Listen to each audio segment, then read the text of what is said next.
Hey guys, good afternoon. I'm back with some more DDO. We have some things to do today. So, first things first, I hit level 15 last night. The way I did this was I completed Red Fen Slayer, and then I've started Ataraxia's Haven Slayer. So, that is currently my Slayer progress. Here, let's get some guys. I'm looking for some assistance. Yes. I would love a level 15 cleric that has Divine Vitality, Resurrection. Nice. Let's get that. Bam. Sounds good. Okay. Let's do our daily dice roll real fast. Bam. Silver. Hell yes. Come on, 100. You son of a bitch. Okay. Gold roll. No, thank you. Okay, so that all looks good. What is the, here, we'll use this. Bloop. Hey, Warble, how's it going? Okay. We have a couple reputation things here. Let's look at a reputation real fast. Summer Court, nice. Total Favor, nice. Doing very well. Okay. Curlicus. Your stories continue to spread. Come and visit me at the Winwood Halls. The Summer Court grant the rewards to those whose stories continue to impress.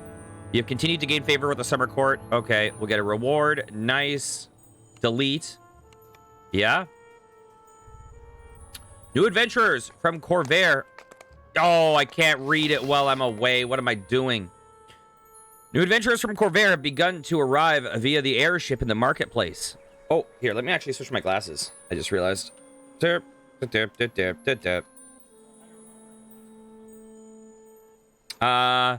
match the description of the travelers I've seen in a vision.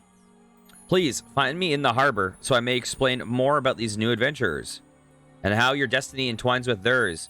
Thrice-honored elder of the Venomblade tribe, Nyx Durandimian. You now have access to veteran status, where you can create new characters that will enter the game with 50,000 XP. Once you're in game, you can use this XP to advance to level 4. Okay, I think I already had that. I'm pretty sure. I already had that. Okay. Let's wait. Why is there a check mark? Wait.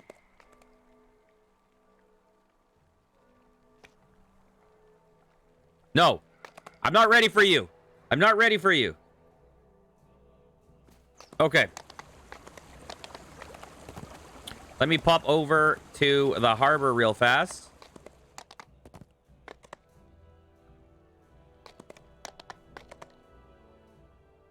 And then we will head over to the... Oh, I also should show off what I got for my character.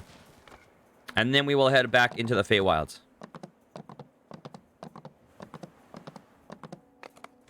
So. Giant hold.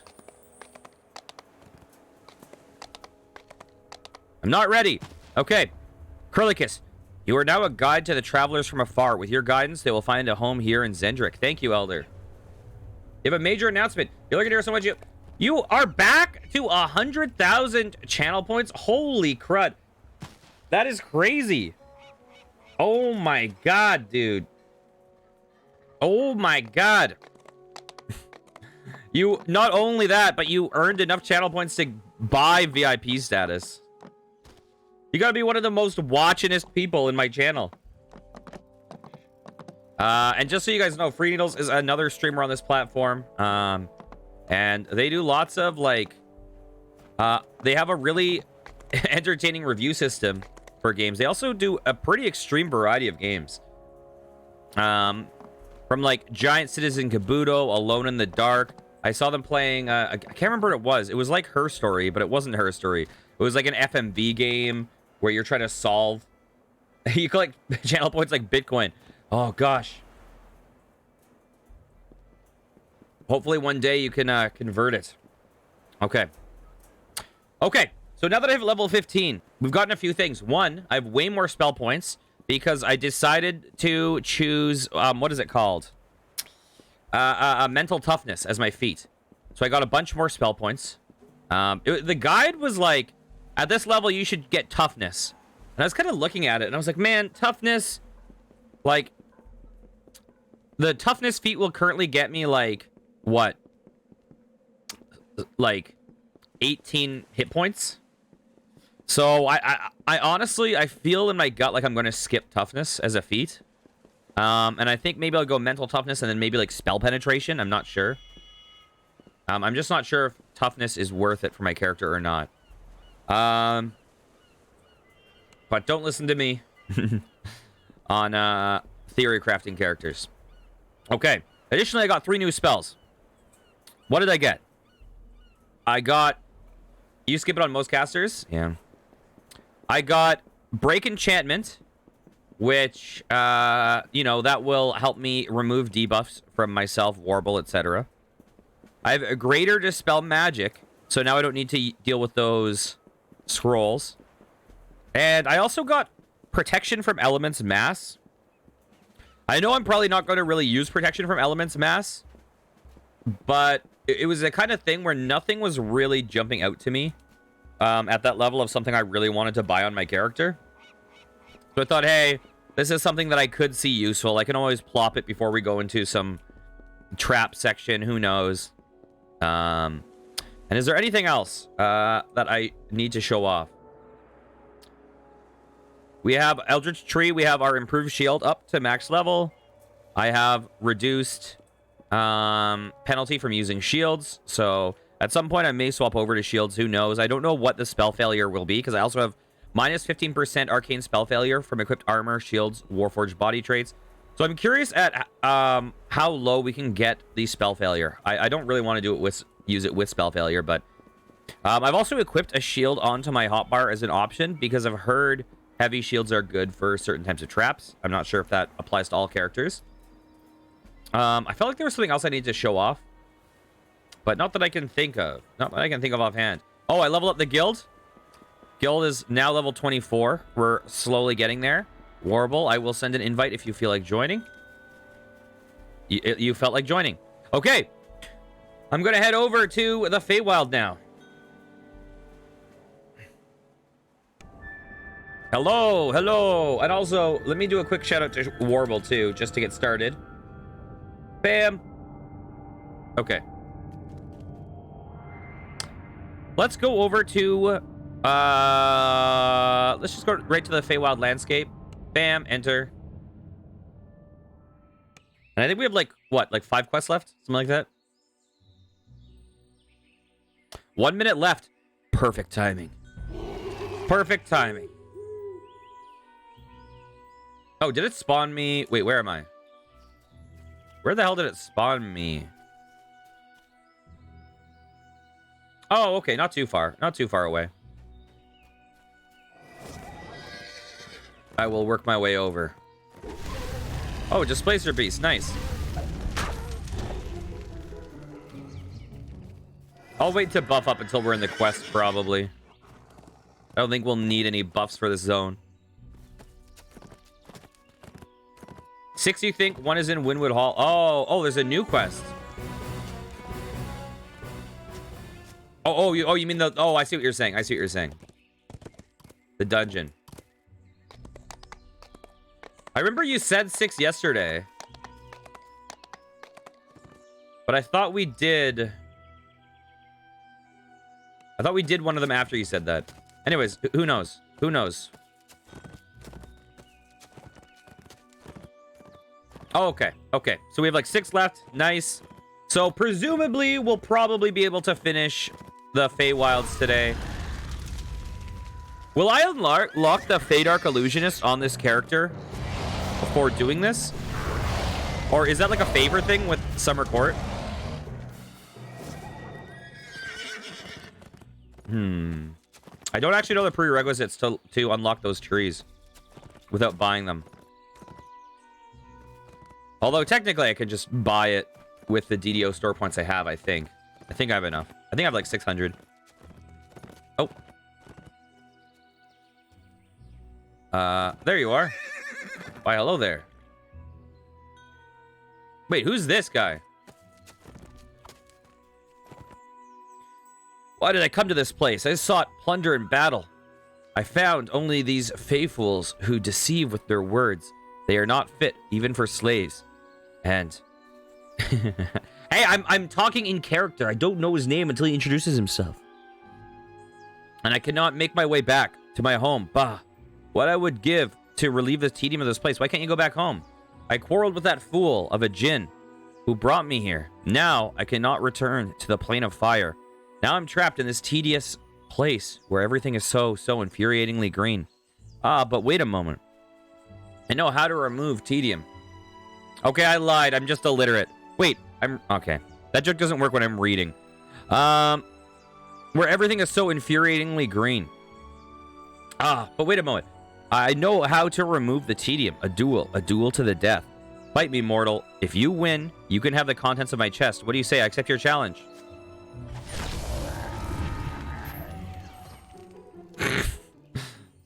Okay, I think we won.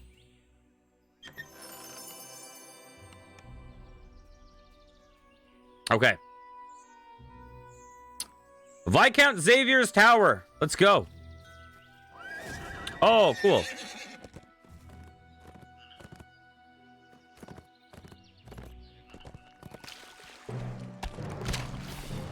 Oh my god. Freaking crayfish. Oh, it's Hearsome. Have you heard about poor Lord Arden? I've heard a song about him. A tragic tale. Not long ago, he was the model of an alert Eladrin. But now, the fellow just slumbers on and on. Well, who can say? Who can say? I thought the Eladrin were like elves. They don't sleep. Indeed, they don't. Not normally. Not unless they've been placed under a powerful and irresistible magic curse. The sort of curse only a very powerful being can cast. And what very powerful being put this curse on Lord Arden? Oh, sure thing. Hearsome, Prince of Satyrs, Satyrs, at your service. When I came to visit the Windwood, my revelers naturally followed. I asked my host to put them up, and Lord Arden reluctantly offered them one of his cottages. But my followers had only been here for, a mere month or 3. When Lord Arden demanded that they either leave or, as he put it, stop making that din. Is that any way for a host to treat his guests? All right, I said. If you don't want to hear the revels, you can rest your head for a bit. An ancient incantation and a flick of the wrist, and Lord Arden was sleeping peacefully. Will he ever wake up? Oh, he'll learn his lesson eventually. I'll wake him after a century or 3, perhaps earlier, if Titania asks me nicely. You have unusual customs here in the Feywild. Okay.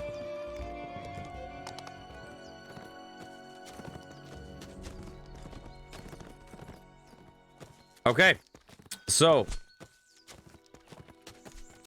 Viscount Xavier's Tower. Oh, freaking ravens.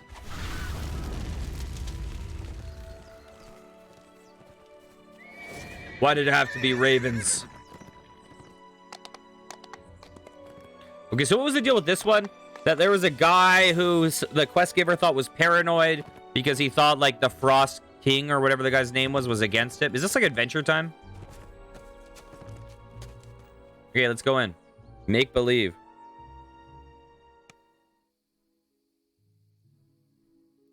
Okay, 2.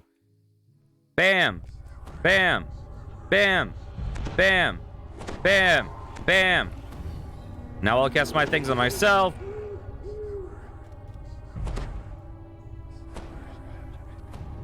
Here we go. Okay. A motley group of redcaps guards the gate ahead. It's strange that a noble of the summer court would retain those violent, unpredictable creatures as servants. Her ladyship says that no one comes inside off limits. Move on, or we get to bleed you. Mr. H sent me I bring word to her ladyship. All right. I know when to show my belly. Let him pass, boys. Later.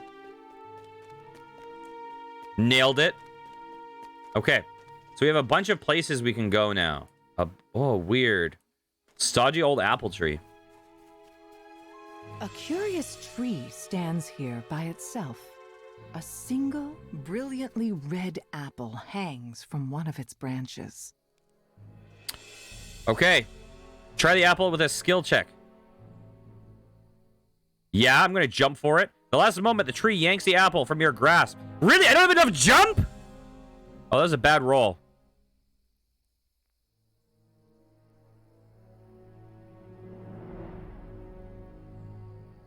I don't get the roll again. The tree does not like being hit. An enraged dryad leaps forth to protect. There we go. If the dryads surrender, the apple drops from the tree. Nailed it. Like a stone. Okay, we just murdered a dryad for no reason. Awesome. I wanted an apple. I'm like how I like talk my way in and then just kill their friendly dryad. Deal with the red caps? Hell yeah. Come on, guys. Oh, all their screams in unison. Fill me with sadistic glee.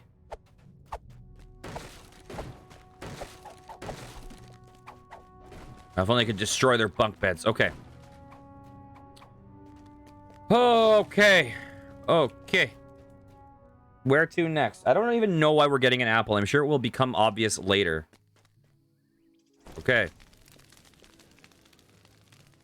Alchemist's Workshop. The sprawling courtyard seems deserted. A lone tower looms ahead. Lord Xavier will likely be found inside. Greetings, Outlander. Welcome to the Xavier Estate. Alas, it has seen better days. I am Lady White Lily. A pleasure. I'm Curlicus. Ah, and it's a pleasure to meet an Outlander who remembers some decorum. What can I help you with today? If you permit me to ask a few questions. What can I do for you, Outlander? How fare you, my lady? I'm so happy you asked. I'm dying of boredom here. Just waiting for my silly godson to poke his head out from his equally silly tower.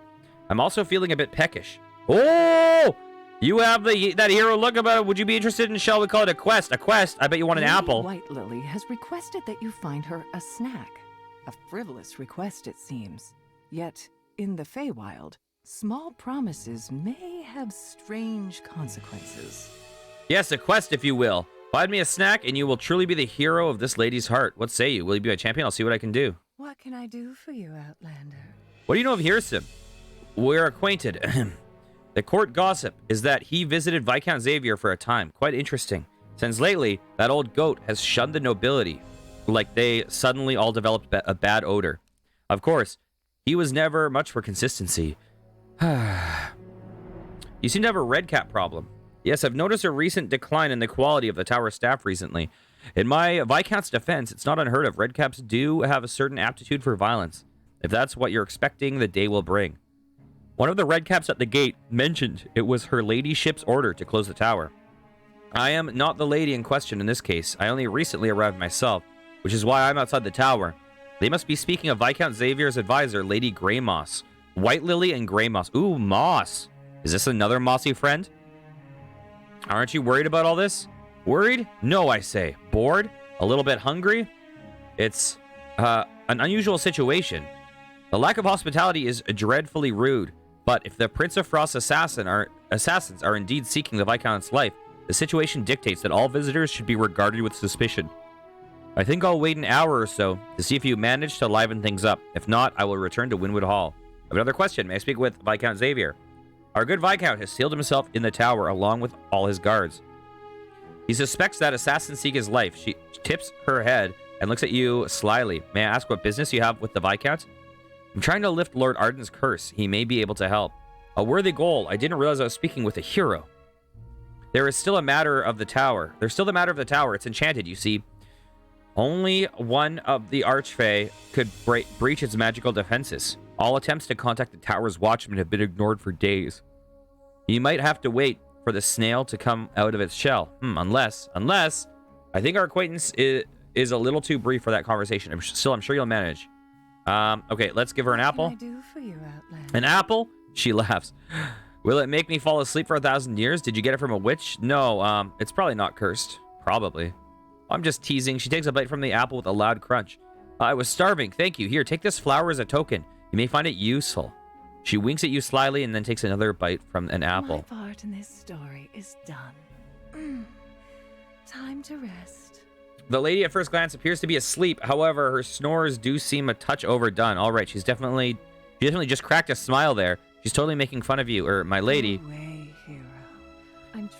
to rest. The lady rolls over with a muffled voice. Okay. Sleep well, my lady.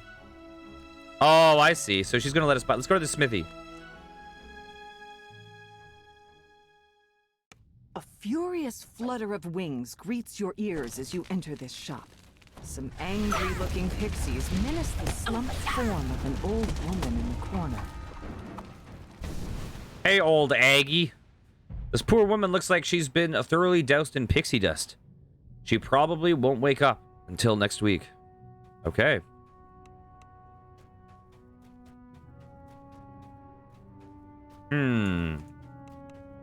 Is there nothing else here? I've learned from the best that I'm spamming Q.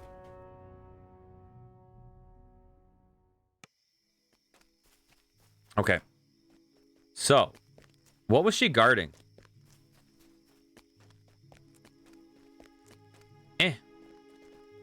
Anything? No?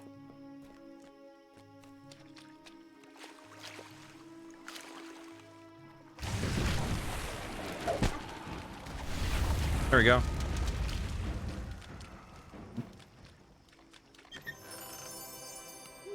I'll take that.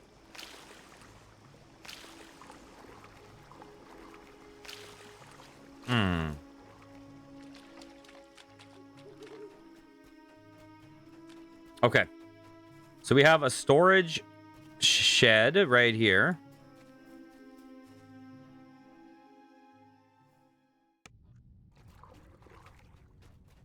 Why am I hearing what? Is this a mimic? This storehouse is occupied by a very energetic chest.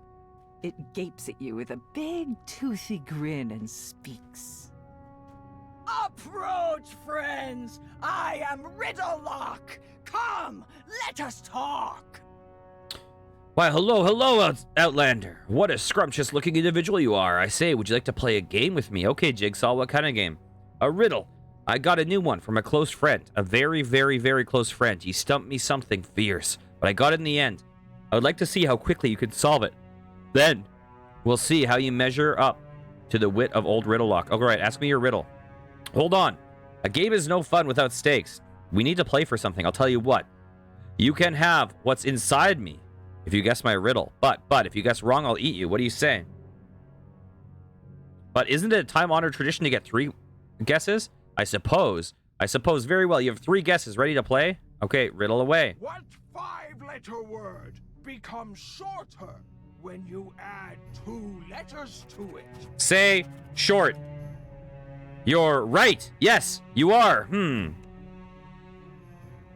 As promised, I give you all I have. Get ready to receive your rewards. Oh, thanks.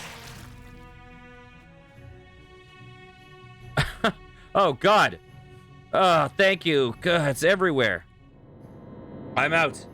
Blessed ancestors, I'm finally out. Who are you? Captain Navalis of Viscount Xavier's house guard. My legs feel like jelly. Listen, stranger. I don't know who you are, but I need your help. You must warn Viscount Xavier that Lady Greymoss is not who she seems. Lady Greymoss? His chief advisor, has been for centuries, but now she's dead. Those are her bones you see beside me. Someone stuffed her inside this this chest thing. I don't know who it is that stands beside Viscount Xavier, but whoever it is not Lady Greymoss. It must be someone or something that is using her face and her voice. How can we reach Viscount Xavier? Ah, yes, the tower has been magically sealed off. I was outside investigating what happened to Greymoss when I got snapped up. The magic protecting the tower is older than the mountains, but we may have one recourse. The legend of the thrice-proven friend. Thrice-proven friend? An old story that has a ring of truth to it. The tower appears in many of the old tales, you know? It's a place of great power. That's why Viscount Xavier resides here. The legend of the thrice-proven friend tells of a queen who was tricked by a jealous king into sealing herself within the tower. Boring, just tell me what we need. Well, we need a traveler from far away. That's you, clearly. Next, you need to get 3 tokens of friendship from those loyal to the tower's master. These tokens must be earned for a service. They cannot be given. Do you count? I do. Take this brooch as a token of my friendship. Now seek the other 2 with haste. Viscount Xavier is likely in grave danger. I fear I have not the strength to help you more. Good luck. Okay. Who else can I get a token from? Check the grounds. There might be some who didn't leave or got locked up in the tower. Viscount Xavier's godmother was supposed to have arrived by now. We're lucky she's somewhere outside the tower. Be polite should you find her. She's not a lady to be trifled with. 2 more tokens. Got it.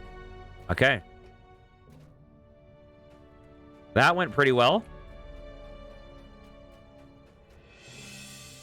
Can't complain about that. Anything up here? No.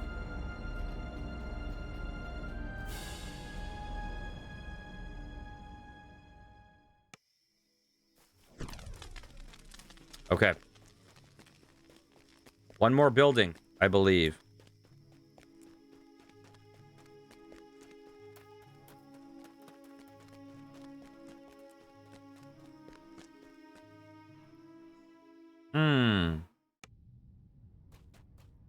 Why, hello, guys. I think you should mind your own business. Unless you're looking for a fight. So buzz off, I'll bleed you. Attempt a social skill. New orders. Her ladyship wants you to patrol outside the walls. Aye, new orders then. I'll be back for you later, Smith. Many thanks, strangers. I think you may have just saved my neck. Here, take this trinket. I know it isn't much for someone like you, but it is a custom in these parts to give a token to mark a debt or a bond of friendship. I see. Thank you. Oops. I accidentally clicked through. Why were those red caps here? Wait, what? Why is it clicking through? Okay. They wanted their blades sharpened and were mighty rude about it. I told them to wait until I was done with the Viscount's business, and they started talking about spies and assassins. Me, a spy? I've served the Viscount faithfully for over 7 decades. I have another question.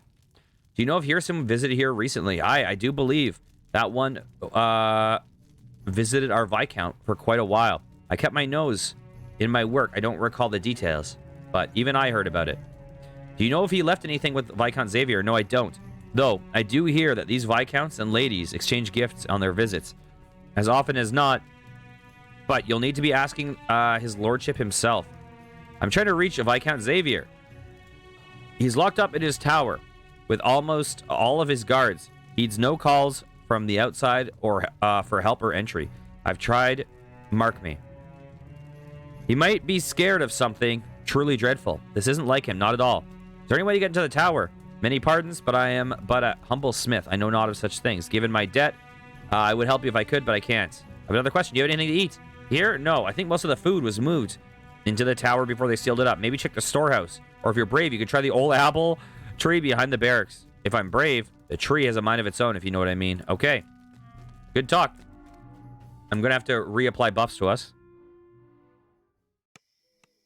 We have all of our stuff. So we're about ready, I think, to enter the final phase.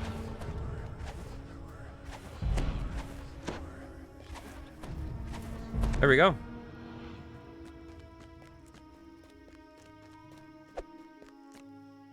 The tower is sealed. That's horrifying. None may enter. I bear 3 tokens of friendship tower. A true friend asks. A true friend may enter. I told you I was getting in. A true friend asks. A true friend may enter. There we go.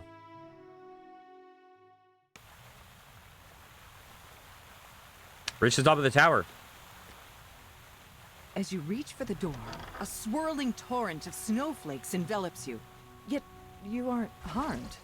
You don't even feel cold. Servants of the Prince of Frost. I'm Maberhan, a head servant of Viscount Xavier. The guards await your arrival upstairs. Now, please. Uh-oh. Who's fighting? What? Okay, whatever. You know what? Come back to me. Am I supposed to be running up and stopping a fight? What is this?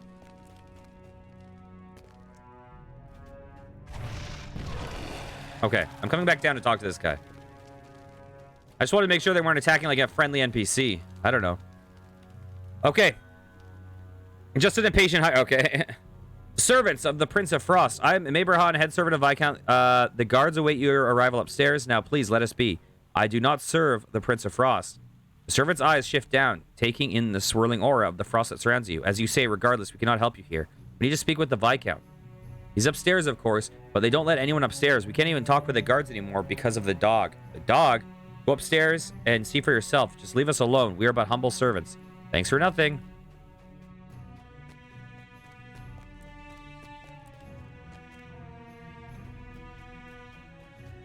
Okay.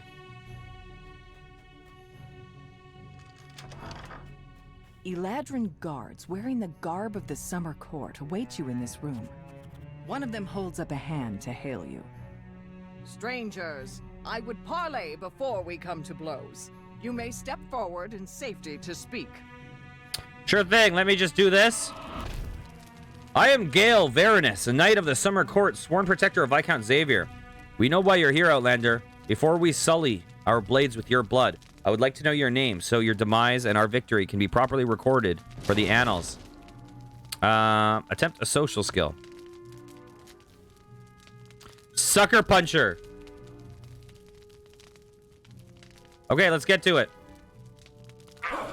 You are faced with an unavoidable battle with the Eladrin. You have chosen to stay your blows and spare their lives. Oh, have I? At the risk of your own. I don't know about that. They're taking a lot of damage. They're taking a lot of damage. A lot of damage.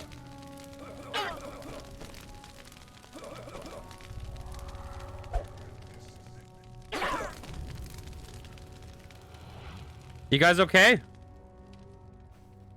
I think that was a bit overkill. You have chosen to spare their lives as they're currently in a freaking ashtray. Oh god.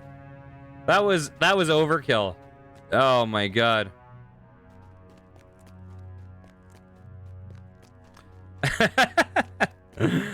You've chosen to spare their lives as they're all screaming on fire. Oh god.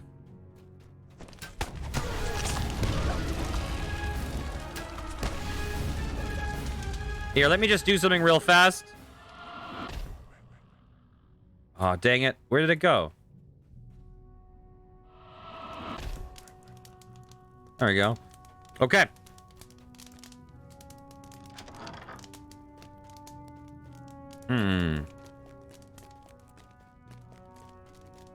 Your character is such a sprinty boy.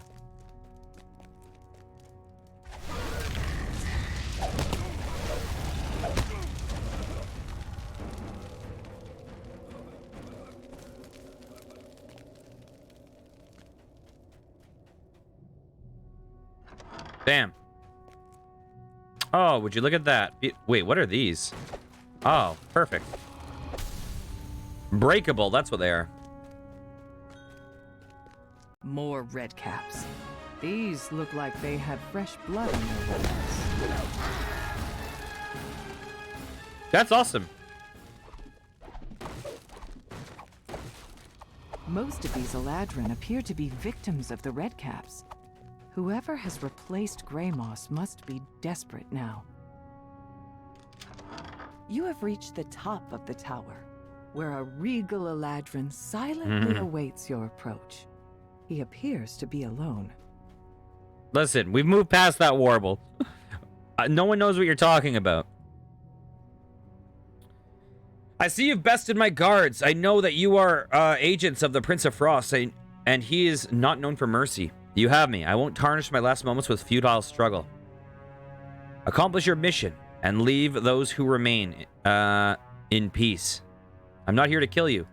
Tell your prince that I faced my death with dignity, that I did not beg for your life or hide in a wardrobe. Really, I don't work for... I can only imagine what they are paying you for. The deed itself will make you famous, I suppose. To hold the blade that brought Viscount Xavier low, ending the Xavier line. Please just listen. My story is a long and proud one. That it ends in tragedy will not change that. May the bards... I surrender! What? Finally, you're listening. I'm not an assassin. I need your help. But Grey Moss said, dead. Something has replaced her. Where is she? It's a hag. Yes, you fool! I'm still here! But your precious Grey Moss is dead. trusting idiot. Who told you the Prince of Frost wanted dead? Me? Who said these outlander notes were his tools? Yeah, me. But it's writing rules.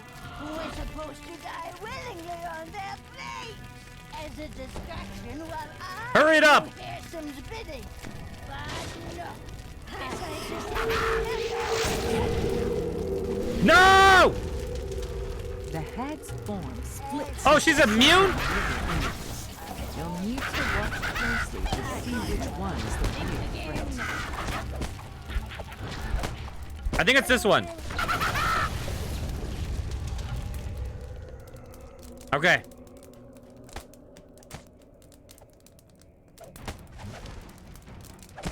Oh, you got blood on your face. There we go. Well, my only robe. Still. The hag dies, screeching to the last. After a moment, the Viscount rises to his feet and blurts. Who was that? What's going on? I demand an explanation. Where's Grey Moss? Who is that hag? And by the ancestors, who are you? Adventurers, here to ask you about Hirsim. Hirsim? He stayed here for some time, singing and dancing. Quite a charming chap, really. We had quite the merry time. What do you wish to know of him? Did he leave anything with you? Yes, he left his loot behind. Is that what this is all about, Hirsim's loot? Probably. We need his loot to lift the curse on Lord Arden. Are you saying that Hirsim is behind Lord Arden's slumber? Ah, my godmother always warned me to stay clear of the Archfey. He seems so friendly. But now that I come to think of it, some of the things he said about the summer court... Oh, I've been a fool. Here, take this cursed thing. Thank you, Viscount. Now, where's Grey Moss? Was this assassin story all a trick? You really like the cleric shields. Oh, yeah, they're pretty cool. Now, what of, now, where's Grey Moss? Was the assassin story all a trick? Where are my guards? I had to beat the tar out of them, but they're still breathing. When it came to blows, but we spared their lives. Well, at least they're alive. Here, take this as an additional token of my appreciation.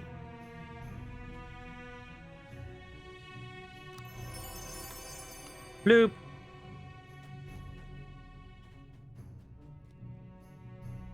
Wait, how do we open this? Oh. I gotta get the loot.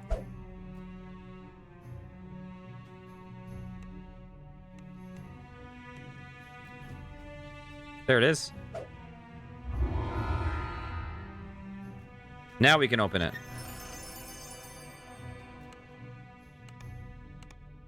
Wait, what did I just get? What was that? Ooh.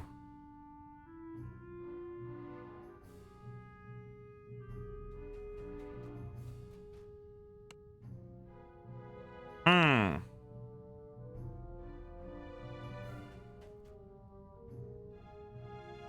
Unfortunately, I don't use any of this stuff.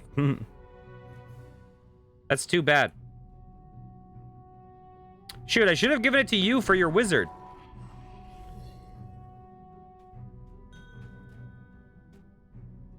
That's true. Okay. Well, plus your wizard's probably out-leveled it. Okay. Bam. That was a cute quest. I like that a lot. That was a good one.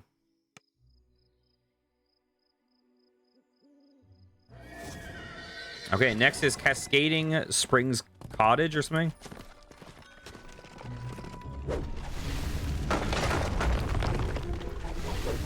Oh, Dimension Door.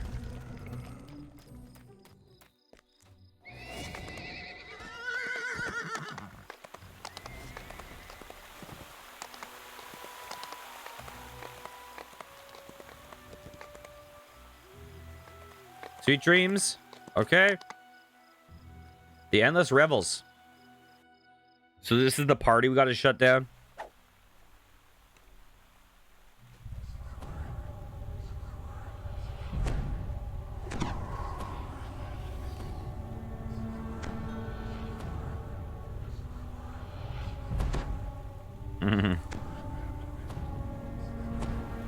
The party here is in full swing, and Cascading Springs Cottage is clearly the worse for wear for it. A harried housemaid waits on the raucous satyrs. This is a very role-play-ish bunch of quests. Here for the revels? You have to serve yourself, I'm afraid. These satyrs are running me ragged and making such a mess. Not to mention bringing in those awful, awful creatures that leave footprints everywhere. If only poor Lord Arden were here. I know he'd put things right. As it is, those unruly satyrs are truly taking terrible advantage of the deal. What deal would that be? Just before Lord Arden went to sleep, he told Hearsum that his followers could use the Cascading Springs cottage until their revels have ended. Well, those satyrs have been reveling for weeks and weeks and show no signs of stopping ever. And they're making such a mess. And there are red caps in the cupboards. And we're all out of those cakes. And they keep me so busy, and I don't have time to go to the baker. And hang in there. Maybe I can find a loophole in this deal. The maid tells you why the satyrs refused to leave. Lord Arden promised them that they could stay at Cascading Springs Cottage until their revels were over. And the satyrs have no intention of ending their party. Okay, I need to speak with all the servants. The beginning of this song sounds like a Final Fantasy song.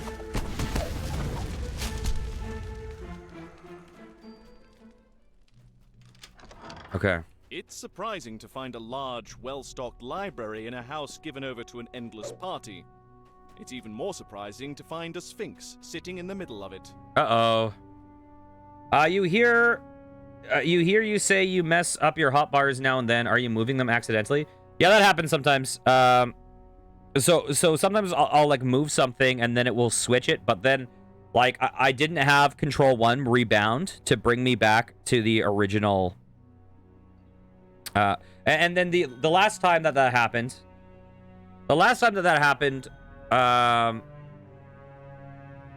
what I think I moved something to a different hotbar, but like it often has to do with like key mapping hotkey stuff. Welcome to the library. Please let me know if I can help, unless you're here for the revels, in which case I must ask you not to spill ale on the books. It makes these pages stick together. I wasn't expecting to find a library here. This seems more like a party house. Yes, well, I can't say the books get much use. Indeed, Lord Arden won this library in a dice game from the former master and Arcana Loth. Is that like an arcane sloth? And since I owed the Arcana Loth a debt, Lord Arden got me along with the books. Lord Arden was not much of a reader, but at least he left me in peace. The revelers are a different story. Fortunately, I have been able to persuade them to stay out. I have some more questions. Answering questions is why I'm here. How can I help? Help me in the party. I need to find a loophole in the promise Lord Arden gave the satyrs. The librarian tells you that you could end the party if you could somehow make it so that Cascading Springs Cottage was no longer Cascading Springs Cottage. Then Lord Arden's deal with the satyrs would no longer apply. Yes, I see what you mean. The Fae will obey the letter of the deal, if not the spirit. As I recall, Lord Arden said you're welcome to stay at Cascading Springs Cottage until your revels are ended. That makes it clear, I think. They have no intention of ending their revels. So, to end the agreement, you need to make Cascading Springs Cottage not Cascading Springs Cottage. Okay, is that it? The sign reads, "Silence, please," in big block letters. If I try to take this down, will they attack me? I probably won't do that. Okay.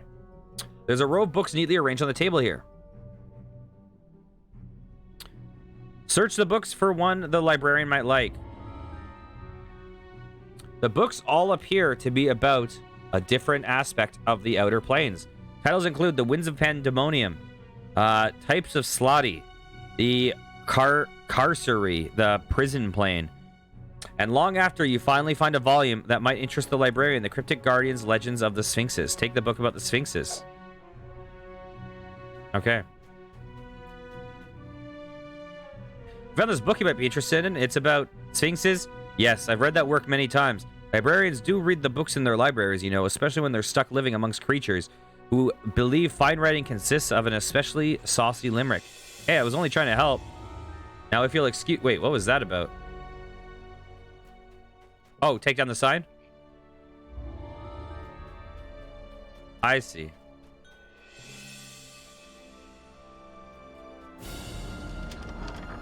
That was scary music. I don't know why we need the sign, but I'm sure it'll become apparent. Ow!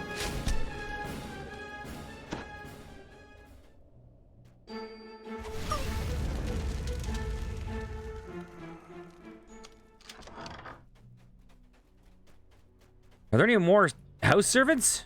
What the heck?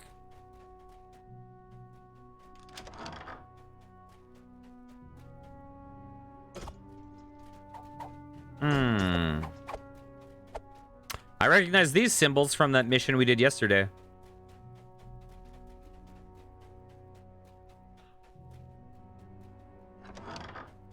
A group of partygoers dance and sway to a tune played by a very weary-looking minstrel. Oh, I like the trolls dance. That's awesome.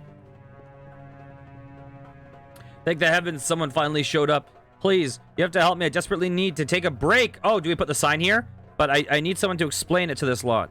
I don't see a problem. Just stop playing and take your break. It's not that simple. Every time I so much as slow down, that big brute of a troll gets very angry indeed. Someone needs to talk him down while I keep banging on the old drum. Can you lend a hand?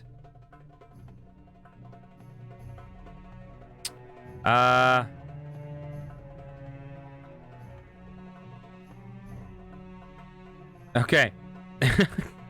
What are you adults wasting precious time? I don't have any of these skills really.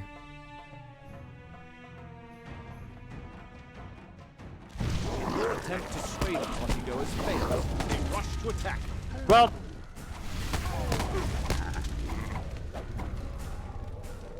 there we go. Easy as pie. That's how you solve that. Nailed it.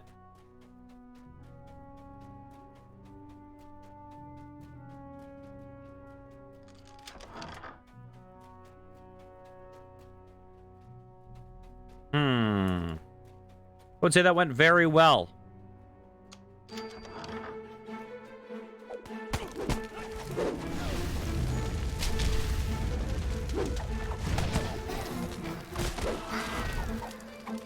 Okay.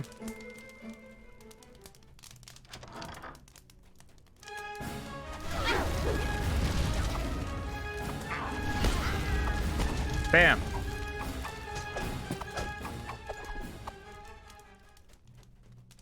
I keep forgetting to set my guy to active. Tarnished key. This large key is labeled Springhouse. It seems someone was trying to hide it. I don't know. It was very visible. It was standing vertically. It was like a completely erect key. It's massive. And it was sparkling. Okay, we'll go up there after.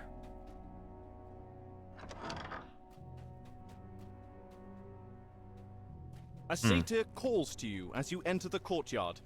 Hello there. Welcome to our revels. There's food in the kitchen and drink, well, everywhere, including the floor, I see. Make yourself at home, and don't forget to pour one out for our dear host, to Lord Arden. Oh, May his do I replace slumbers this sign? be peaceful. Hey there. Welcome to our revels. There's food in the kitchen and drink, well, everywhere, including this floor. I see.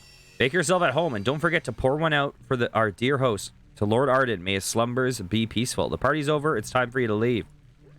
Leave? No, we will not be leaving. A bargain's a bargain. After all, Lord Arden pledged us to use the Cascading Springs cottage, so our revels should last. Well, now, there are Cascading Springs splashing away right next to us, and we wish to revel. Why should we leave? I'll be back. Okay. So clearly we replaced the sign so that this place is called Quiet Please, and that will probably finish the mission. But I don't want to finish it yet. Okay. You guys okay?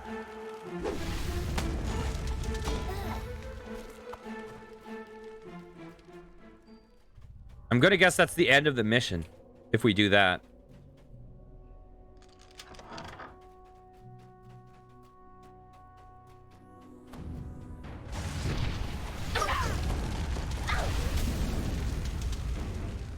Okay, before you ask, we're all out of pretzels. If you want pretzels, bake them yourself. I'm doing the best I can. What with the house full of guests and Lord Arden gone, poor thing. Oh, and we're all out of spring water as well.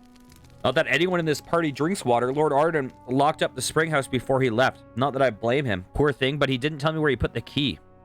Why did Lord Arden lock up the spring house? The spring house is where we keep what Lord Arden called the flash boom powder for the fireworks. You know, Lord Arden did love fireworks on an evening, but he didn't want the satyrs to get their hands on it. Can you imagine having to put up with satyrs setting off fireworks nonstop, along with the drunken singing and the shocking lack of personal hygiene? Any road, Lord Arden hid the key and didn't tell a soul where he put it. Now he's trapped in a magical slumber, and I'm all out of clean spring water. Very sensible. It would clearly be dangerous if that flashboom powder were to get into the wrong hands. The cook tells you that Lord Arden hid the key to the spring house. That way the satyrs wouldn't find his flash boom powder. She has no idea where the key is now. Why am I hearing dramatic battle? Oh, that's why. Just triggered before we open the door. Okay, we're about to hit start again. Okay. So, time to run through and see if there's any doors I didn't take, and then if not, we'll go upstairs, and then we'll replace the sign.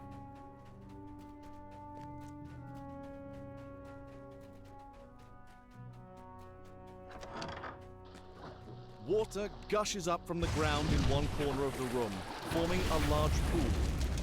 This must be the cascading spring the house is named after. Okay. A well-lit, damp piece of ground. Perfect spot to plant something. Huh.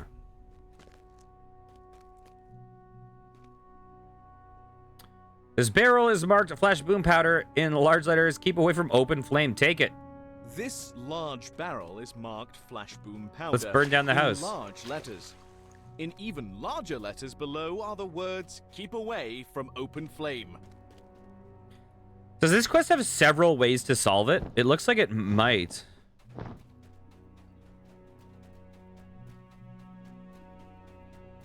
Okay, let's go upstairs.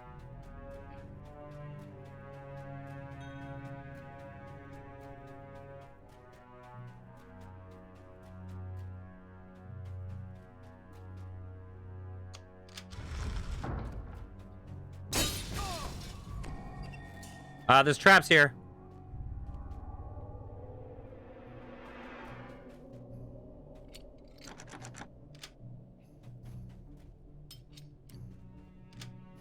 I found some traps. My character has a very high spot skill, but only with their feet.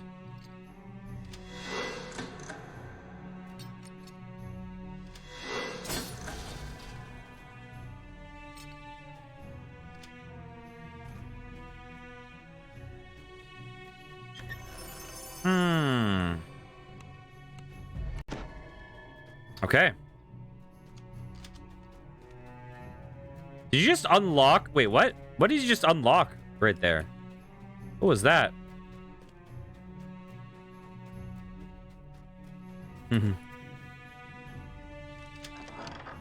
lush collection of potted plants suggests that this room is the conservatory.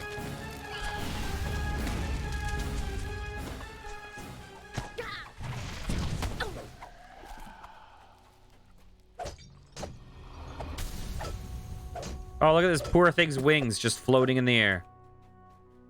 Okay. Let's get the mushroom. Damp piece of ground. Magic seeds. Okay. There's a bag of magic seeds sitting here. Next to the bag is a note that reads slakeweed. Keep away from sunlight and damp soil. Seeds grow instantly. Plants absorb all the water in an area. Okay. A note next to the sack of seeds reads, slakeweed. Keep away from sunlight and damp soil. Okay. So we could plant it here, but we can also plant it in the basement, right?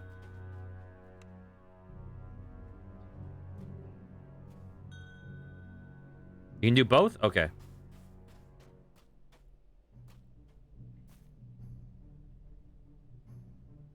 You drop a few of the magic seeds on the ground. Huge weeds burst from the earth, and the thirsty plants quickly drain the moisture from the surrounding soil.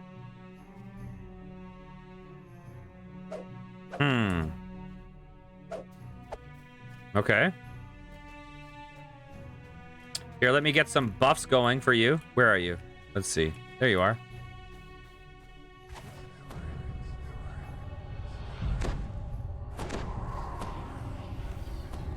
Actually, I'm gonna sit down. May as well. I don't need it. I don't need to sit down.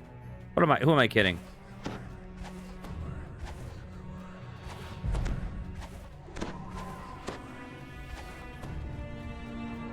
Okay, wait, let me check my map. So over here. Did something just light up again? Weird.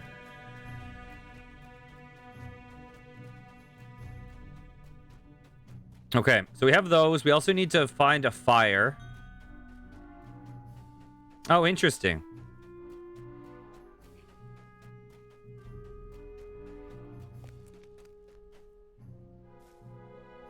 Plant magic seeds. Towering weeds spring up the instant you cast the magic seeds on the ground. The twisting brambles suck up every drop okay, of so water it's no nearby, longer a leaving cascading spring. springs dry as a bone. Okay, that makes sense. Okay. And then do I need to distract them with fireworks to replace the sign? Is that what I have to do?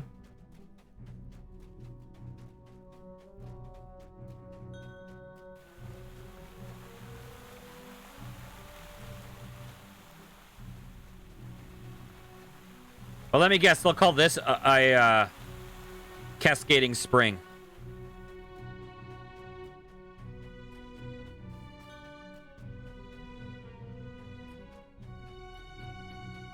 Oh, it's out here. Okay. Is there fire? Not that I see. Okay. Is it in the kitchen?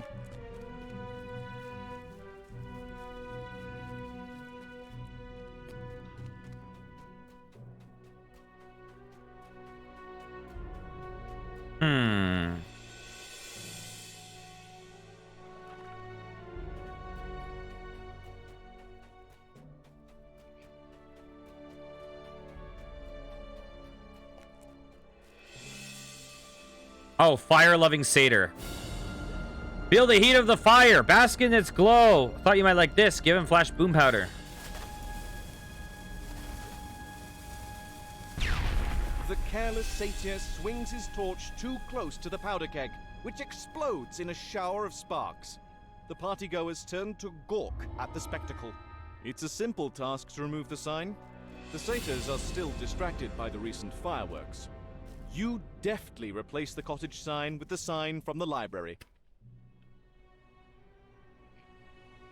Did the satyr die?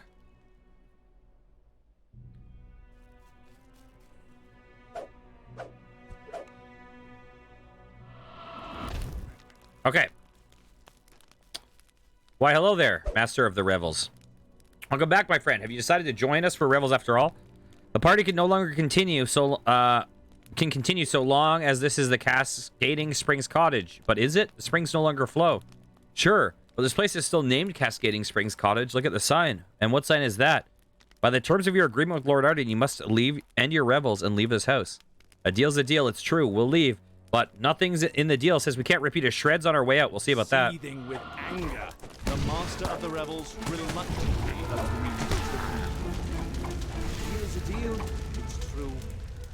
We'll leave. But nothing in the deal says we can't rip you to shreds on our way out. Rip you The to revels shreds. have finally ended, and not in the way the satyrs expected. Okay. Nailed it. Ooh. Oh, hell yes. Hell to the yes. What do I have?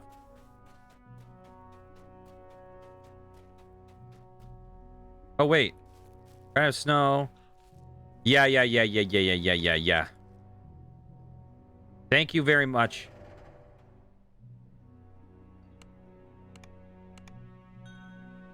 Okay. That will free up a ring slot for me.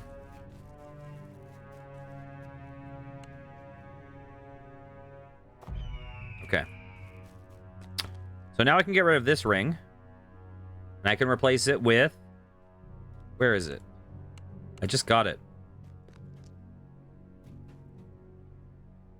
Oh, wait, it doesn't... that one doesn't help this character. It's fine.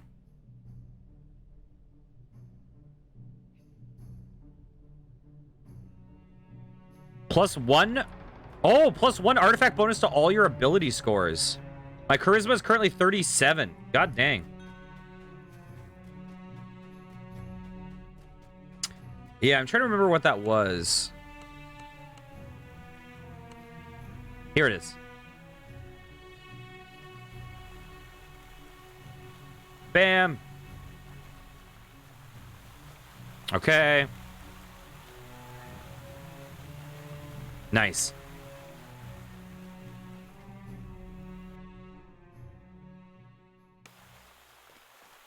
Okay. So now we have to go to Icy Place, right? Wait, why is this still lit up? Is that just a glitch?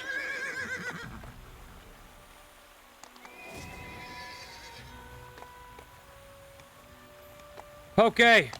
Time to go to Iceland.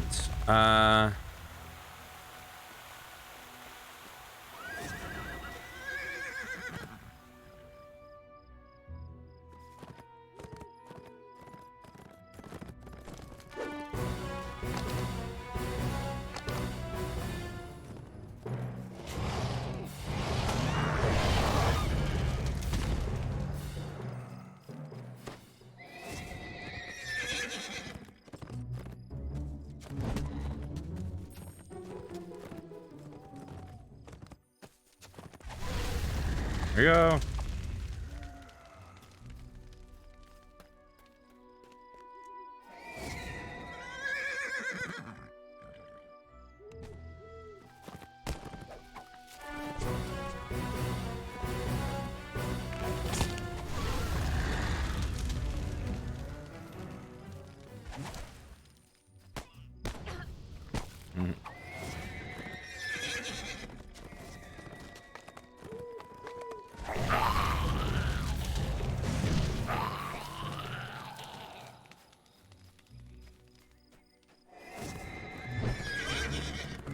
All right.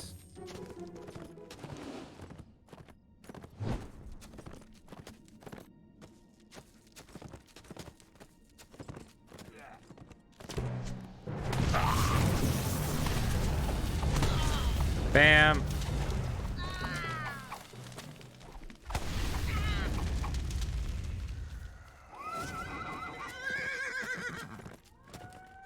Wait, which... Oh, nice.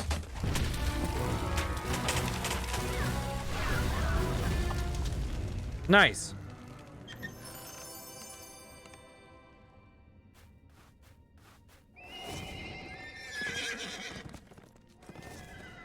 Okay, there's the path.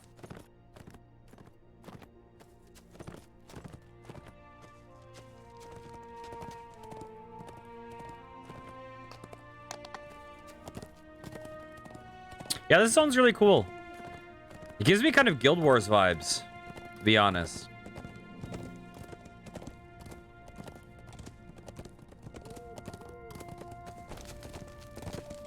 I saw your mount on the DDO store. It's like the most expensive mount on there, I think.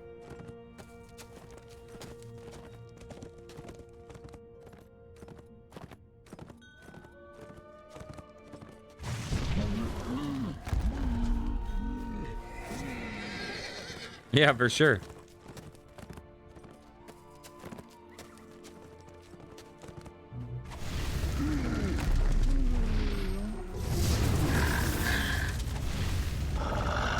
Okay.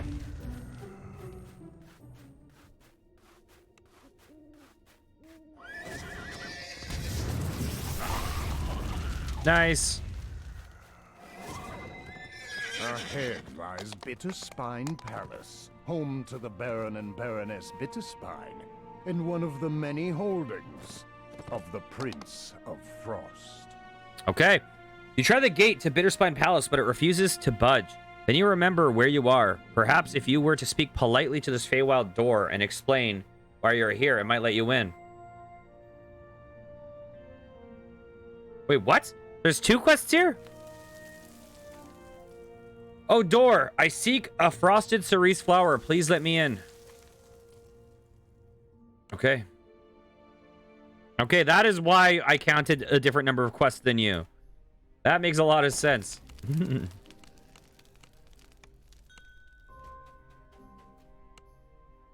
Okay.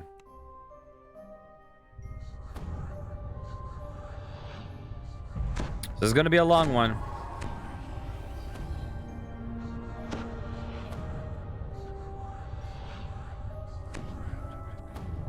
There we go. You have arrived at Bitterspine Palace, home of one of the Prince of Frost's vassals. You proceed with caution.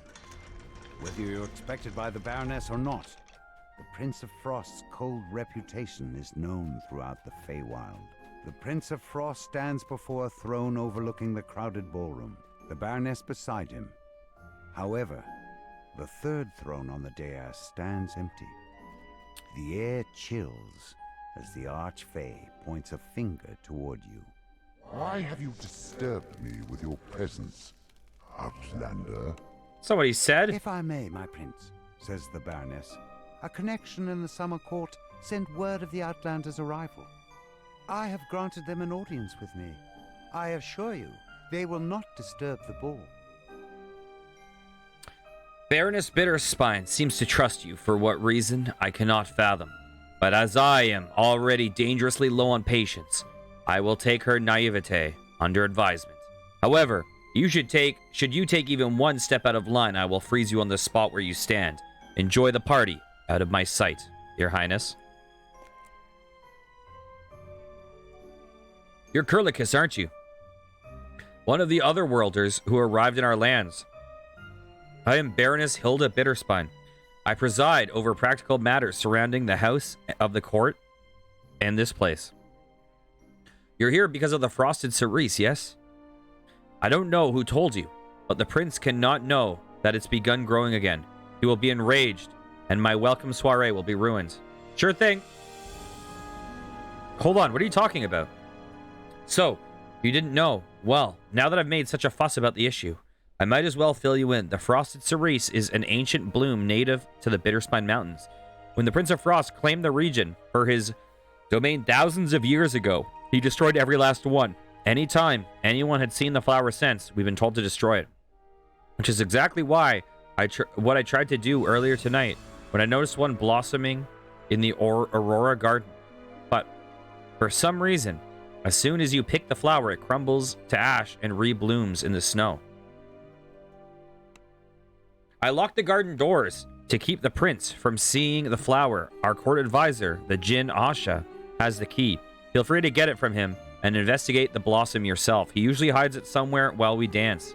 I would check the windward balcony upstairs. The entrance the entrance is upstairs above the palace entrance. Don't disturb my party. What's with the empty throne? The prince graciously allowed my husband's throne and all his other personal artifacts to remain as they were, as a reminder to what happened when you speak against him. Likewise, I have been allowed to continue ruling in his absence. What happened to the Baron? I suggest you leave this topic alone. Whispers, especially while in earshot of you-know-who. I'll track down that Jinn. Cerise has miraculously sprung up inside the Aurora Garden. You're told that Osha loathes extravagant parties such as this one. He's likely to be avoiding the crowd somewhere, perhaps out on the windward balcony. Okay.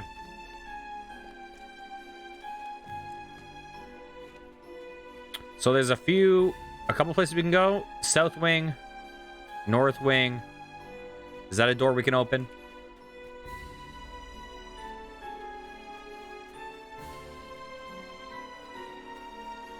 Can I talk to these guys? Kurlikis, was it? The party's been a buzz about your arrival. From what I've heard, you'd be more than willing to do a small favor, wouldn't you? I have a message to relay to the Baroness. In regards to a certain someone whose throne stands empty, would you care to bring it to her? I can, but I'm a very busy person. Perhaps we can help each other out. We Fey folk are no strangers to favors. I wouldn't dream of asking without offering anything in return. In exchange for ferrying this message to the Baroness, I'm prepared to offer you something older than the palace in which you stand. Sure, that would be worth a simple trip down the stairs on a short errand. Do we have an agreement? Fine. I'll be back in a little while. Squire Icebrook, asks you to bring an urgent message to the Baroness. For reasons he will not divulge, this must remain a secret from the Prince of Frost. This door leads out to the windward balcony. From the dim gems on either side, you can see that it has been sealed to prevent guests from following Osha outside. Mm-hmm. Okay, you guys have anything?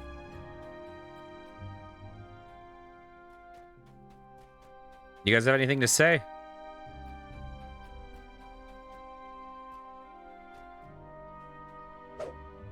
Come on.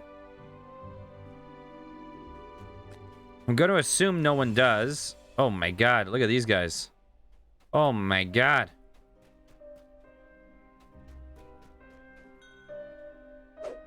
Welcome back. Okay. Yes, I have a message for you. Someone named Squire Icebrook asked me to pass it along to you from the Baron. Not here. Anyone could be listening. Meet me in the wine cellar behind the barrels. The Baroness refuses to take your message in front of the Prince and all her guests. She tells you to meet her downstairs in the wine cellar. Do one of these open? No? Okay. I guess we have to go through one of the doors for now. Oh, leave? I didn't even see that. Oh my god.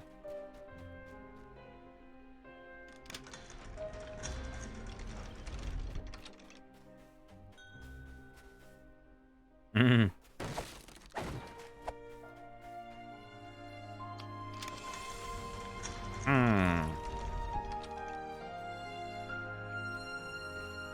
Where do you guys... Why are there... Oh, never mind. I was going to ask why there's party guests here, but it makes total sense.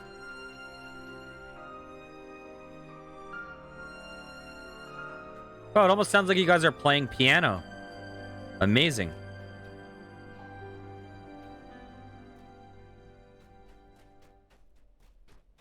Okay. That's the cellar.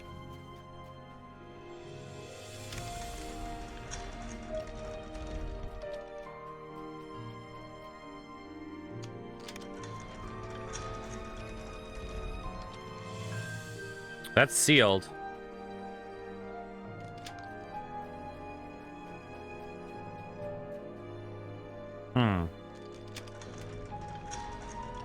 Okay. Let's go down into the cellar for now. Because this seems like a whole thing. This does not seem like just a little path.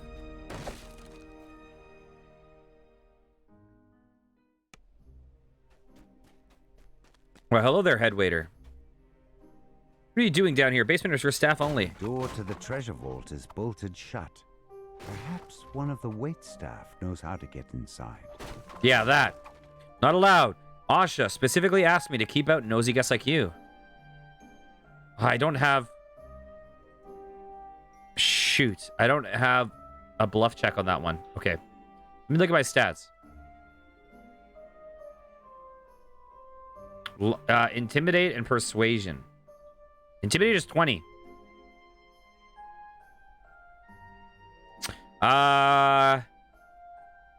What's your intimidate right now?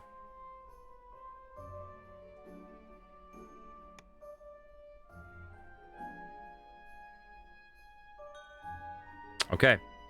This nosy guest is this close to knocking the nose off your face. I'll let you decide what's the worst option. Wow, I need this nose. I'm training to be a palace chef. All right, I'll let you in. Just don't tell Asha it was me. The head waiter explains that Osha told him not to allow anyone into the treasure vault. However, you were able to persuade the goblin to unlock the door for you. Hell yes. Hell yes. Oh my god! We got some ham! Back to the ham days! The ham, that was the pre-Moss era. Wait, was it pre-Moss? Moss might have come first. No, I think ham came first, right? Ah, the classic conundrum. Water elementals The ham and the moss. and Which came first?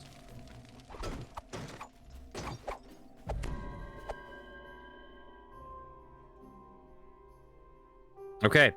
This painting depicts a wintertide ballroom moving closer. Its surface shimmers with magical energy. You realize your hand can phase through. Fuck it, let's do it. Wait, what? You notice a bizarre painting depicting the wintertide ballroom. To your surprise, you're able to step through it and into the ballroom itself. Yeah, I heard that you found the door. I just didn't expect that to be a one-way ticket out of that room. I thought it was going to be a little secret side area.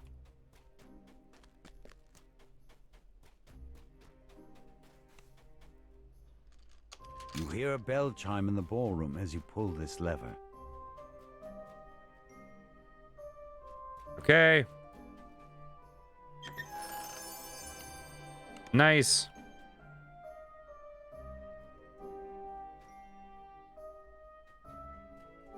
Protection +3. Can I use that on something?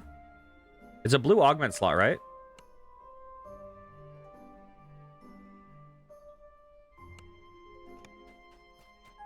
Will that add 3 to my armor class? I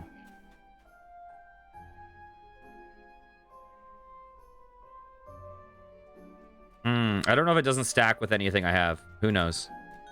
Oh, hey, Warble.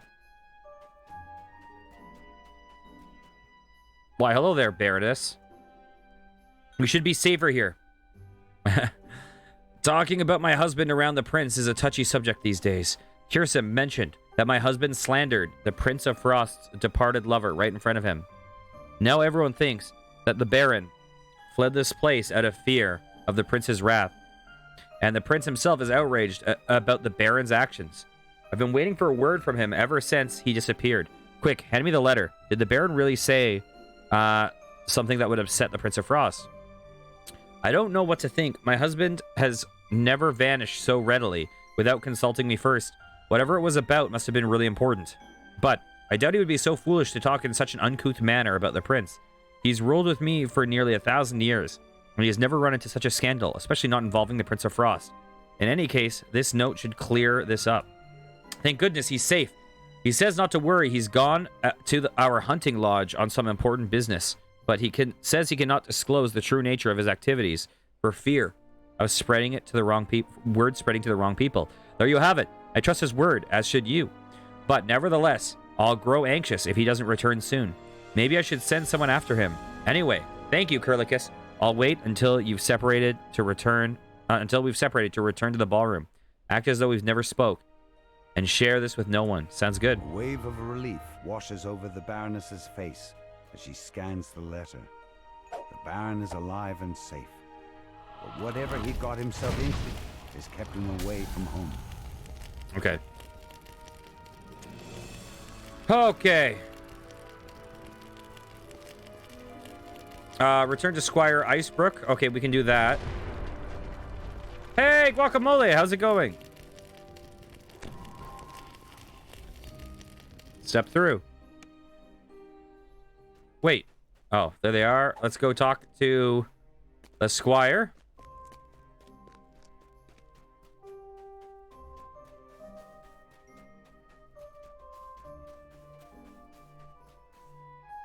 Ah, my otherworldly friend. I trust the Baroness received the message.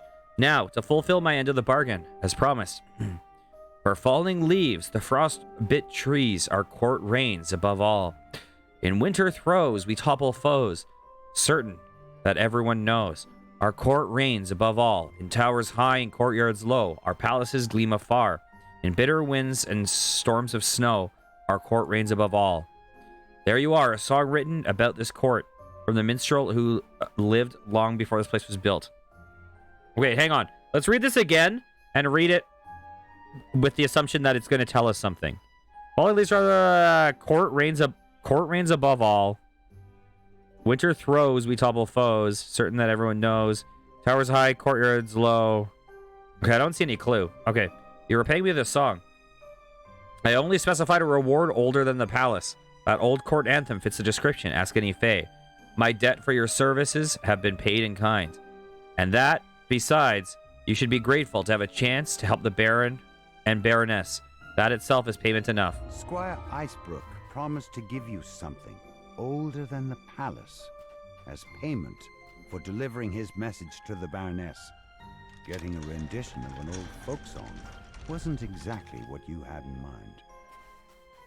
Okay. What is back here?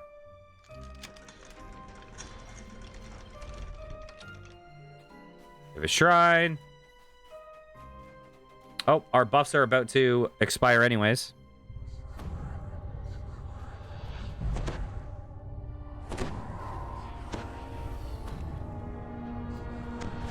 I don't know why I keep casting mage armor again. That one just doesn't expire. Okay.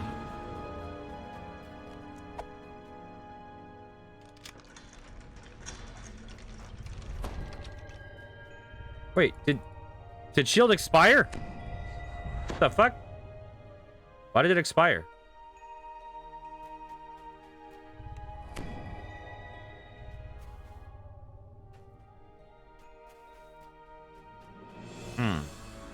Spot hidden.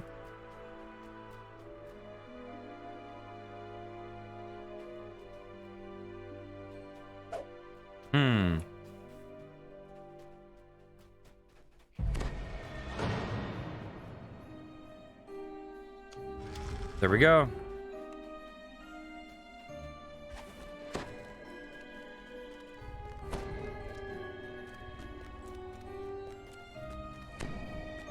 I'm doing very well.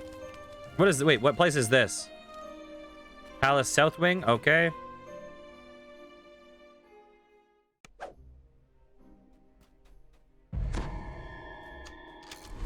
Pulling this lever causes a bookshelf to slide out of position. You find yourself in the Royal Library, one of the rooms the Prince of Frost sealed away. The conversation between Hirsum and that mysterious stranger was brief. Hirsum said simply, "Not to worry, sir. Everything is going according to plan." And he mentioned a meeting taking place somewhere in the mountains. I don't trust the Satyr Prince. I don't know what he's up to, but it can't be good if someone as powerful as he still feels the need to skulk around. I should head out to the lodge at once and wait for him to appear. I'll tell Hilda what's gone on once I arrive. Icebrook should have no problem relaying this message. The Prince of Frost is due to Bitterspine Palace on the morrow. Everyone, Hilda most of all, is agitated to say the least. The fellow isn't too bad, assuming you don't rule his icy temper. You don't rile his icy temper. Mind your manners, mind your tongue, and he minds himself in kind. To mark the occasion, the Prince of Satyrs came around as expected. He was acting quite oddly. He'd said there had been a present for our beloved Archfey waiting for him at the reception ball. I haven't the faintest what he meant by it, but Hirsum has a certain predictable fondness for causing the Prince of Frost trouble and distress. Our ruler is a bit too easy for him to ruffle, I'd say. And any no-nonsense type wouldn't last long around Hirsum. He seems to delight in abject chaos, hidden behind that mask of good humor. I'm certain there's a mind constantly turning with schemes for how to best make his enemies miserable. Okay.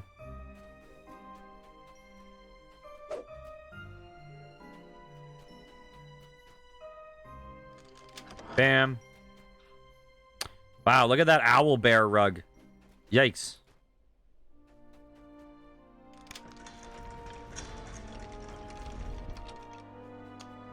And does this bring us back to the thing? It does. Okay. Hirsum was still here when our prince arrived. He mostly treated the satyr with the same icy contempt he holds for most everyone. The mental jousting between Archfey never fails to exhaust me. By the end of the day, the reception ball preparations had begun in full swing, and I had just about enough of it all. I stepped out to the garden to get some fresh air, and strangely enough, there was Hirsum conversing with some mysterious figure and a woman I did not recognize from the balcony overlooking the garden. They couldn't see me, but I saw them, and even worse, I heard what they discussed. Baron Bitterspine's diary reveals that he had learned Hirsum was plotting something with a mysterious stranger. The Baron followed the Archfey to a hunting lodge in the mountains, determined to learn more. But the Baron never returned. Okay. You find yourself in a small Let's hop corridor down. that has been frozen over with ice. The icicles block the door leading into the Baron's room. Clearly, Let's to work our deter way up someone from here. going inside. I think this is going to connect to the other hallway we opened up on the other side. I'm guessing. I am guessing that we'll see a path that goes up and to the left. Okay, there's another sealed door.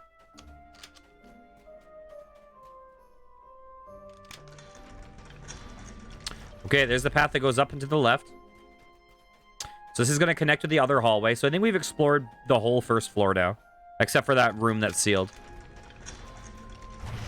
A group of palace guards stand at attention in front of the Prince of Frost's quarters. You'll have to defeat them in order to enter. It's a Prince of Frost. Okay. Okay, yeah, we'll go in here. We'll go in here, and then we'll check the north wing after.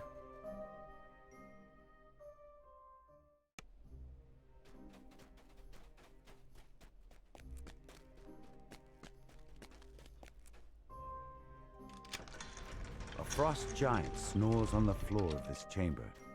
Clearly, he didn't think anyone would dare to intrude in the Prince Wakey, of Frost's wakey. private quarters. Wakey, wakey. What's up? You find yourself in a surprisingly sparse chamber. But even in such a bare room, you know there must be something hidden inside. Okay.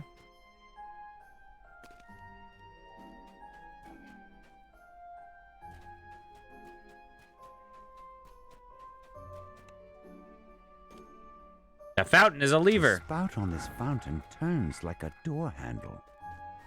A secret passage slides open along the back wall.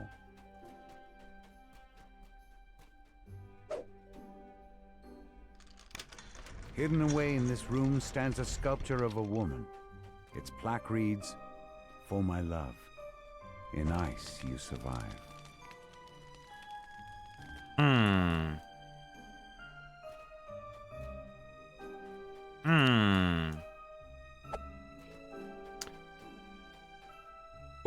We didn't trigger learning more about the Prince of Frost, though, from coming here. Oh, that was mean. My Sharona, it has been hundreds of years, and yet your beauty, your face, your laugh, your wit, I still remember as if you stood before me. I cast a statue in your honor at each of my court's palaces. Whenever your soul returns, you will know this as your home. But for now, your memory glows coldly within me. And that, mortal, you destroyed yourself for, my hatred for him and his ilk grows deeper and more frigid with each passing moment. Not a day goes by without imagining the second his soul finds a new body so that I can tear it out and show it the true meaning of misery and suffering for taking you from me. Though he can die, he will not. I'll see to it that he endures and suffers for the full length of time that he separated you from me. And I'll add a millennium for good measure. Perhaps then, my sweet, bright love, you'll appreciate how much I adore you. The Prince of Frost had hidden a journal inside a sphere of ice. The journal details memories of his long-lost love. As he dropped the journal, Whoa! the frost giant bursts into the room, along with a squad of red-capped guards. Did you see that damage The frost number? giant collapses onto the floor with a heavy thud. Well, that is the biggest damage number I've ever done by far. It was like 3,187 or something like that. It was over 3,000. Over 3,000? That's impossible! Okay.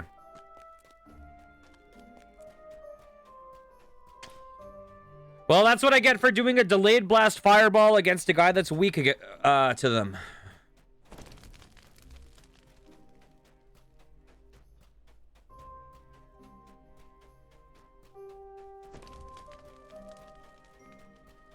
Yeah, that's like basically triple my previous highest damage number that I've seen.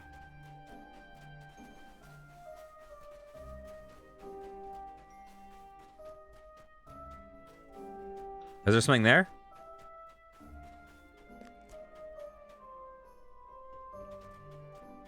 Oh, I think I already got that, I believe. Okay, let's go up to the north wing.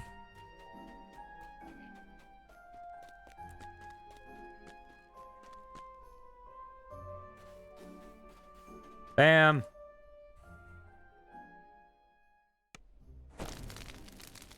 Okay, we have a couple paths.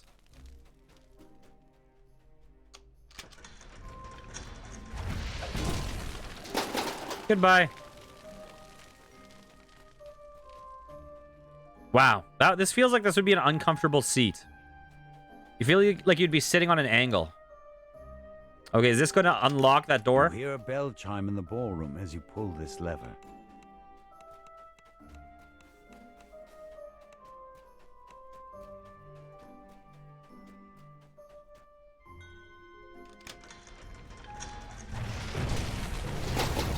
Goodbye. Okay, a couple more doors.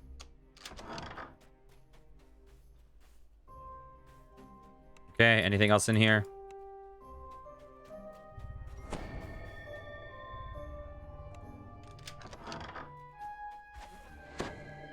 You know what? Come over here.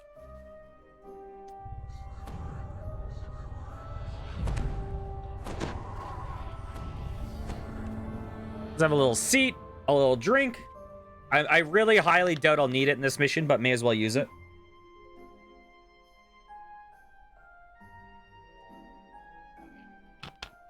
No reason not to. Okay. You know, I was actually kind of amazed looking at all the feats yesterday when I leveled up at how few would actually really benefit my character.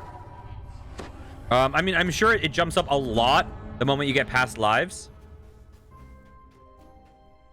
But there actually weren't that many options that were really... Like, there were a ton of options, but there were not a ton that would be super realistic for me to choose. Well, what I mean is, like... for ones that were realistic choices for me, it would be, like, mental toughness, spell penetration. But a lot of them were, like, you know, raise... You know, things like raise, tumble, and jump by 3 or whatever. Or, like, you know, the ability to wield a long sword or things like that. Like, most of the options were... or, like, things like sap. Stuff like that. They were not really realistic choices. The court advisor stares off into the distance. At the sound of your footsteps, he jolts, turns around, and lets out a dejected sigh. Yeah, I've gotten all the spell focuses. Or foci, I guess.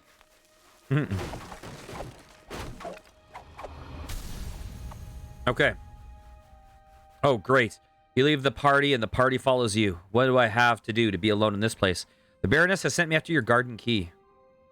No. The Prince of Frost cannot under any circumstances see that flower. Trust me. I know it is best for the Prince of... Oh! Does that flower have something to do with the soul of the guy? Is that flower like the soul of the mortal? No. The Prince of Frost cannot under any circumstances see that flower. Trust me. I know what is best for the Prince and the Baroness. If I allow you to enter the yard, that would be chaos. I'm very proficient in spellcasting. I could just blast the door open and cause even more of a disturbance to get in the garden. If you insist on being more of a disturbance than we already have, then fine. I'd rather just get this over with. Why did I even bother leaving the plane of air? Here's the key. It'll open either of the 2 doors on the ground level that will lead out to the garden. The frosted cerise is blooming in the center. Just go in, grab the flower, and get out. And refrain from blasting through any of the furnishings while you're at it. I'm glad we understand each other. Osha hands you a key. He tells you that the frosted cerise flower can be found in the center of the Aurora Garden, but warns you not to let the true nature of your visit become gossip fodder for the other guests.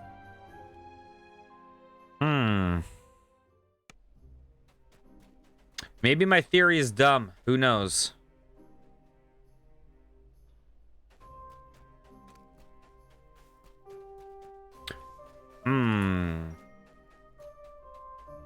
Or maybe the dude, like, gifted his love the cerise or something.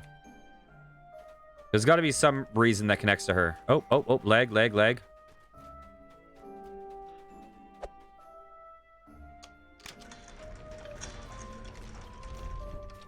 You step out into the snowy garden. A A peculiar patch of grass grows in its center, along with a flower that emanates a magical, chilly aura.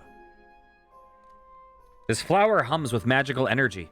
This must be the bloom that you were sent to find, the frosted cerise. With this, you can perform the ritual to wake Lord Arden. The flower crumples away into nothing in the palm of your hand, and instantly regrows in the soil. The newly sprouted flower glows blindingly for a moment, and, unexpectedly, a shockwave rocks the palace. Wait, can I get up here? I can. Okay, what is up here? Oh. Interesting.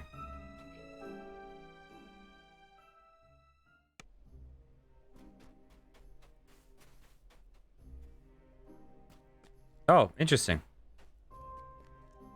To your surprise, the ballroom is now covered in twisting vines and familiar flowers. Mmm. I thought I eradicated those flowers a millennia ago, but now they're everywhere. Snarls the Prince of Frost. Outlander, you will fix this, or I'll turn you into a block of ice. Okay, figure out who is summoning the flowers.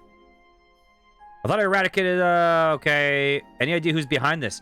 Do I look like I have the time for all of your idiotic, simpering questions? Ask the Baroness if you're so hopeless that you cannot follow a simple instruction without tripping over your own thick mortal feet. I'll get to the bottom of this. Okay.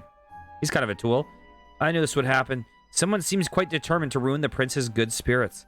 At the first ball we had since the Baron, well, since I took charge of things. Who would want to disrupt this ball? The prince has many enemies. He nearly threw a fit when I hired satyrs as our musicians for this evening.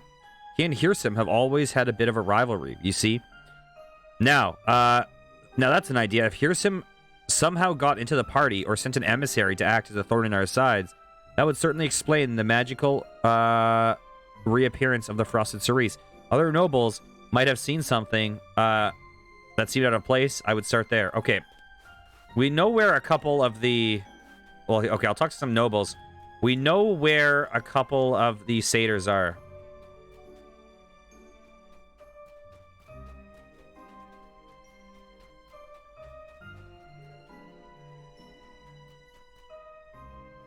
Okay, let's talk to what's-his-face. And then I will go down and... Oh, hey, guys.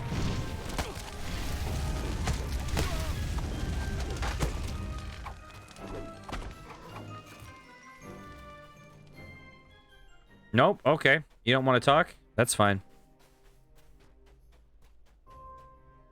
Oh, you know what? I'll kill you guys first. Okay. Let's go to that one room.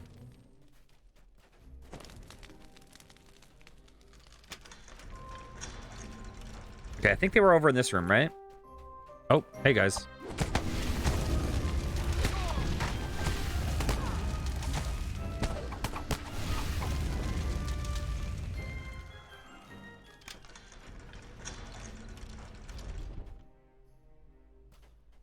We can't talk to them, but one of Baker's mulberry tarts would go lovely with this wine, don't you think? Never had one. I'm looking for the reappearance of the frosted cerise. We think someone must have cursed the palace to let the flowers grow back. Anyone seems suspicious to you? What? You've never had a mulberry tart? Why, that's unacceptable. You must remedy that at the soonest opportunity. If you're asking me who is suspicious and who is not, I would start with the one who says she hasn't eaten a delectable treat. By which I mean the only one out of place here is you. Right. The Countess does not tell you anything of note about the other party guests.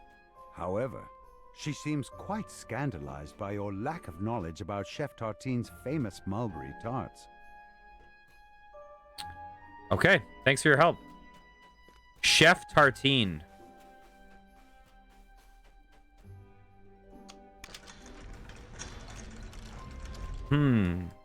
I actually thought getting the flower was going to be the end of the quest.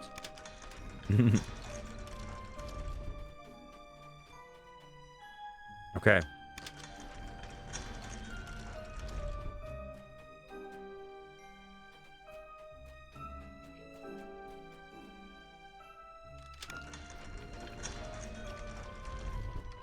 This is the longest one.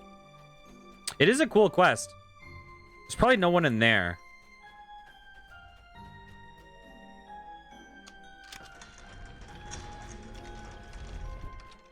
There is? Okay.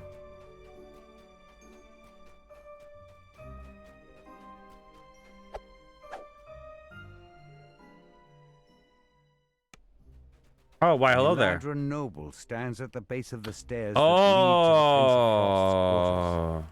This must be Dame Allegra, the mysterious newcomer you're looking for. Why, hello there, Dame Allegra. Okay. Are you new to the court? I hope you enjoy your evening. Thank you for that talk. Even though I know it's you! You're the one who did it.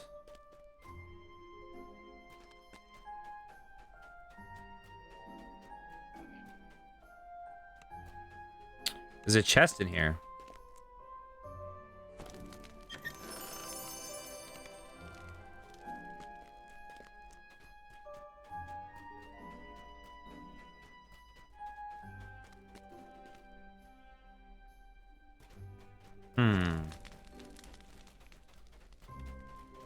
We all know Dame Allegra did it. Of course she did. Can I just fireball her already? And I would have gotten away with it too if it wasn't for you meddling kids. Speaking of which, I just watched the first 2 episodes of Velma last night because I heard it was terrible. And I decided to watch it.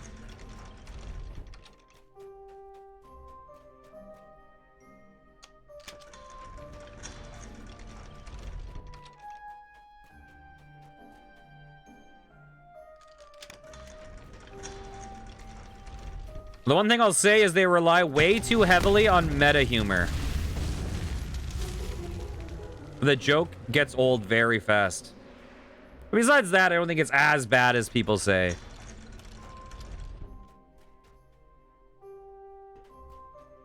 Okay. Somebody gets to charm. It's a little time. That's the only noble?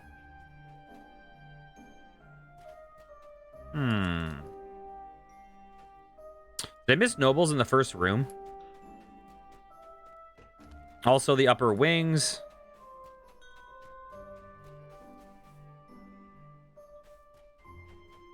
Oh, Oh, we never talked to her. The prince is quite formidable, isn't he? I wouldn't want to be on the receiving end of his icy temper. In that case, maybe you wouldn't mind answering a question for me. I'm looking into the flowers for him. By all means, ask away. Are there any strange guests at the party tonight? There are a few nobles that I don't recognize now. Oh, what are their names? Lord Beryl and Dame Allegra. How can I find Lord Beryl and Dame Allegra? Sir Snowdrift is quite the busybody. Surely he'll know more information. You should be able to find him surrounded by other fellows in the Gamesters Lounge. Okay. Lady Lazuli informs you that there were only 2 nobles she didn't recognize in attendance tonight. She knows who can tell you more. Sir Snowdrift, the resident social butterfly of the Prince of Frost's court. Okay. Another lost lamb. Left wandering the party in need of a conversation. Fear not, my friend. You have been found. You must be Sir Snowdrift. Guilty as charged. And you are Curlicus. I've heard a lot about you. And I hear you're the one to talk to about the other nobles who's who in the Prince of Frost's court. Specifically 2 nobles named Lord Beryl and Dame Allegra. You have come to the right place. I hear Lord Beryl escorted Dame Allegra tonight. But I have only seen him alone, guzzling enough wine to fill a small pond. I would tell you how to find the lady, but truth be told, I don't know what she looks like. She's new to the court, this corner of the prince's court, coming from the far north, I hear. But Lord Beryl has seen her, and knows how I can find her, correct? Precisely, like I said, he drinks enough to topple a unicorn. He's likely skulking in the cellar kitchen, trying to steal another bottle. Now, if you'll excuse me, I have lords and ladies to entertain. Tells you that Lord Beryl was last seen slinking off to the kitchen in search of a fresh bottle of wine.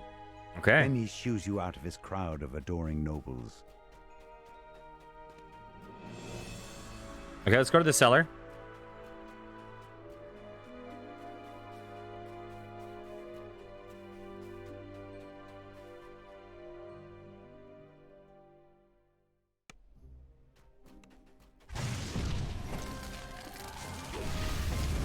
There we go.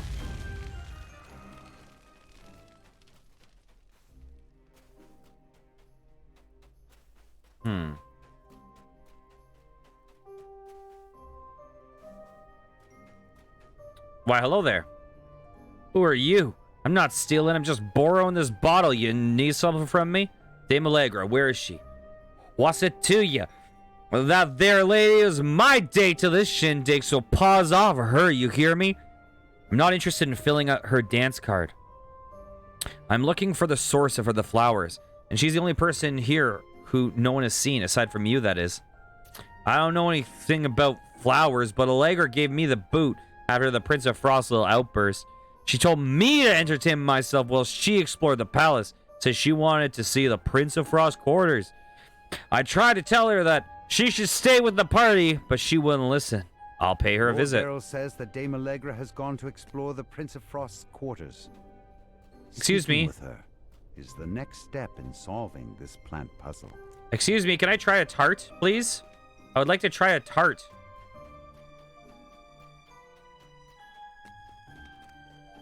If only I could try a tart, this person would trust me. And buffs deactivated.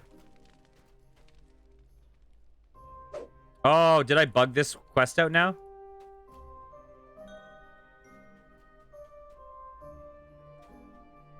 Because I talked to this person beforehand? Oh, no?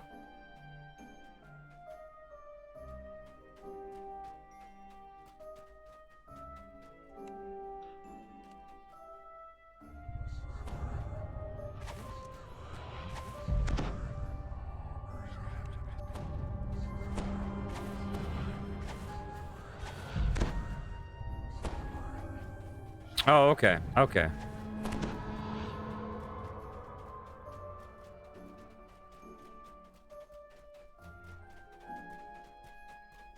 Her name didn't say noble by it like the others.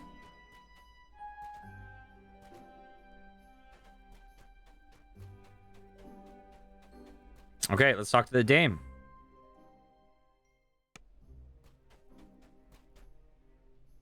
You're Dame Allegra, right? Lord Beryl told me where you would be. Lord Beryl was so kind to escort me tonight. And I'm new to this part of the Prince of Frost domain. I'm afraid I've yet to make very many friends. Just as you said, I'm Dame Allegra. Pleasure to make your acquaintance. Pleasure is all mine. I assume you've heard about the flowers popping up all over the palace. You wouldn't happen to know anything about that, would you? As a matter of fact, I did see someone planting something in the garden. It must have been the frosted cerise. Sadly, I didn't get a good look at their face before I returned to the ballroom. I never saw anyone strange with the other guests. However, I am very adept at examining the traces left behind from magic. Perhaps if we return to the spot where I saw them, it'll become clear. I'll meet you there. Dame Allegra saw a hooded stranger plant the frosted cerise in the garden. She bids you to follow her there, so she can help you search for clues about the culprit. Okay, let's go to the garden.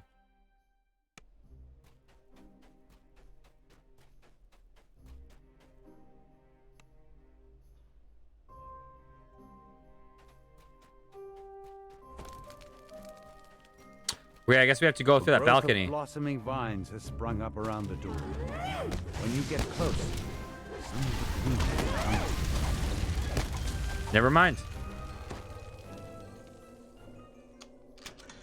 We just have to murder.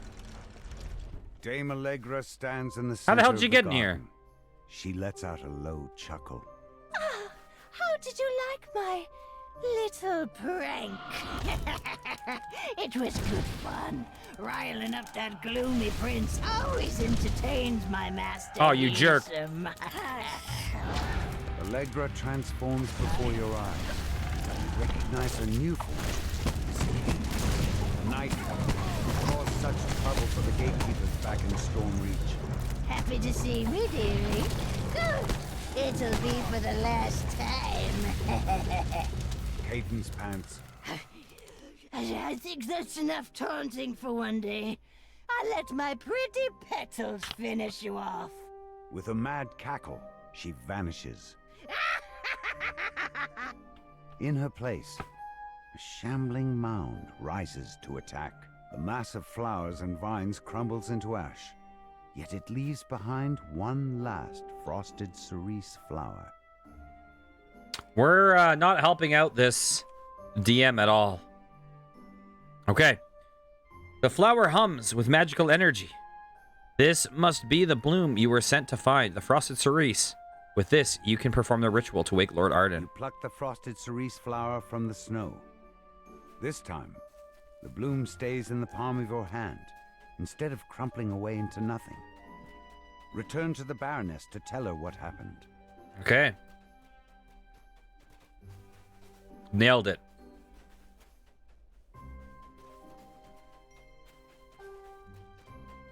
Now, the fact that you say this is the longest one leads me to believe it's still not over. So, one of Hearsam's old crones managed to infiltrate our celebration after all. It's comforting to know some things never change. Of course, if he ever decided he wanted to stop making my duties more difficult, I would wholeheartedly support his decision. As a thanks for your help, feel free to choose something from our stockpile. Quite a few Fae tend to forget about their belongings over the course of a night dancing and never bother to seek out what they lost. It's somewhat annoying, actually. I'd also add, though he would never admit it, you did us a favor in taking care of Cadence's scheme. We Fae don't take that lightly. Should you ever return to these parts, I'll be glad to see you again, as long as you don't bring any trouble with you. Take care, Baroness Bitterspine. Though the prince himself would never admit to it, the Baroness tells you nice. He is in your debt for thwarting the Night Hag's scheme. And now that you have the frosted cerise, you're one step closer to waking Lord Arden. Someday that satyr will wake up to find his hooves encased in ice. He should count himself lucky that our paths rarely cross. I suppose you must be looking for some reward for fending off the hag responsible for souring my mood. You shall not find one here. The Baroness can handle that. I suggest you grovel at her feet instead of mine. It was a pleasure to make your acquaintance. Wait. Let me see what my boots are. My boots do have Featherfall.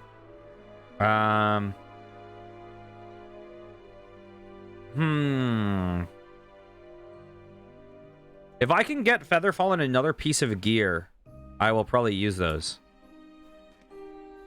Thank you very much.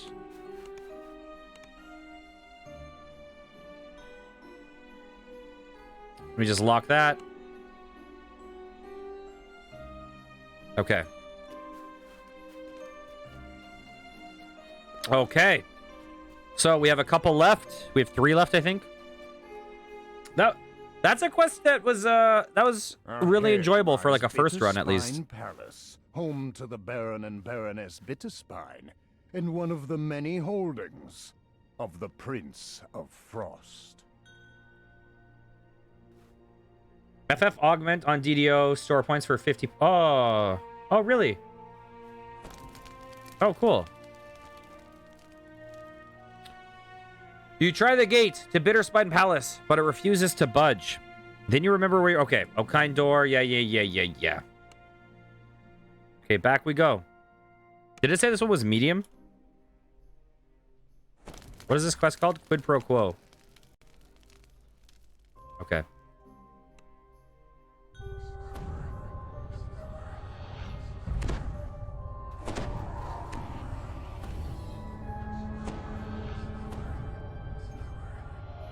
I imagine that quest that we just did is pretty fast if you, like, on a second run, when you know what to do. Down at you.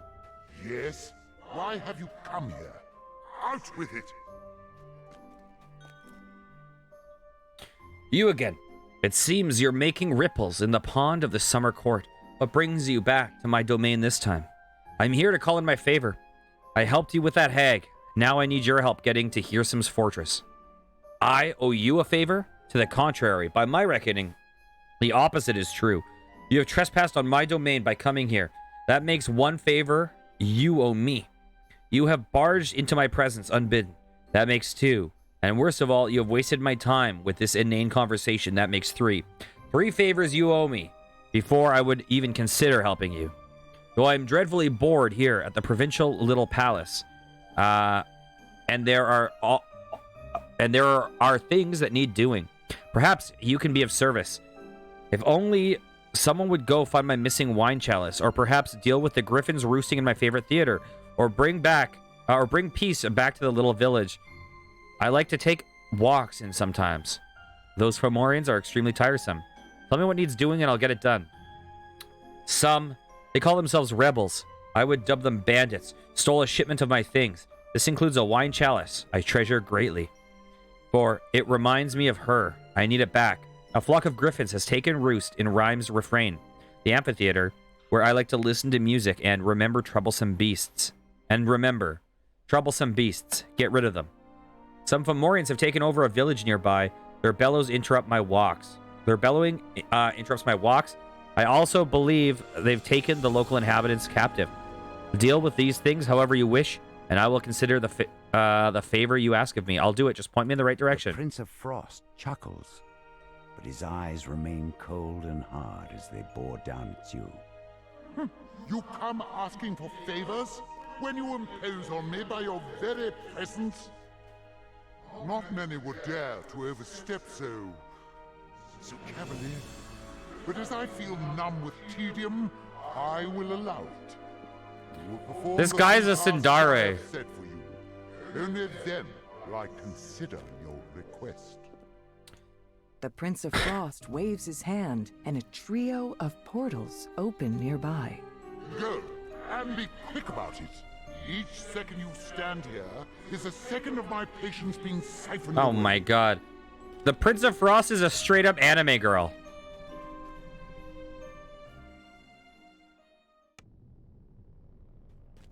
You find yourself inside the base held by the rebel bandits. The Prince of Frost wants you to retrieve a wine chalice that they stole. Okay. This goblin sits surrounded by various bottles of alcohol and reeks of someone that has been up for days drinking it. He eyes you briefly and then resumes drinking with little care. I'm looking for a fancy wine chalice. Chalice? Yeah, I've seen it. The boss keeps it in her room. Says it's the ticket to the high life. Good to know. Is there anything I should be aware of trying to retrieve it? Just a few things. The old werewolves patrolling around. Oh, and the boss herself. Magical locks too. Can we just like waltz in and blow them up? The old werewolves. The boss is a pair of old werewolves patrolling the halls. For anyone that smells off. If they smell you, they'll howl and wake everyone up. Unfortunately, they're pretty old, so their eyes aren't as good as they used to be. Okay. Let's just freaking blow everything up. Hey, what's up? The bandits said something about needing to get the patrolling sentries to wake everyone up. It Ooh. may be possible to sneak past the sentries and through the sleeping bandits without needing to fight. Yeah, right. That ship has sailed. Oh, here. You know, like normally I would opt for probably for stealth, except that The werewolf sentry stops, sniffs carefully, then looks directly at you and howls. Now the sounds of the bandits' awakening can be heard throughout the cavern. You'll have to fight your way through. except that I would be hiding in a room for it, which I think would probably be boring.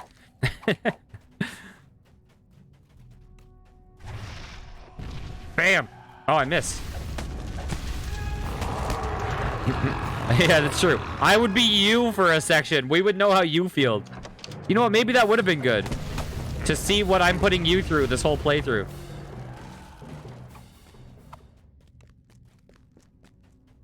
The note contains a single word on the right side of the scroll. Enjoyment. Okay. So is this going to be... Wait, was there a scroll in this room? I didn't spam Q. No? Okay.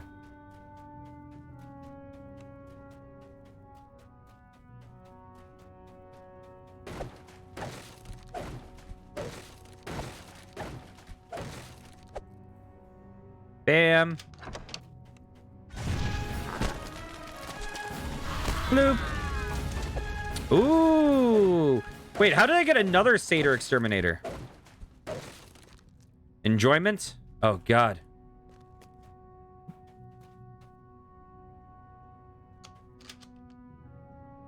Okay, I don't know what that rune did.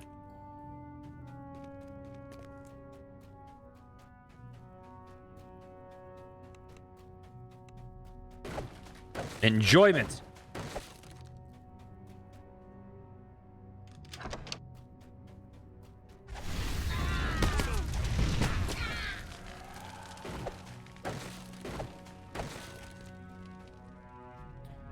Just think about how much enjoyment you get. Oh my god, get out. Oh, okay, we're switching over to guild. Oh, look at that renown. I'm feeling so great. Oh, I hear dings. Was that the ding of more renown? Okay. My name is Lord Arden. I'm here in a garden for shabba-da-dum all day.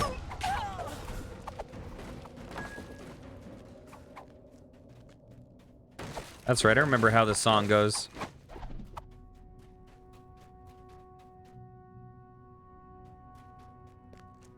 Okay.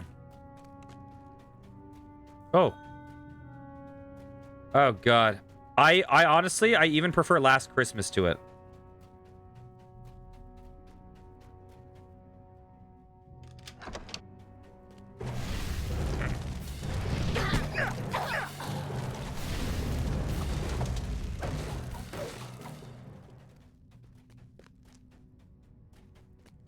Last Christmas, I gave you a sword, and the very next day, it sang all these words. That's right, I rhymed words with sword. Oh. That's gonna open up.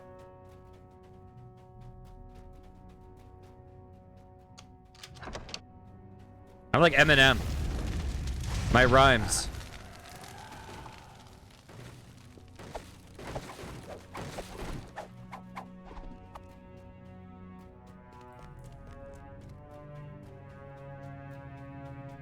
Okay.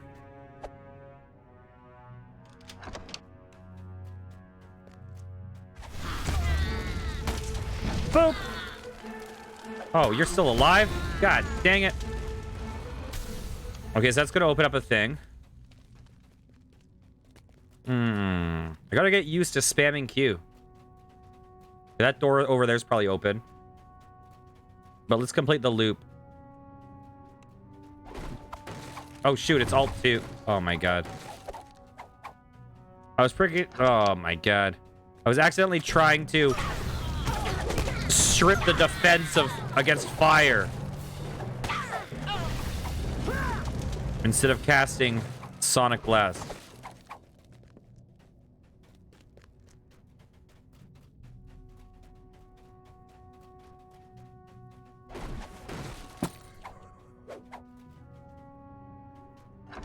There we go.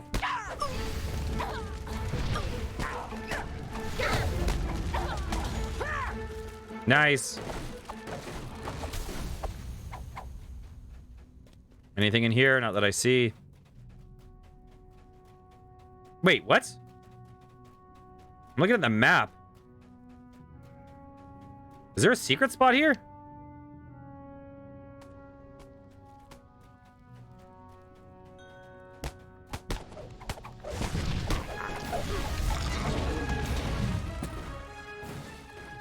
The map just looks like these rooms connect.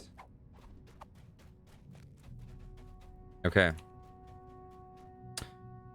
Valuable enjoyment. It was enjoyment, right? A single word on the left side of the scroll. Wait, where was the first one? First one was in the middle. Valuable enjoyment.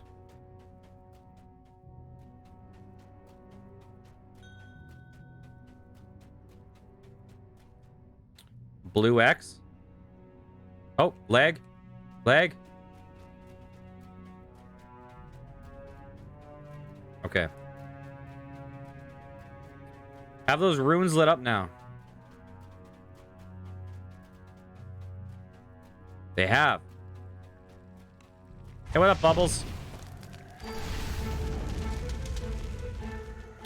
We are the Powerpuff Girls. Goodbye. Okay. Paging through this well-worn journal, you learn that the bandit captain has a private stash of treasure hidden somewhere in the caverns. It would certainly be a shame if it were to be left behind. This journal details the number of heists and holdups performed by the group of bandits. Additionally, it seems to indicate a larger portion taken by the bandit leader and stashed somewhere secret near the end of the entries. Oh, there are several pages torn out, followed by a short entry. Speak the phrase aloud In the east by southeast. Okay. This is the missing wine chalice that the Prince of Frost requested.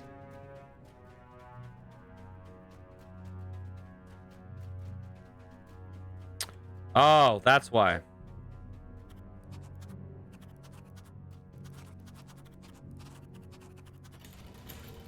Nailed it.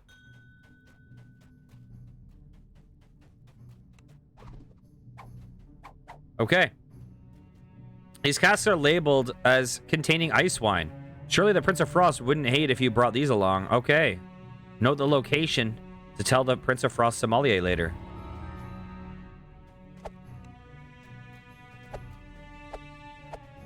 Okay, is that?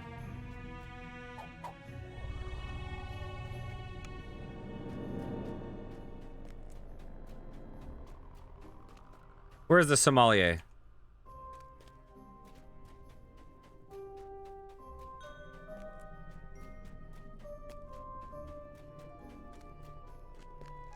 Oh, there we go. If it pleases the Prince of Frost, how may I help you? I found some casks of ice wine in the rebel hideout. You should go collect it. Nice. La, la, la. Ooh, a rapier. Wonder how full my inventory is. We're doing okay. Okay, I forget which one we went through. That was Rebel Caverns. Okay. So next is Captive Village. An injured guard calls out to you. You there. You have the look of an adventurer. The villagers have been captured and dragged off by those brutish Fomorians. I'm in no shape to do anything about it. Rescue them, please. I beg of you. Okay. You overhear an argument between the Fomorians. Perhaps there's some way to take advantage of this strife? Okay. Nonsense. They'll make excellent laborers down below, blah, blah, blah. Hey, guys, what's up?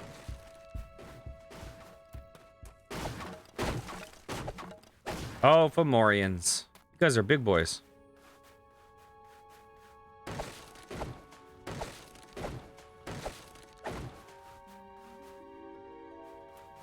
Okay. Villagers chained up with magical bonds. Oh, they will be unable to go anywhere without direct orders from the Fomorian. That place. Okay, let's attempt to manipulate the magical energies. You're free to go.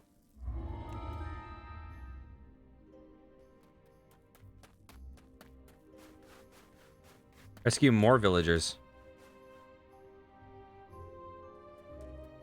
For a little one to approach so carefree, I cannot tell. If you are extremely brave, extremely stupid, or both, so be it. I will hear you out. What do you wish to ask of me? I heard your brother saying he was going to kill your captives by causing an accident on the way home. Is that what he said? Very well. We'll see how he likes a taste of his own medicine. Lurtz considers your words, then gives a single nod.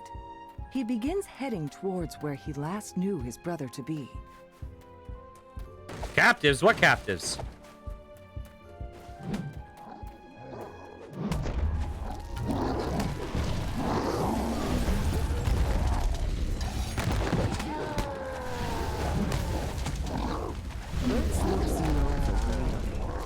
Well, if I get to keep all the captives for myself, I might as well add more to my haul. Then he attacks. The Fomorians have been defeated, and the village is now safe.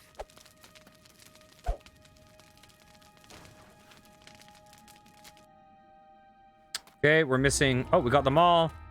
Oh, that one was easy.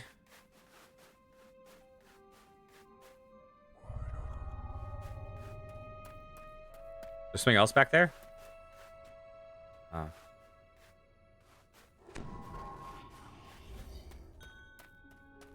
Okay. Bam. That one was incredibly straightforward. And then the last one is over here.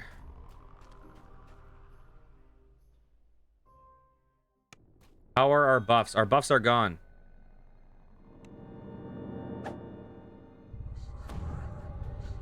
You've arrived at Rhyme's Refrain, one of the Prince of Frost's favorite venues. He demands that you remove the griffins that seem to have made their home inside the amphitheater.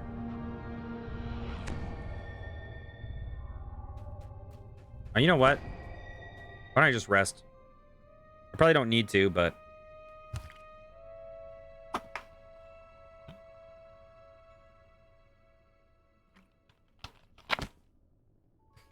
Me as well.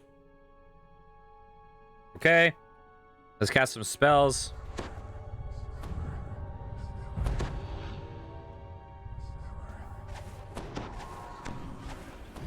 Bam. A number of griffins Hey, are perched throughout it's a murder the party. amphitheater. Woo! They look at you apprehensively, but Oh. make no move to attack. Oh, never mind. I can help. Hey, what's up? Where's this matriarch?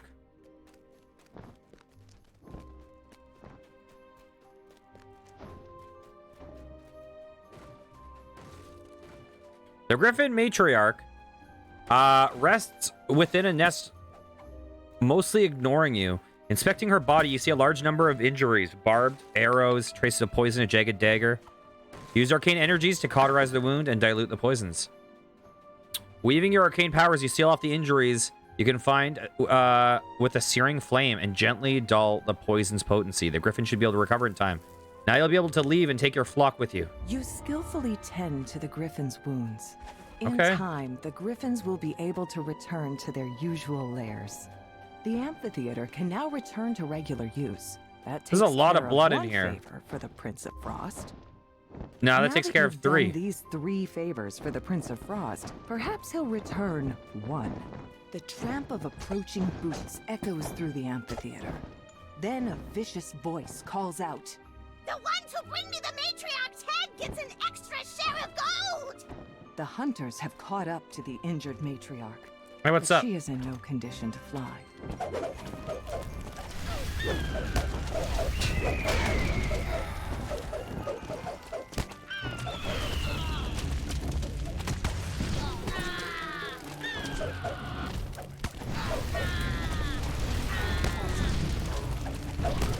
There we go.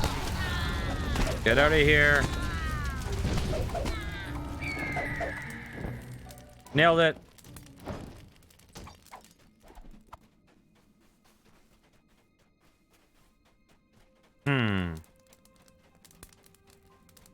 Is there something else I've missed in here?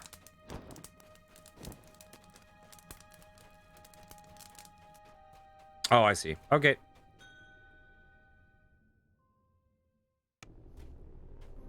Okay. We did it. Easy peasy. Oh, you again. I'd nearly forgotten. Your stench seems to indicate a fair amount of scurrying around. So then, what have you to say for yourself? I've recovered your chalice, liberated your village, and cleared out your amphitheater. All as favors to you. Yes, the 2 favors you owed have evened the scale, and the 3rd creates an imbalance on my side. Very well. I shall grant you access to that hovel Hirsim has been hiding out in. It's not as though I'm fond of that drunkard anyway. I shall build you a stair of ice that leads up to the cliffside. Now that we have come to an agreement, you may be gone from here and find a bath. It's a deal. I'll let you know when I plan to head there. To once again even the Nice. scales, the Prince of Frost agrees to lend you his powers in reaching Hirsim's fortress. You can now proceed with the final part of your plan, trading Hirsim's needle for the codex pages. The first path was by far the longest. The first path was longer than the Here second 2 lies combined. Bitterspine Palace, home to the Baron and Baroness Bitterspine, and one of the many holders Oh, well. of the Prince Okay, of I'll come back. Frost. Can I? I don't think I can. Whatever. That's life. That's life.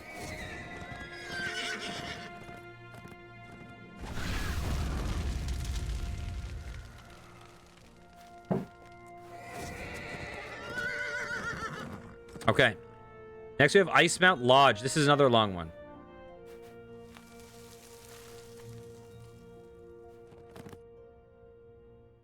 Okay, I will plop in.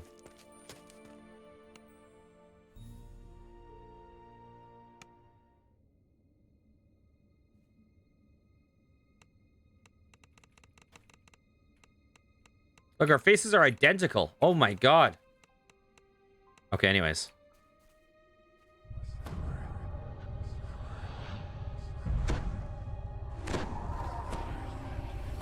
Bam.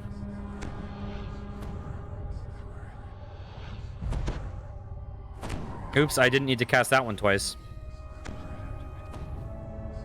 Whatever. Snow drifts into the open gateway of the abandoned lodge. You spot Hirsam, the Prince of Satyrs, through the gate. We meet again, Bear. I see you're still here, carrying out your duties. You know that I am bound to this place, Prince. It was your command. You don't seem very enthusiastic about it. As it happens, I'm about to have a very important meeting here, and I don't wish to be disturbed. I'll need some guards. Reliable guards, not a grumpy old flea bag like yourself. Let's see. Yes, that should do it. Don't bother to get up, Bear. I wouldn't want to interrupt your busy schedule. The bear looks up at you. He's known you were there all along. You might as well come in. He grumbles as he opens the gate. Aw, it's Pooh Bear. I feel like the long quests lean towards very conversation-driven. I greet you, traveler. I do not say welcome, for none who come to this now forlorn place feel welcome here. Even Hirsam, who treats this lodge as his own now, is an intruder. What is it that you want here? Speak quickly, while Hirsam is distracted by his meeting. I seek the Baron Bitterspine. I heard that I might find him here. Baron Bitterspine? It's been some time since I heard that name, but yes, I might be able to direct you to him. But before I show you to the Baron, however, I require some things from you. 3 things to be exact. 3 things? Why am I not surprised? Very well, Bear. What are these 3 things? First, I'll need the sap of a sly oak. That should not be difficult. One grows in a clearing nearby. Next, I require some owlbear butter, a rare substance, but you might ask the gnome who lives nearby. He's a baker, and he might know where you can get some. Lastly, bring me the gloves of a giant. There, I cannot help you. But there are precious few giants in these parts, apart from the Fomorians who live beneath the earth. Getting the butter is really cool. Oh, God. Do we have to extract it from an owlbear? When you have found these things, return to me. I shall lead you to the Baron. Get the things, come back, and talk to you. Understood. The bear agrees to help you find the Baron, but first you must bring him 3 items. We need to churn some butter?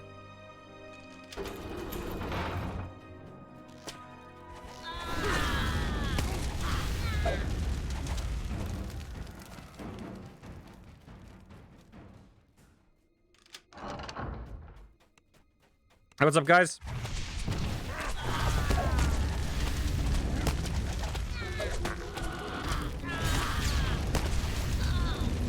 Yeah, you may be flameborn, but that doesn't stop me from Ah! There's traps here!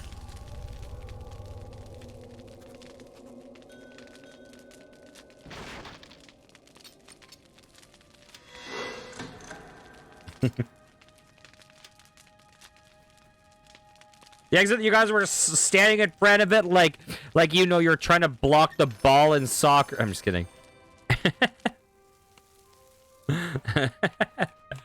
Okay. Traps.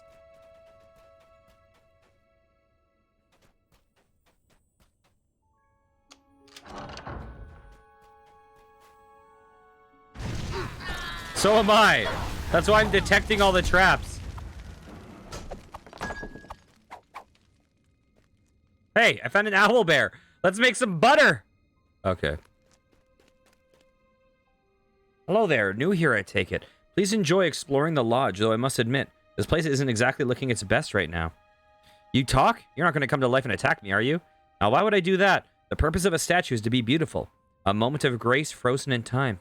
Imagine a statue running after you, arms and legs flailing everywhere. Not for me. Thank you very much. I'm content to stand here, be beautiful, and watch people come and go. Not that there's been much of that lately. You haven't seen a giant around here, have you? I need to find one. A giant? Oh, no. Of course not. There are no giants allowed up inside the lodge. Hirsam wouldn't stand for it. Nor the Baron before him. No, the only giants around here are the Fomorians who live beneath the ground. And thereby hangs a tale. Long ago they were cursed for... Okay, then how do I get underground? Speed it up. I'm in a hurry. Well, there's no need to be rude. If that's the way you're gonna be, I'll give you but the merest hint. To find what you seek will require a deep dive. Won't anyone in this place give me a straight answer? Okay, deep dive.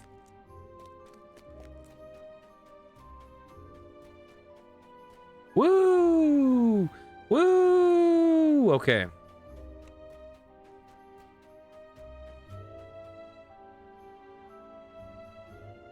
Where's my...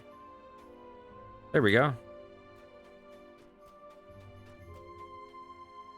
Oh, that is where you need to dive. Okay, I'm coming back.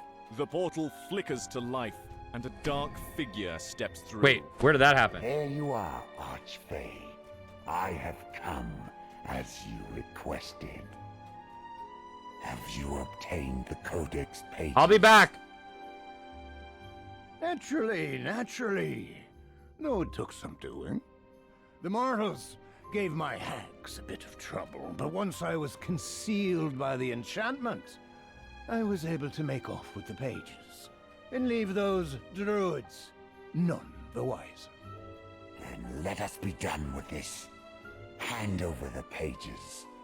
Now, let's not get ahead of ourselves. There are two sides to this deal. And how can I be sure that you'll deliver what you've promised? You ask much. You wish to transform the entire Feywild. Oh, I wish to restore the Feywild. Return it to what it was before the Eladrin littered it with courts and palaces. This was once a place of unfettered freedom, touched only by the pure hand of nature. Nature, yes, you needn't worry about that. I have found a place that civilization has never touched. A place where nature is unbounded. All you need do is open the door, and nature will flow forth like a flood. You keep talking about this door, well and good, but what I need is the key. The key is my secret for now. You'll receive it when the time is right. We will arrange one more meeting, where we'll make our exchange. Yet, as you seem impatient, so I have brought a gift. Corrupted unicorn. A breed found nowhere in this place. You'll find they make effective servants. Effective spies, you mean? But no worries. I'll find a use for them, I'm sure. Remember, Archfey, you're not the only one who can do me this service. Yet if you fulfill your word, I will fulfill mine. Okay. Farewell. That's a guy. Okay, let's head back, I guess.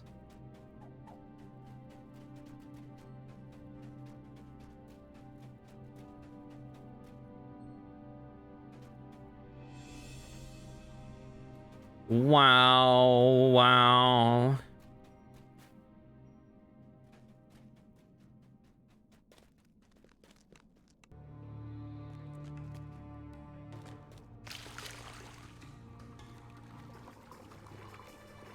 Okay. I don't want to talk to the statue. I want to pull the lever. There we go.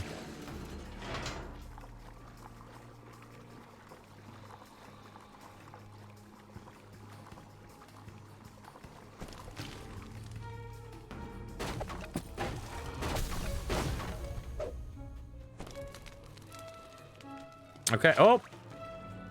Okay, let's roll. Bam.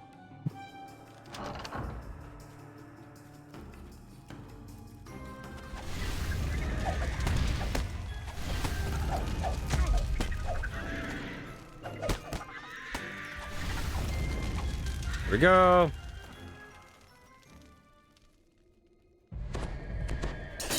Traps. Ha ha ha! Ha ha ha! Warble! Here, let me select you. Slash laugh. Ha ha ha ha! How does it? Okay, wait. I know you're a rogue. It doesn't hit you, okay? God dang it. I know you're proving your point.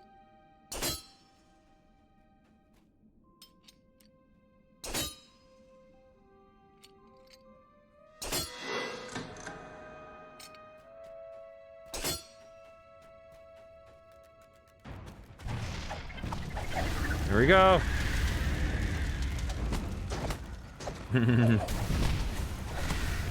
You win this round. Warble. I think that this playthrough is my villain arc story. A massive figure looms in the murk ahead. You found one of the Fomorians. This is my twisted super villain giants who origin live in the story. caverns beneath the Feywild. Hey, what's up? You got a glove?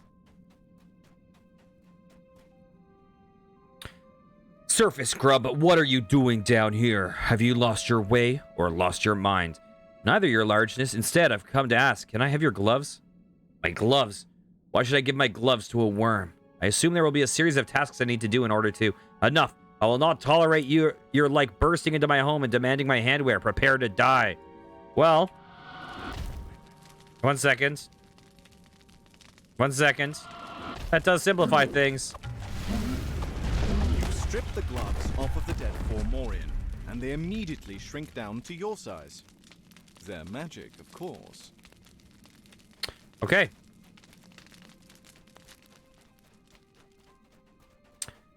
Thank you for your service.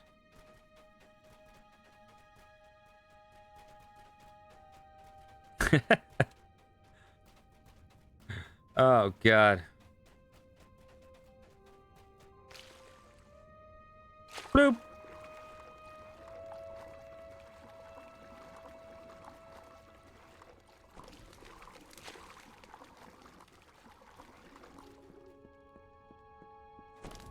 Bam. Okay, we'll go back to the room.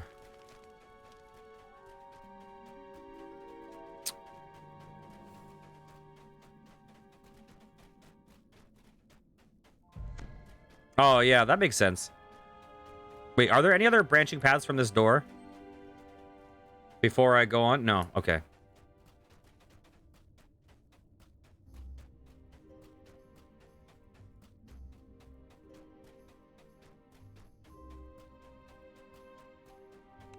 Why, hello there, friends. How are you guys doing? Oh, great. You're made of plants. Perfect.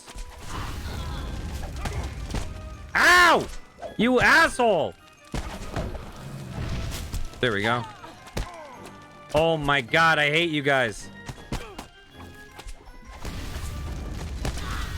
I came in with too much smugness. You guys came with ropes.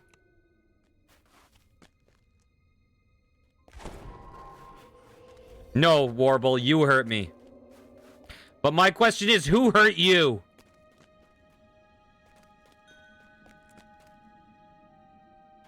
Okay. Sky Oak.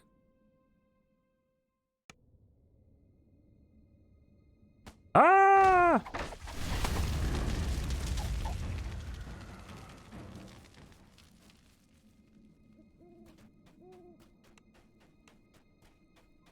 Why, hello, more plant guys. Bam.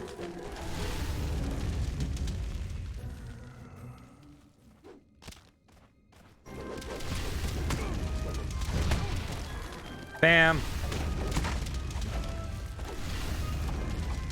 Okay.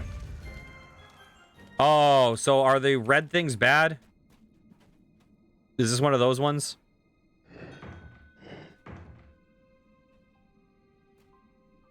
Okay.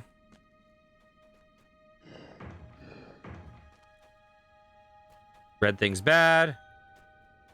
What are these? Okay. Yep. Okay. Here we go.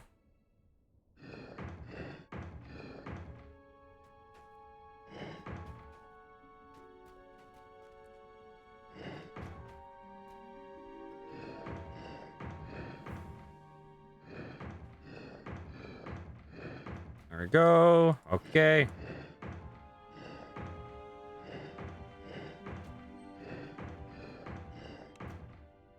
Bam.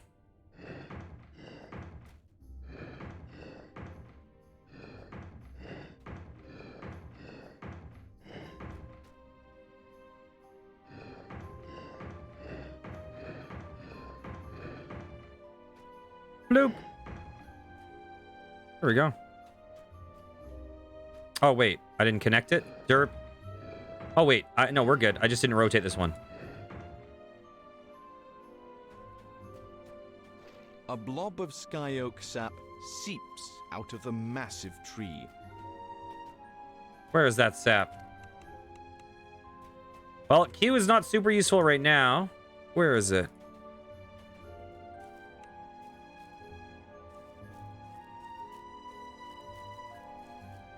What the heck?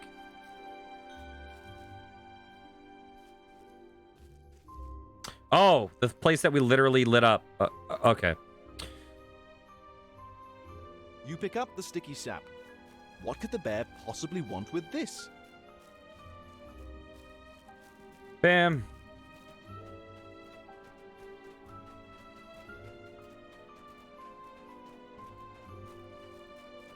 Okay, I need to buff up once we get to the next place.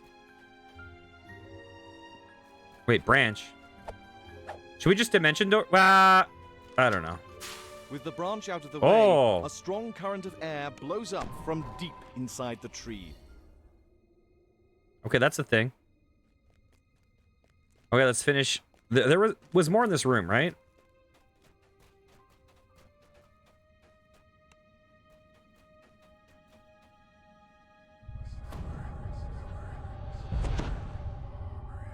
There we go.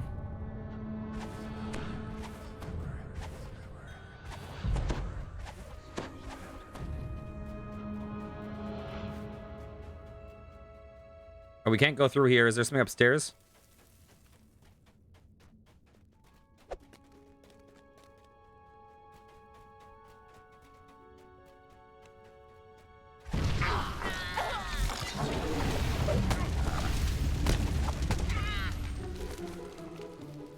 Okay.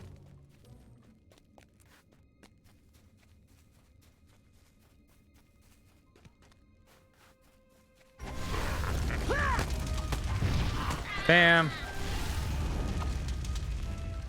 Does this connect back to the beginning?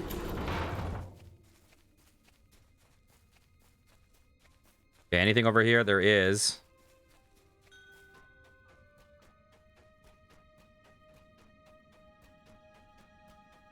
Oh, it's the chef.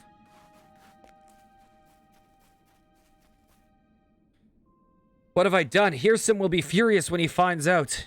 And when I promised him so much, I suppose there are some things a gnome was just not meant to bake. I need some owlbear butter.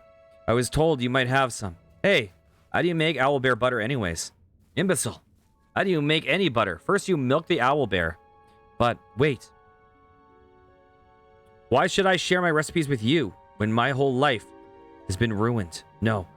I do not have any owlbear butter. My supply was stolen and my custard cakes as well.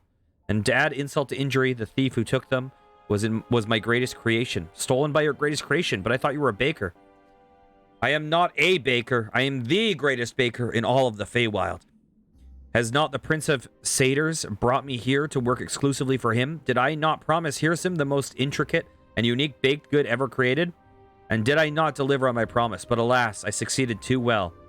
Little did I know that I began work on my larger-than-life gingerbread man. That I would end up creating a gingerbread golem. A gingerbread golem? Indeed.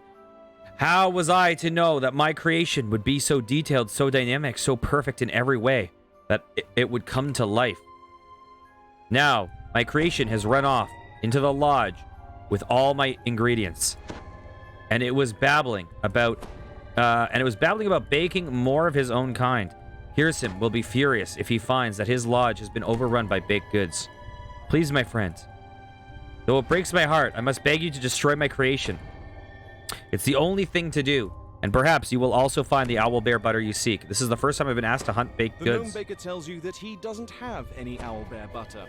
A gingerbread golem that he created has run off with his entire supply, along with a collection of delectable custard-filled cakes. Okay.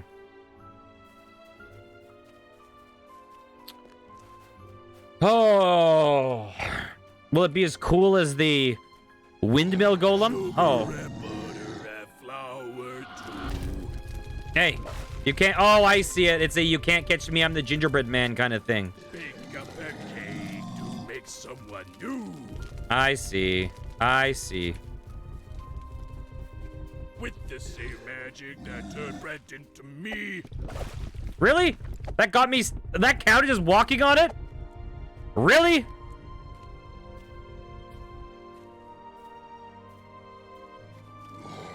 I'm going to make a whole friend army.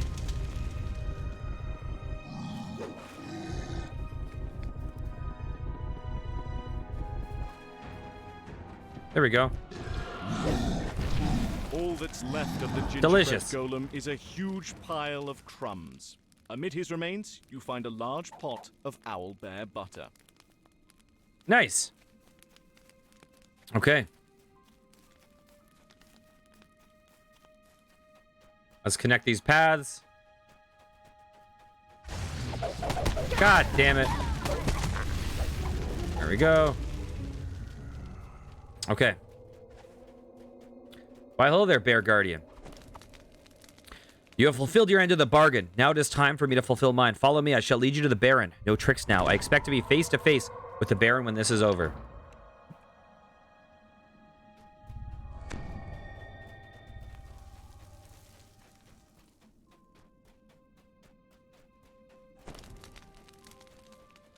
Now let's talk about the Baron.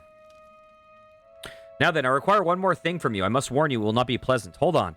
You said you were taking me to the Baron. I want to see the Baron standing right here, right now. And so you shall, if you follow my instructions. Now kindly put on the gloves of a giant. Wait, I don't see how this can hurt. Put on the gloves. You put on the gloves. A strange sensation flows through your hands. Clearly the gloves have been enchanted in some way. Very good. Now spread the sap on the gloves. That'll ruin a perfectly good pair of gloves, but if you insist... Splendid. Now put the owlbear butter in my mouth. To your surprise, the bear stretches his mouth open wide, revealing very large, very sharp teeth. Sure. Okay. Almost done. Now reach into my throat with the glove as far as you can and then pull. The bear fixes his eye on you with a steely glare, then opens his mouth even further. If you say so, you cautiously reach your hand into the bear's mouth, and then, thanks to the slippery owl butter, it's easier than you expect. To your surprise, you touch something hard deep inside the bear's gullet, something covered with hair. Pull on the hair. You give it a tug, and your glove sticks to the hair, thanks to the sky oak sap. But whatever that hair is attached to is large and heavy. Pull harder. You pull harder, and your hands begin to tingle with energy as the glove's enchantment lends you additional strength. Eventually, whatever is down there starts to move gradually at first, but then faster and faster. Then, at last, it's out, and the bear that held it seems to collapse. Dazed. Did we just turn this bear inside out? Dazed. You look to see what you've plucked out. To your astonishment, it's a fully grown eladrin. All that remains, oh yeah, is the bear rug. That's funny. Is the skin. What? How? Who? You don the giant's gloves, reach deep inside the bear's mouth, and pull out an eladrin. The eladrin bows, seemingly unconcerned by the strange turn of events. I am the Baron Bitterspine. You must forgive this roundabout method of introducing myself, but the terms of Hirsam's enchantment forbade me from telling others of my true identity. Fortunately, you were able to break his spell. Now, what can I do for you? So, Hirsam transformed you into a bear. I was sent to find you, Baron, by people... people think you disappeared because you knew one of Hirsam's secrets. And they were correct, for I've learned Hirsam's greatest secret of all. A secret that could lead to his defeat. The Prince of Satyrs cast enchantments on me, keeping me quiet. He turned me into a bear, forbade me from revealing my identity, and cursed me to remain inside this lodge. But now that you have freed me from his spells, we can... Wait, what's that? Sounds like hoofbeats. A black unicorn bursts into the room, and a voice sounds in the mind. You have tampered with one of Hirsam's... You jerk. My new master demands that you be punished for your impudence. Baron Bitterspine says he knows a secret that could defeat Hirsam. You should deliver the news to Winwood Hall. You can use that information to plan your next move. As I was saying before that interruption, I have learned Hirsam's most carefully guarded secret, suspecting that he was up to some kind of scheme. I followed Hirsam here to my hunting lodge, where he was not invited, I should add. And who do you think who should I find but the same mysterious stranger you saw here earlier? I overheard the two plotting together. Hirsim told this stranger that he had ordered a needle to be made, a magic needle that held Hirsim's archfate immortality inside of it. Did Hirsim explain why he had that needle made, or where it is? Alas, I cannot say, for I arrived in the middle of their conversation. And before I could learn more, Hirsim spotted me and cursed me to remain trapped here as a bear. The rest you know. I will take this news back to Wynwood Hall. Okay, what's in here?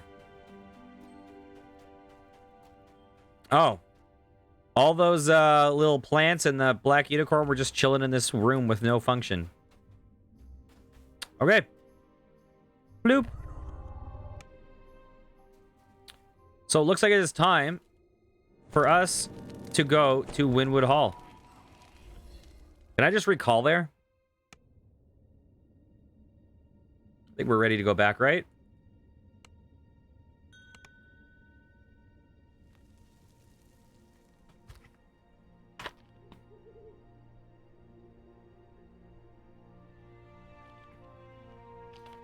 Okay, nice. Close enough. Wait, what is that? Oh, Isle of Dread prequel. Take me to Wynwood Hall. Okay, we have one more quest, you say.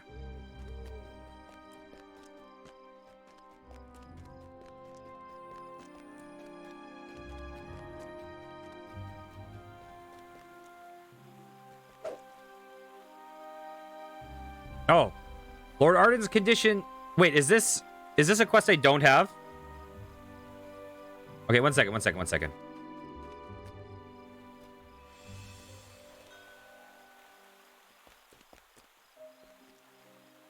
Oh, okay, I see. Lord Arden's condition seems to be worsening. He tosses and turns. As if working through something terrible. If you have the loot and the cerise, then all you need is his true name. But unfortunately, I'm not privy to that information. He's never confided me that detail. Why hide something as simple as a name? We Fae keep our true names as a closely guarded secret. Otherwise, we'd all be cursed left and right for petty squabbles that happened 350 years ago. Lord Arden and Eladrin, in a position of power, would doubtless be choosy about who he tells his name to. So, once I know Lord Arden's true name, he'll wake up.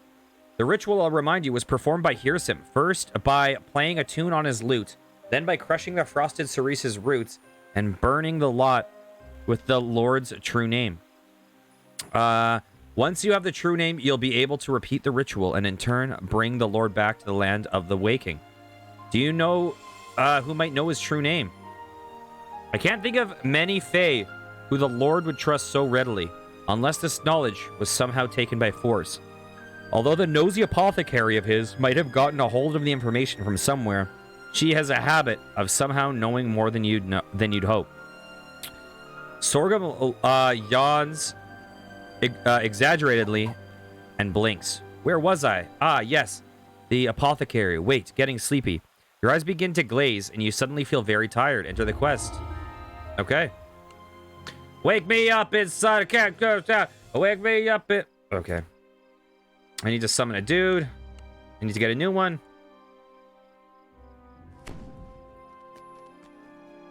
You awake from your unexpected slumber. At first, things seem as before. You're still at Wynwood Hall, and Melody is still standing beside the bed. Then you realize that Lord Arden is missing, and so are the flower and the loot you need for the ritual. There we go. I'll cast mine.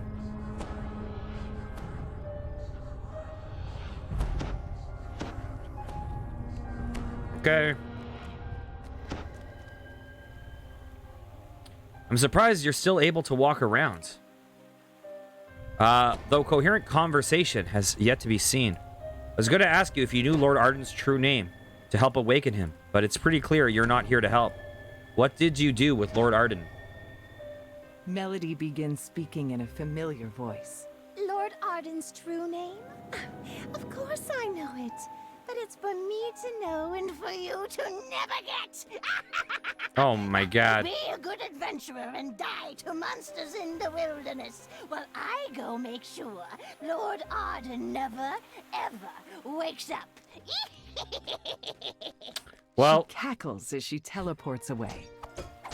You see creatures milling around near the gate to Winwood Hall. Then you notice that things seem different. This isn't the Feywild. You are trapped inside a dream.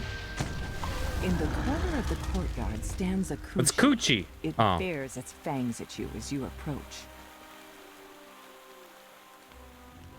A Coochie bears its fangs. Oh, awful. I've never seen the movie Teeth. Okay.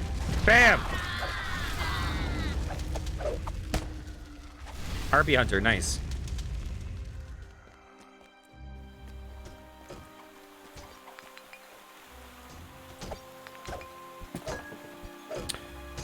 Oh, so there's like a lot of nightmarish creatures here. That's cool. Okay. Bam. No, I didn't mean... Damn double tapping. Oh, my God. I will never stop spamming that.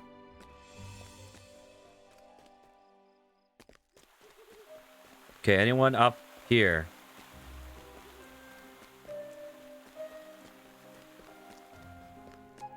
I'm guessing we just have to head out, but... May as well clear out the map just in case. Just in case there's a nightmarish creature hidden. Okay, looks like we just have to head out. Wake me up inside. I'm like the exact right age for Linkin Park, and yet I never listened to Linkin Park. What's up, guys? You approach a shadowy form that appears to be Lord Arden, reading a note with a worried expression. Oh, Lord on his Arden. face. The figure doesn't notice your presence. Lord Arden worriedly looks back and forth between... Oh, God, here they come. The shadowy Lord Shit. Arden fades into Well, nothing. we didn't read that one. And your uncanny surroundings. You guess that you must be inside the Pause Lord's the video. nightmare. If you want to read it, pause the video. Good luck.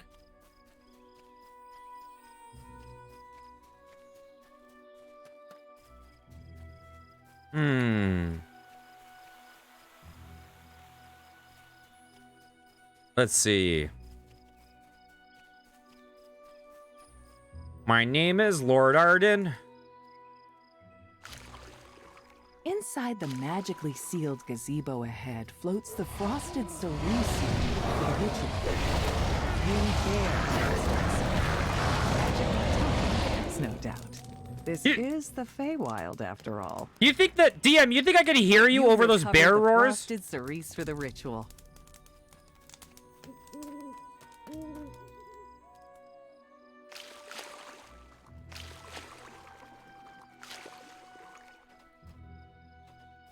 Here we go.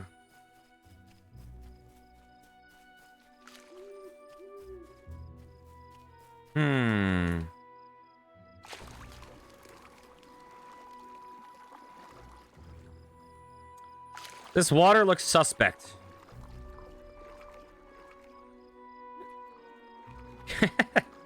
Your owl bear just chilling on the bottom of the ocean.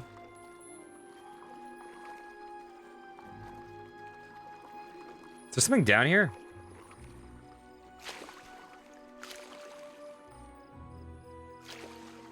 Okay. Let's keep exploring. Oh, I'm running out of ship buffs pretty soon. Oh well. We got this.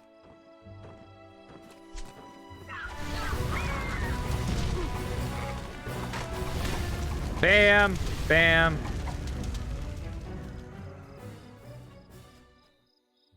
Okay. Take two.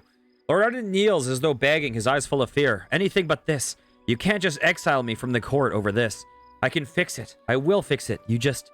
His eyes dart around through the crowd before he slumps over. The vision begins to fade. Okay.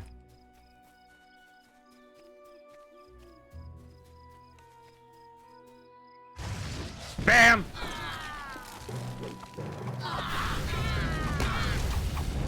Nice.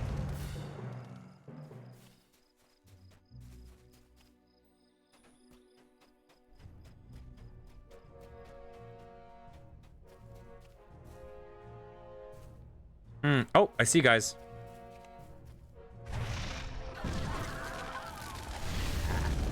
Goodbye.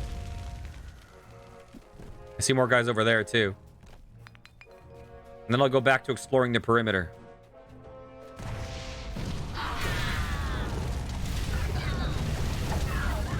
Here we go.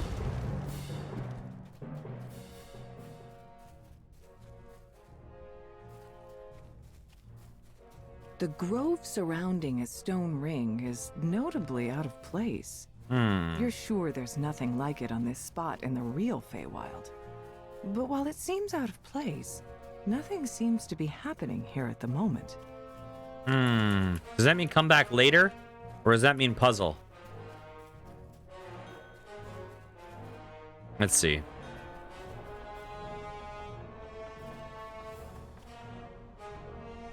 Oh, do I see someone?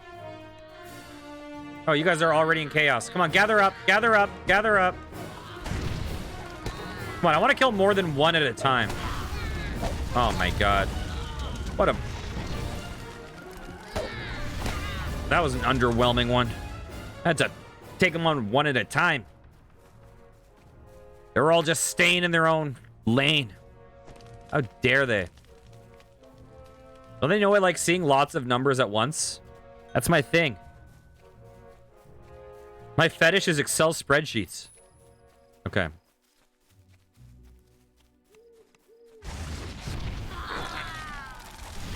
There we go.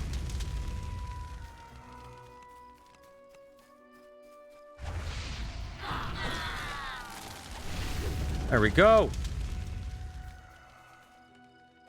Oh, why hello there, Lord Arden.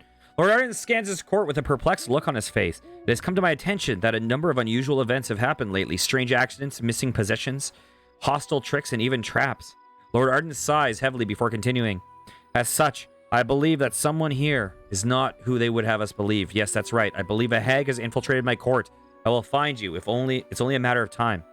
The court around Lord Arden erupts into conversation and accusations as the vision begins to fade away.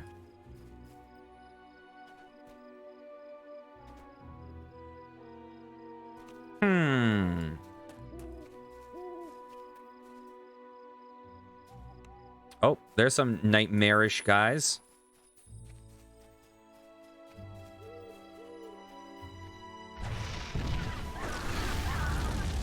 Goodbye.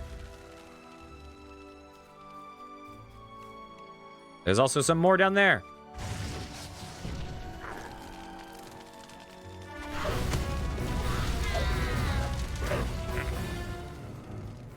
Okay. Oh, Lord. What is this? We got some crypt moss. Hell yes. Hey, the same episode we got ham and moss. Not bad. Not bad at all. Really? No one got damaged by that. Interesting.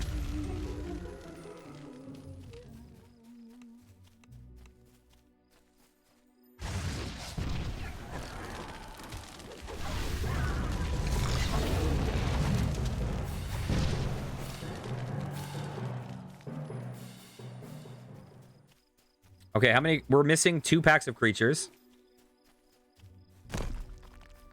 You spot movement underneath the bridge. Moving closer, you see a nasty-looking troll guarding the missing loot. Bits of troll and drops of its blood splash into the river as the battle progresses. The bits grow rapidly into new trolls that join the fight. You've recovered Hearsome's loot for the ritual. You've recovered both the loot Okay, so the ring is going to be the ritual. Now, where has Melody hidden Lord Arden? You notice okay, we need 2 more. Magical energy streaming from a distant portal. Oh, there's Arden. Perhaps that contains the secret. Lord Arden stands before the bodies of several Eladrin and gnomes. He looks fatigued, and his face wears a serious expression. Release the hounds.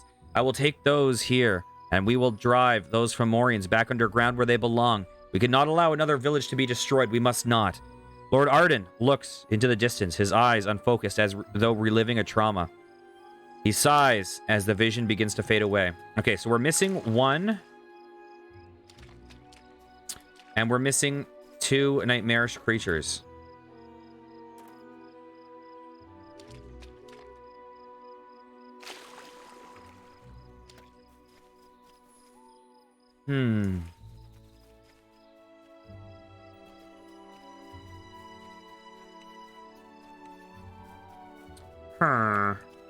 Okay. Well, there's a lot of stuff in the middle I skipped. Okay, I see nightmarish creatures.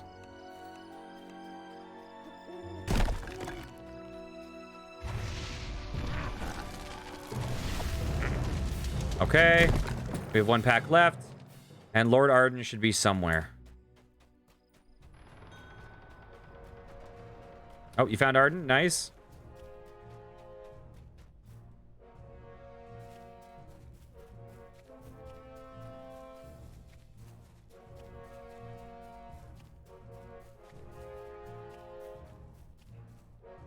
Lord Arden stands as though he is holding a session of his court.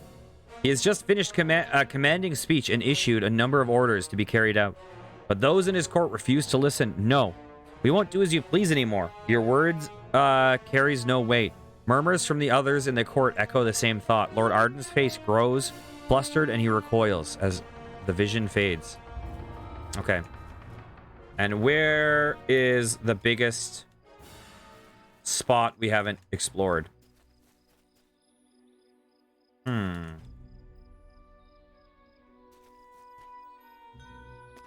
Okay, on my way.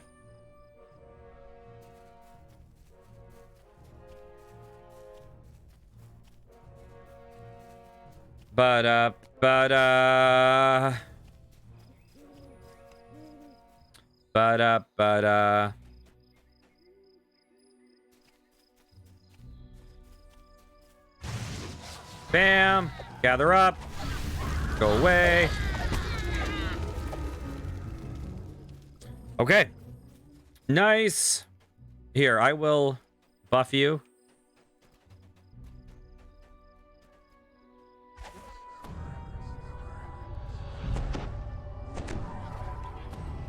That will buff me.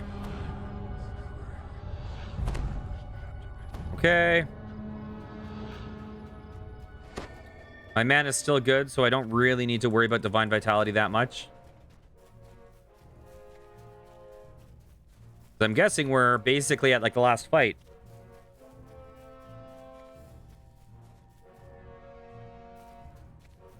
The Sandman. You approach the portal grove, but a pixie flutters into it. She said to make sure you didn't make it to him. I won't let you get near him. I won't let him wait. The pixie Come on. snaps. You won't get past my friends and me. So long as they are alive, their devotion will sustain me eternally. What were you saying? A portal opens as the pixie collapses. In his last moments, he says, You haven't won yet. You still need the true name. Okay, let's roll. You exit the portal and find yourself in a strange, empty void. Yet that appears to be Lord Arden's resting place ahead. Between you and Jesus Lord Christ. Arden stands Oh, what a Cadence bad the sound Hall. effect. Holy fuck. She must have been disguised as Melody the Apothecary the entire time. Cadence prepares for battle. Thrice down, adventurers never know when to quit. I should have seen that you can't trust a pixie to do a hag's work. Cadence finishes her conjuration. Slimes emanating a frigid mist suddenly appear nearby.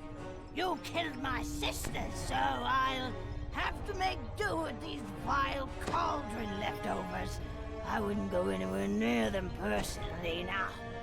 Be a dear and die for good this time. Weakened and battered, Cadence tries to surrender. All right. Where are these slimes? Great. That's enough. You need what I have. So then, let's make a deal. You said something about slimes? Okay, what's your deal? Wait. Let's make a deal. My life for the true name. You want me to spare you? Well, simply giving me the true name isn't nearly enough to balance the scales. Make it worth my while and I'll consider it. Oh, fine. I'll give you access to Lord Arden. Let you wake back up once you're done here and leave you alone for a long while so you can finish what you need. That should be more than enough. We're almost good. Say please and I'll continue the deal done. Damned adventurers.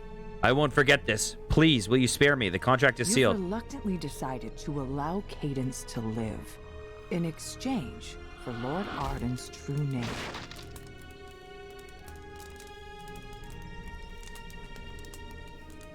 Okay, later.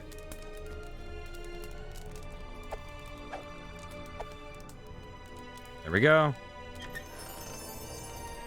Nice.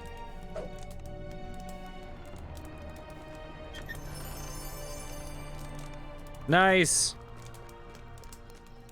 Okay. Did you need to loot those before I talk to the bed?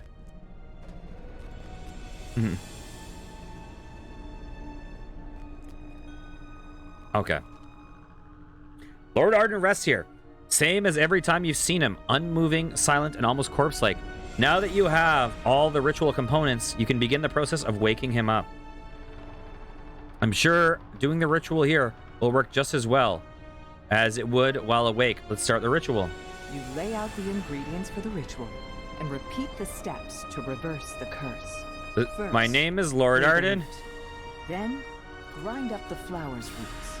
Last, burn the roots along with Lord Arden's true name. Hang on a second. Let's just get this nice and cozy. Hang on. Just get a nice little romantic cuddle going on. There we go. There we go. Aww. Okay, I guess I have to play a song. Okay, I'll play this song.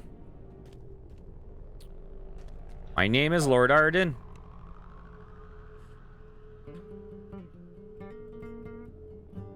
You play a brief melody on Nice. Hearsom's lute.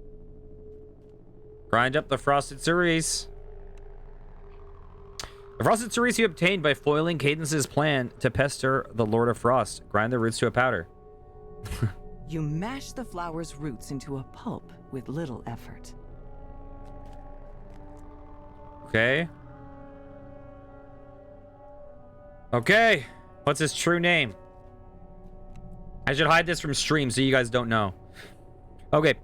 This sealed scroll contains Lord Arden's true name acquired by bargaining with Cadence mere moments ago. Set fire to both the scroll and the root powder.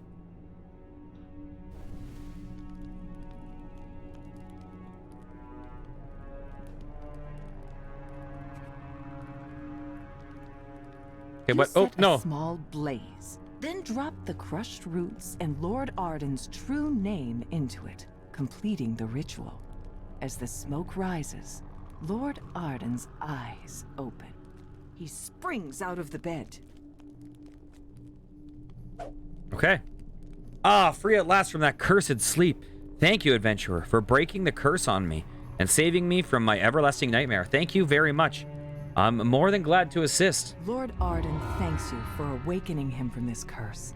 He urges you to speak with him back at Winwood Hall in the waking world. Okay. Oh! Oh, hell yes. Let's look at this.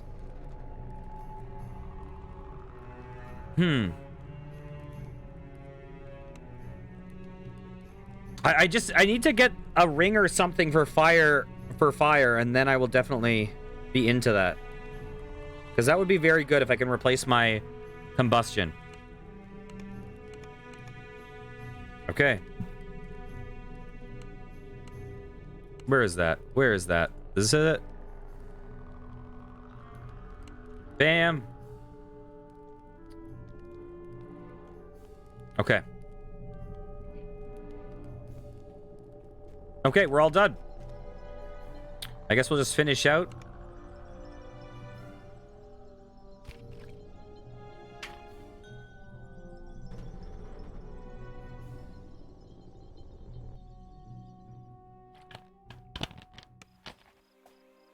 See which spell power is higher. Okay, here's the... okay, here, let me just do something real fast.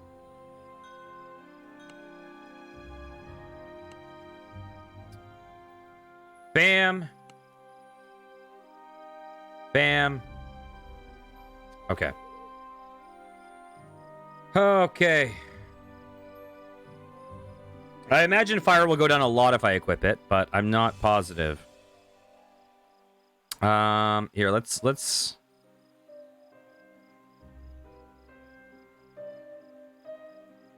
see. 197. 214, it's higher. Okay.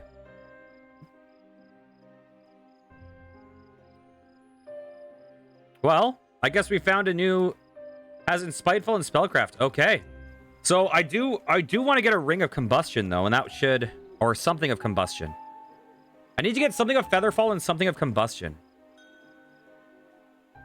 Those are my goals. Okay. So, we've now completed this arc. Let's go turn in these quest lines.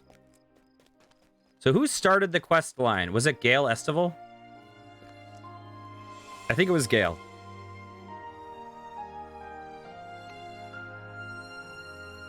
Yes. Okay.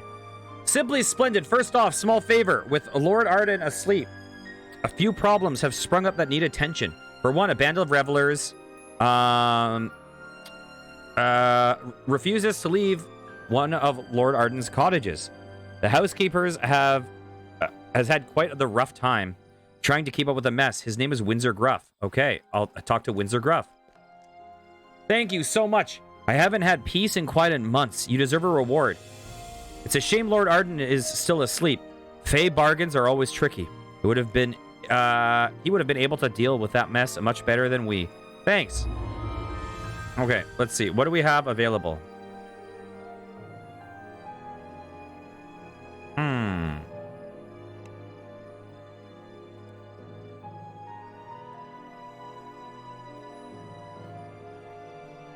Okay, I'll just get something. So sorry, Curlicus. That Hearsome has caused you such a headache about the Cascading Springs Cottage. The Archfey can be difficult to keep in check. Our good lord was famously capable of reasoning with Hearsome. That is, until he was sent to bed. No matter, we'll certainly find a way to wake him, no doubt about it. What's next? Now, here's a bit of news that could be either a compliment or a warning, depending on how you look at it. The Master of the Hunt was has caught up to your arrival in the Feywild. While I usually steer clear of him, his troop, you may find some use in making their acquaintance. If you're interested in joining a hunt, seek out Huntress Duranda. I'll meet up with Duranda. Oops, sorry about that. That was quite an impressive showing, Curlicus. The Master of the Hunt thought so as well. It certainly puts an idea in my mind. Nothing of note, just food for thought. Each hunter gets a cut of the spoils after we take down a target. I'd argue that ritual note counts as your take, though. I'll see you around, Huntress. Okay. I don't think I'm going to use any of these, so I'll grab this, I think.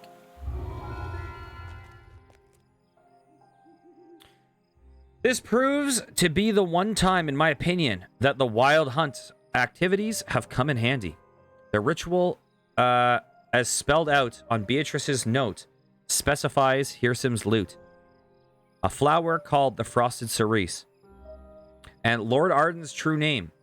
Once those are in hand, Lord Arden can join us in the waking world once more. What's next?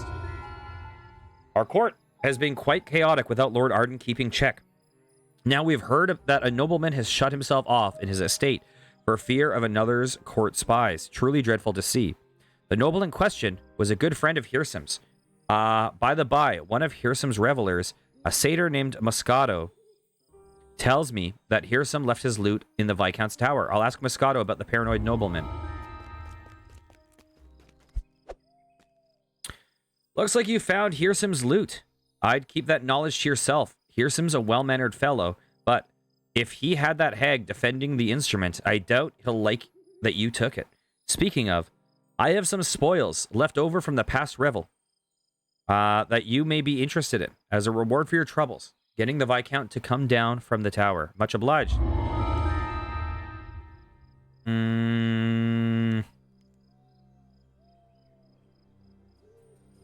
I will just take this for now. You managed to find Hirsum's loot. Perfectly splendid. I feel sorry for Viscount Xavier, though.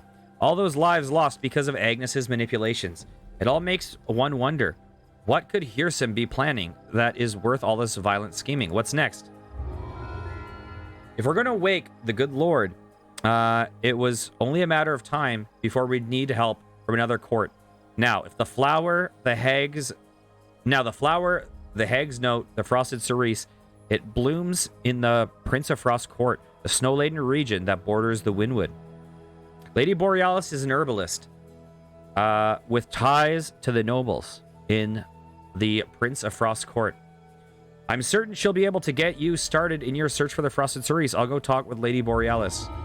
Okay? This is exactly why I steer clear of the reception balls.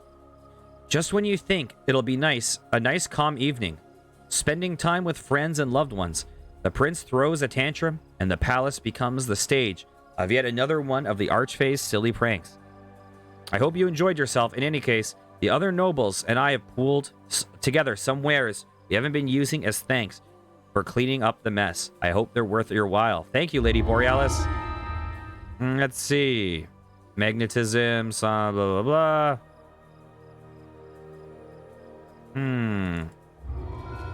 Okay. What an absolute delight getting to see such a rare flower from another part of our realm. Were it not in such short supply, I would ask you to hold it. But I mustn't get so carried away another time in 100 years, perhaps. With that loot and the bloom both in hand, all we need is Lord Arden's true name. Sorry to say, he's never shared that particular detail with me, but surely Sorghum would know who to ask. Lord Arden's doctor has stood right by his side throughout this whole ordeal, and he is much better informed about Lord Arden's personal affairs than I am. I'll go ask Sorghum how to find Lord Arden's true name. Okay.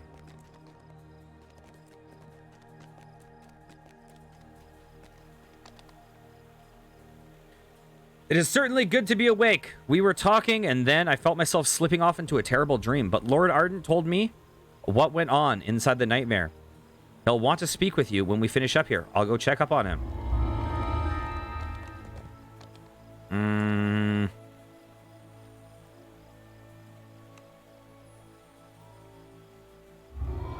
Okay. So we'll finish off this quest line right now. Bam. I've literally never been more ecstatic about the arrival of a stranger from a foreign land. Because of you, our good lord is back up and walking, not to mention the rest of us who have been put to sleep by the night hag. I'm happy Lord Arden is awake, but I still need to find the codex pages. There's yet more to do, to be sure, but I'm afraid I've taken you as far as I can in this endeavor. Now that the Lord is awake, I must get busy filling him in on what's transpired in his absence. Courtly matters continue to call, after all. Lord Arden and I will be busy, but the Dryad Hawthorne knows more than enough about this realm. And here's him to be of assistance. Please feel free to call on her in your quest for the pages. Thank you, Senescal.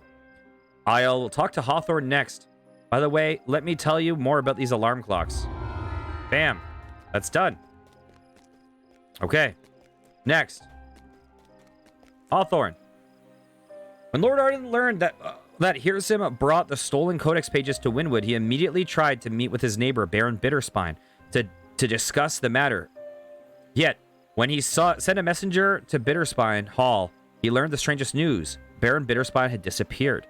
Then, just a few days ago, Hirsum has placed a curse on Lord Arden, silencing him.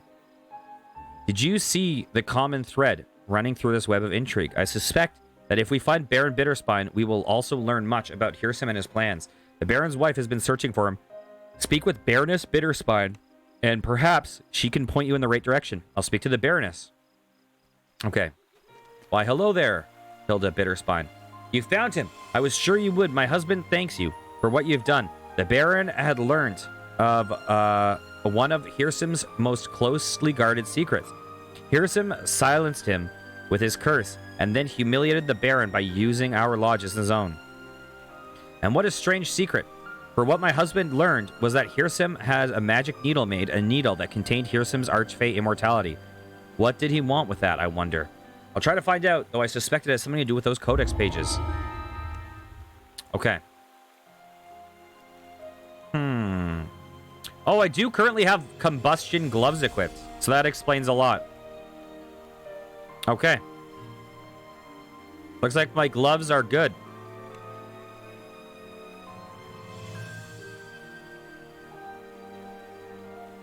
So now I just really need something to replace my Featherfall, right?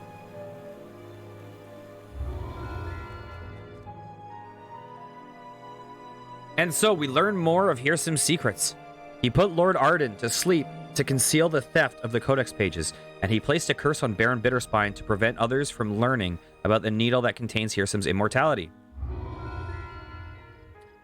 We must find that needle, Curlicus. Now let's see. Clearly a vessel for an archfey's immortality. It must be a powerful magical artifact indeed.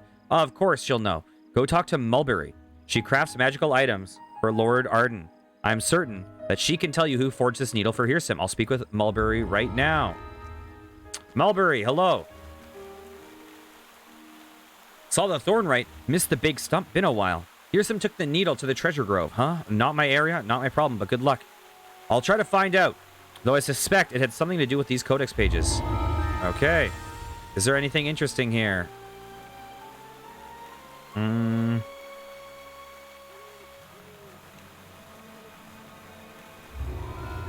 Okay.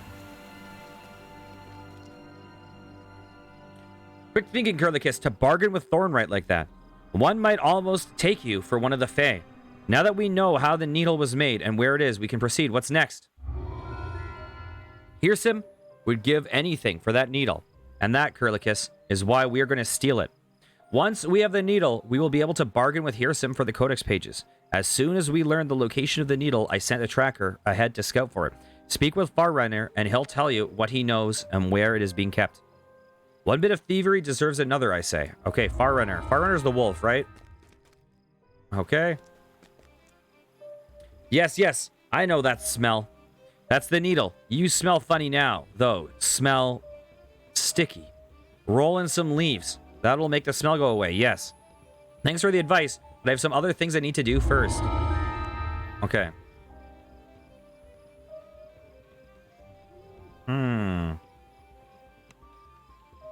None of these really matter for me.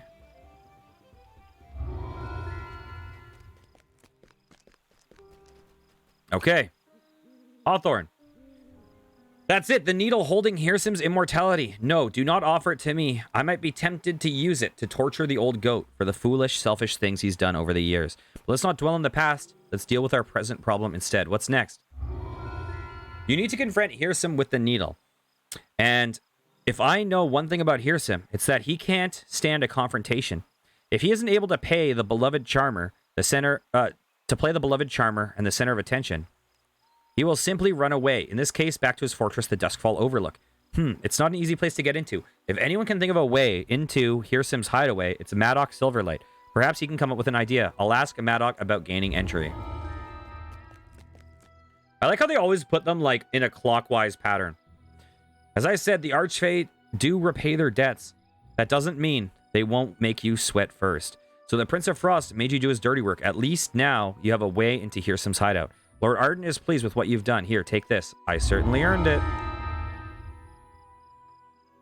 Okay. I don't think anything here. Combustive quarterstaff. I don't think anything here is going to help me. So I'll just take that. Bam. Okay. It's a pity we can't ask the Frost for more. There's certainly no love lost between him and Hirsum, though doubtless the prince doesn't want to start a war amongst the Archfey. Still, the key thing is that we can proceed with our plan. What's next? You go to Hirsum and exchange the needle for the codex pages. Hirsum may have some other scheme in the works, but you can let me worry about that for now. The Prince of Frost has sent Sir Snowdrift here as his liaison. Speak with him, and he'll have the Prince of Frost meet you at outside Duskfall Overlook. Okay. Speak to Sir Snowdrift. Ah, my lamb. Oh, I remember Sir Snowdrift. Ah, my lamb.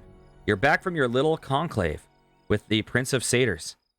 And you haven't been transformed into a blink dog or something, or shrunk to the size of a thimble or anything. Some might say you've come out of your transaction just as you began. You have your previous pages. Hirsum has his needle. Yet, the cognoscenti will see that this is quite an achievement. The very few managed to get to the fair end in a bargain with the Archfey. Very impressive, Curlicus. I think I've had enough bargaining with the Fey. Oh! Oh, hell yes! Woo! Oh my god! Heck yes! We got a collapsed portable hole. Okay.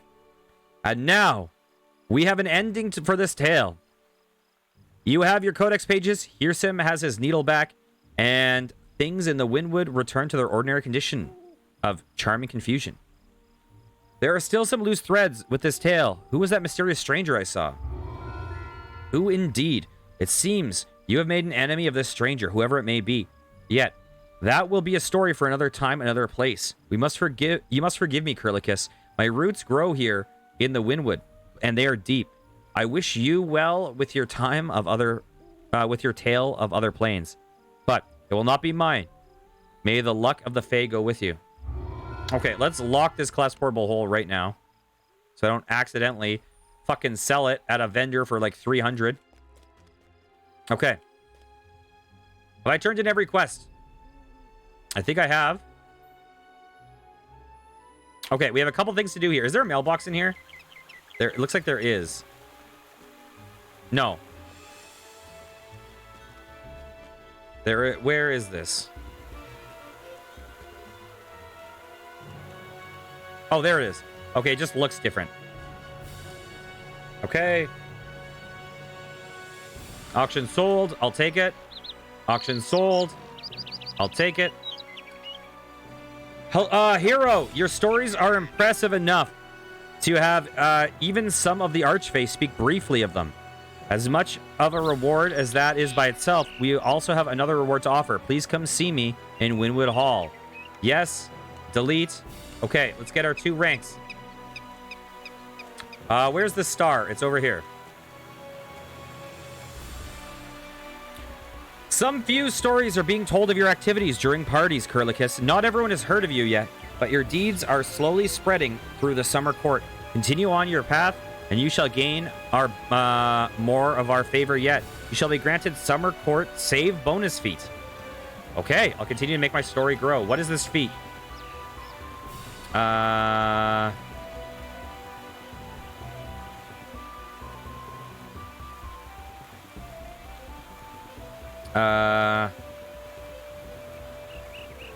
Summer Court save oh, okay, let's see these.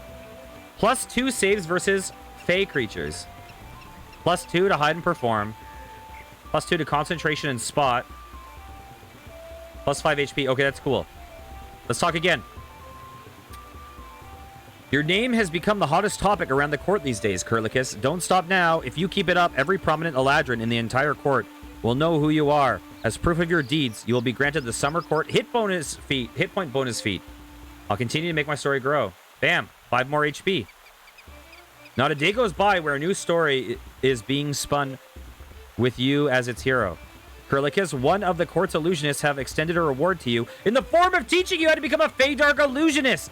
These secret techniques will certainly serve you well should you choose to use them. I'll continue to make my story grow. Okay, awesome. Awesome, awesome, awesome. So now if I reincarnate this character, do I still always have access to that line on this specific character? Wait, did I need to talk to the illusionist or do I just have it now? Those feats reset. Oh. Hang on a second.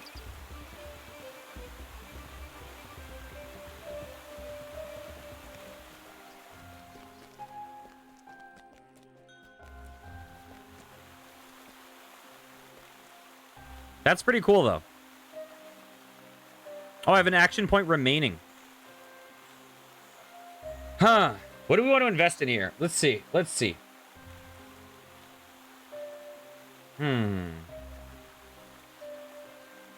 Oh, hang on a second. Oh, I think we want to save up. You get charisma to hit. Oh. That's pretty cool. When your HP drops below 50% maximum, you are immediately protected by an arcane barrier that reduces all... Ooh, that's cool. Oh, just extra stats. That's always good. Okay, let's see. What is suggested? Let me look this up real fast. They are suggesting... Oh. Okay, I already have that. Interesting. They're suggesting charisma and then, like, toughness. Okay, I'm really excited for the medium armor. Okay. So. Here, I should clear a little bit of stuff out of my inventory, and then I think it might make sense for us to do... You know what? Let me throw this... Oh, actually... Hang on a second. I'd like to trade. Let's just clear some nonsense.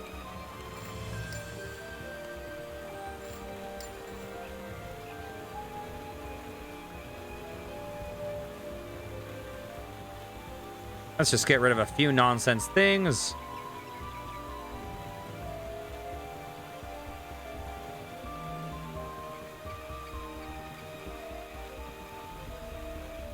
Okay. I'm going to sell those for now. Let's head back to... I'm going to head back to the harbor real fast. So, bam.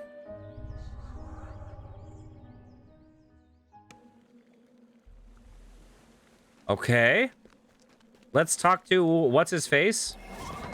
Now, one thing that's unfortunate that I heard is that the collapsed portable hull thing resets every life. Welcome. Oh, how much will this cost me? It will cost you 100,000 GP. Sure, I can do that. Bam. Enjoy the new space. We have a new bag. Okay, worth it. Okay. Oh, I didn't get the saga. You're correct. Derp. That would be a very good thing to get. Thankfully, I'm close.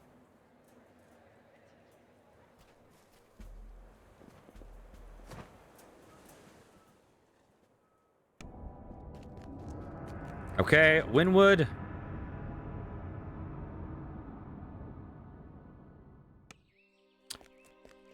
Okay, does the saga... Oh, there it is. All right. Okay. The Winwood has been forever changed by your presence here, Curlicus. Return those pages to the prime material plane. As long as they remain here, they will not be safe. Your reward score, what is it? Wait, what is the highest? You have achieved the highest possible tier. Okay. Claim reward tier.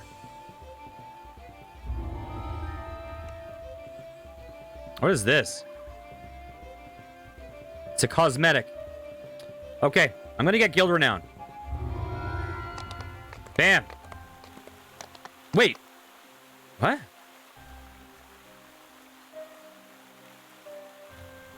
Wait, why did it give so much? I thought it said 15,000, but it gave like 42,000 or something. What was that? Oh, that is sick! That is awesome! Okay, I gotta farm out some of these sagas again, like off stream.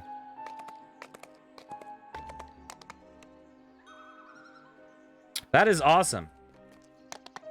Okay. So what I want to do right now, I kind of am thinking I want to do the very first quest of Isle of Dread, just so we have access to that Explorer Zone. Oh, that's awesome. Okay.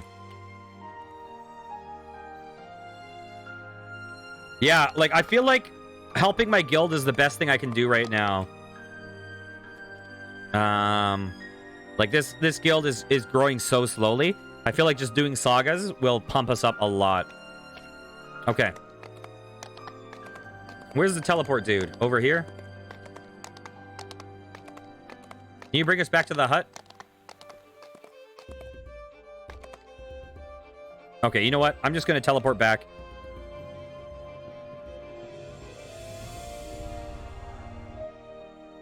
Stormreach Harbor. Going to do the first quest of Isle of Dread so that we get that adventure zone unlocked.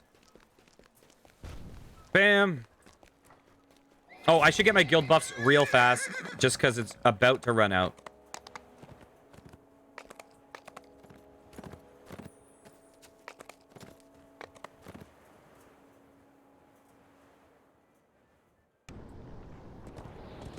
So I have a question, actually, about guild airships. So the buffs you get for the guild are tied to what rooms you put in the ship, right? Which means that you can have more guild buffs if you have a bigger ship. Is that how it works? Like, if you have the smallest ship, you can't get all the buffs. You need the biggest ship for all the buffs. I have gotten the first level that has Fairlane Favor, yes.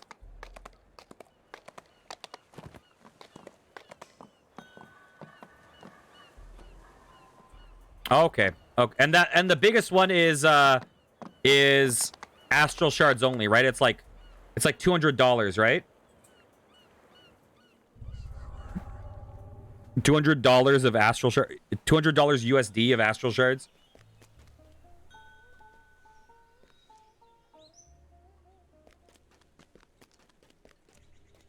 Do you get buffs from the star person?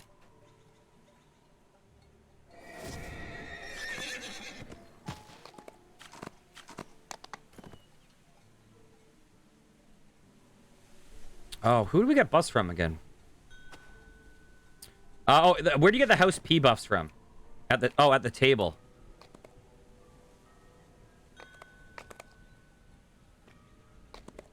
Fairlane Vendor? Okay.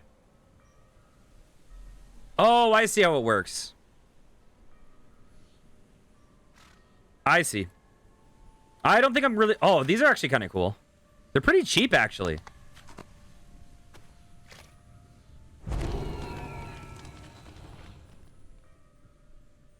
Is that like... That's like 440 platinum? Okay, and they last an hour. I see. Okay. Let's go over to the harbor.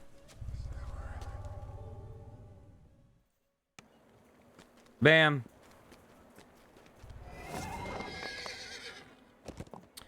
My name is Lord Arden. Oh, God.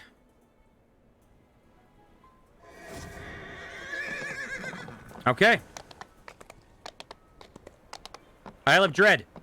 We're going to do the first quest in Isle of Dread to unlock that adventure zone, because this adventures, or this, whatever you call it, wilderness zone.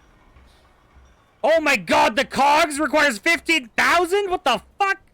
What is the cogs? That is too many guys to kill. Sands of Nectarin is 9,000. Ruins of Giant Hold is 9,000. Wayloon Prison is 7,600. Oh, are you freaking kidding me? Oh my God. Oh my God. My life is wilderness zones now. Okay. I'm going to trigger this quest. There you are, Curlicus. You were in the middle of telling me about how you got to the Isle of Dread. Ah, yes. Let me tell that story again. Return to the quest, Captive of the Hidden God. This is a level 9 quest. Medium. Okay. Let's just... Oh, our buddy's on his way. Nice. I will activate. Bam. Dinosaurs. Do you guys like dinosaurs?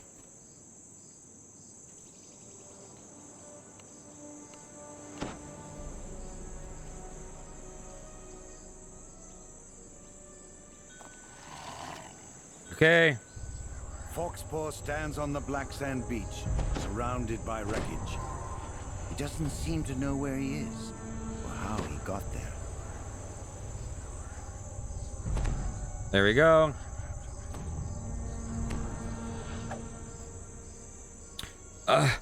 Feels like there's a nail in the back of my head that someone keeps tapping, like a hiccup of pain. It's hard to concentrate. What happened? I'm not undead, am I? Do you remember how this started? At the docks back in Stormreach. Begin at the beginning, friend. Maybe you'll jolt my memory. You asked me to meet you at the back of the North Shore Wharves. You said you needed me for something important. Begin flashback. Doesn't remember how you ended up on this distant shore. So you tell him the story. A tale of pirates, a shipwreck, and an angry god. It all started back in Stormreach. Hey, look who it is! Foxpaw had sent a message summoning you to the harbor.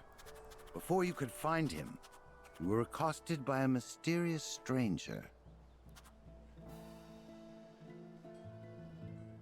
So this is your home. A hidden world, raw, ripe, and untouched. So unlike the Feywild, the crossroad of imaginings as old as time. But this place, tucked away for so long, it could be filled with, well, anything. Too bad there's only time to pick up an item or three. I must return for a longer visit. You! Are you after the Codex pages? Again, after your Feywild plan failed. Codex pages? No, not today. All things in good time. This is just a brief visit. Every explorer likes to survey his discoveries and perhaps take home a souvenir. I'll be keeping an eye on you. You won't be able to hide your plans from me. Yes, well, you're one of the great heroes of this place, are you not? You'll figure it out eventually, I'm quite sure of that. Wait, what did you mean by... I'll be watching you, adventurer. The stranger vanished as suddenly as he appeared. Then, Foxpaw hailed you from the water's edge. He wanted to discuss the strange teleporting island. The island is back. I have a plan. The teleport... Where the hell are we? What is this place? The teleporting island is back. Just as the Conch of Secrets predicted. The island showed up late last night, though the fog hid it until mid-morning. Magically created fog. This whole thing smells of magic. Very powerful magic. If the island is back, will those pirates return as well? Naturally, in fact, there's the pirate ship right there at the docks. You showed up just in time. I'll bet the pirates will be here any minute. I have questions. What exactly did the Conch of Secrets tell you? The Conch said, the hidden god travels to your door, following the isle's shifting shores. He gathers secrets grown from blood, a crop he'll reap, as well as sow. I had been hoping that the Conch would tell me something useful about the Codex pages, but no such luck. Not surprising, really. The Devourer isn't interested in interplanar mechanics. It has more violent tastes. I have more questions. Is this island really out there, or is it some kind of illusion? Oh, the island is real enough, as are the pirates that come out from it. The sheer amount of magical power required to teleport an island is huge. So, who could possibly be behind it? No mere pirate, obviously. I have more questions. What do you think the pirates want? It looks like they want the Conch of Secrets, though that can't be the full story. Yes, the Conch is a very powerful magic artifact, but only someone very familiar with divination can get anything useful out of it. To the average person, it's just a shell with a grumpy voice. Pirates don't want obscure magical artifacts. They want platinum and booze. There must be a secret lurking behind all this. I'm going to learn it. Okay, I'll get right on it. Foxpaw said he wanted to show you some experiment related to the Conch of Secrets. Conch. He had mounted the magical artifact onto an arcane device he had built. I have to ask Foxpaw about it? What?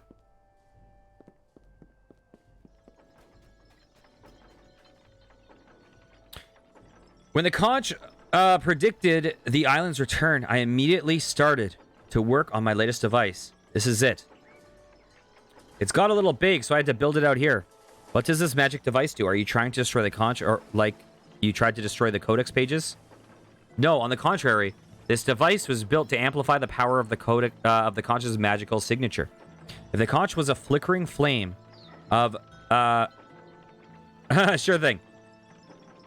If the conch was a flickering flame of magical force before, it's now a raging bonfire.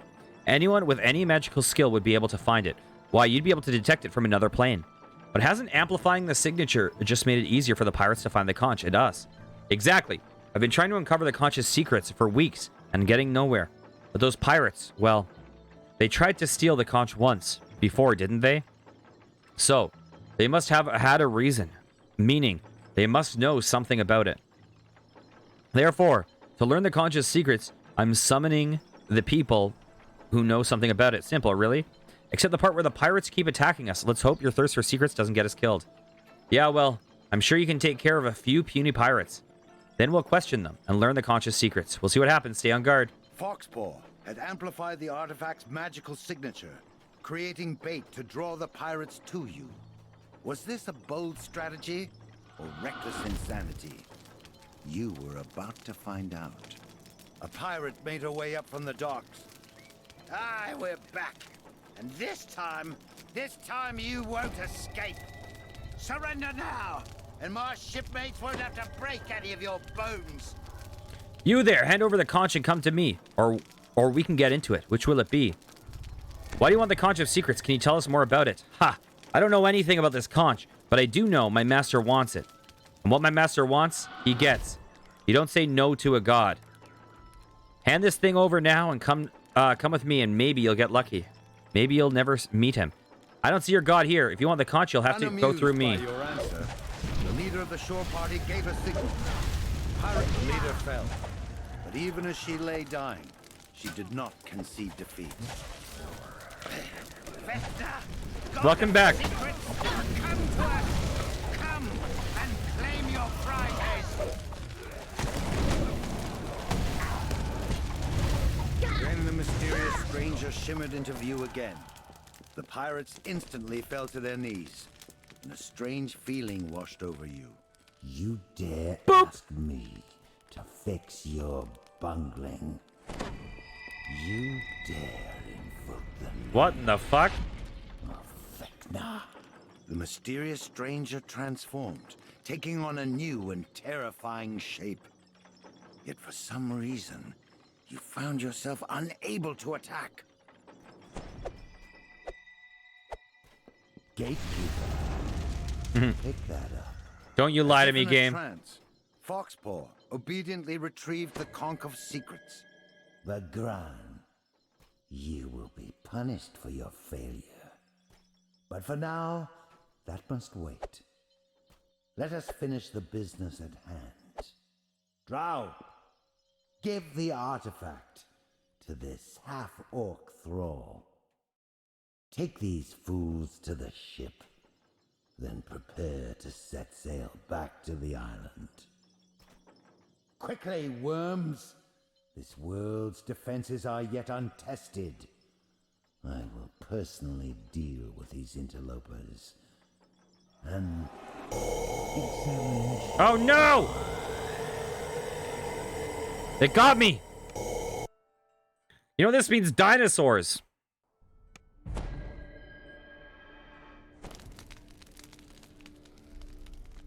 The effects of the god's magical domination wore off hours later. You awoke, imprisoned inside the brig of the pirate ship.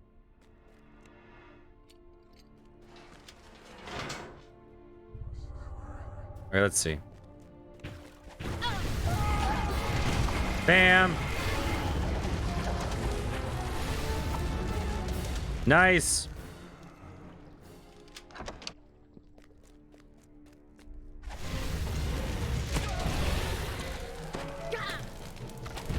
Bam! That was a lot of damage.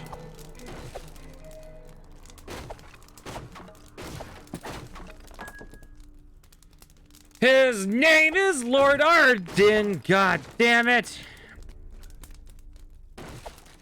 Oh my god. That song is going to be the thing that makes me quit the game.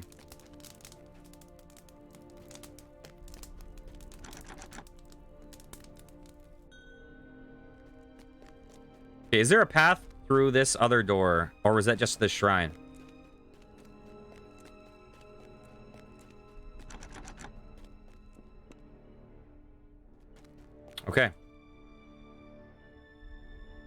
Bloop, bloop, bloop, bloop, bloop. Okay, I'll be right there. This guy's last name is Lorbin. What an awful name.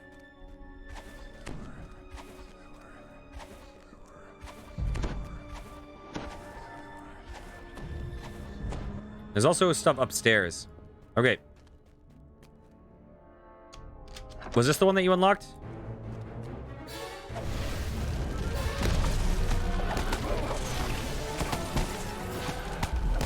Half-orc fell in battle. At least now, she no longer had to fear the vengeance of the god Vecna. Okay, we got the conch. There's no time to lose. Yeah, there is. There's a ton of gold. What are you talking about?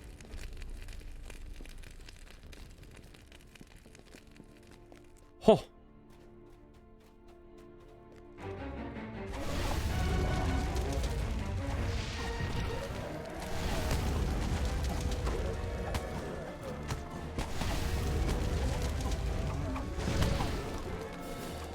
Nice.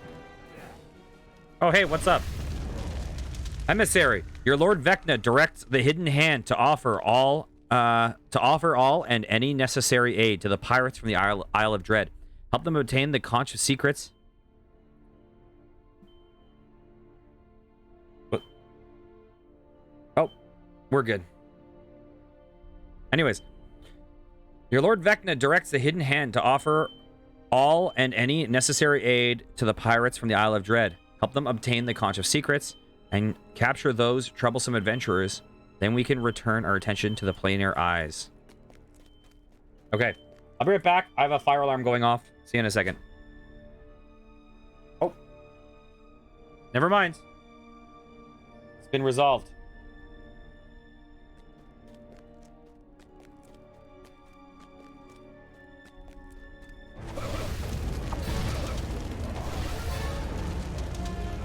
Hello, Scoots. A nautical map. The chart is entitled Isle of Dread. Oh my god, that's the name of the expansion. On closer inspection, there is no normal nautical chart. Instead, it's a list of magical incantations. Notes in the margin describe the island teleporting for some reason. There are also multiple references to the elemental plane of water. The chart was labeled the Isle of Dread, though it was less of a chart and more of a list of magical incantations. Notes in the margin describe the island teleporting, and there were multiple references to the elemental plane of water. Yes. Yes, Dungeon Master. Yes. Okay. Let's go over here. Can we open up the door downstairs now? Probably can.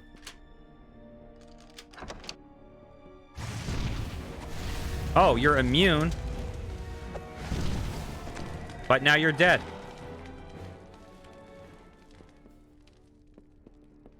I've been lurking. Oh, yeah. Good luck. Good luck. Read all the notes. 3 left. Oh, just... Okay. I'm going to start spamming Q, because I've missed notes, I guess.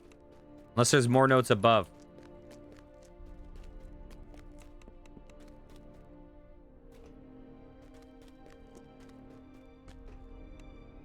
Okay. I'm guessing there's more notes above.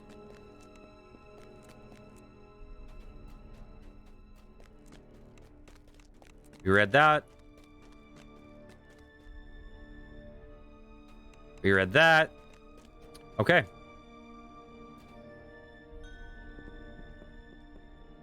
Okay, cool. Let's get out of here. Muffled voice called up from up above. All hands on deck! The signal's up! And the island is teleporting! Hold on! We're on the other side. Scan the water. We need to steer clear of the local wildlife. Sink me. Get out of that cage!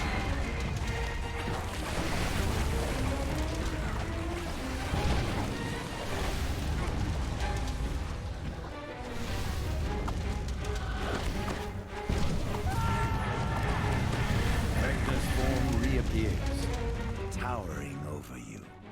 Forget any thought of escape. The island has already teleported.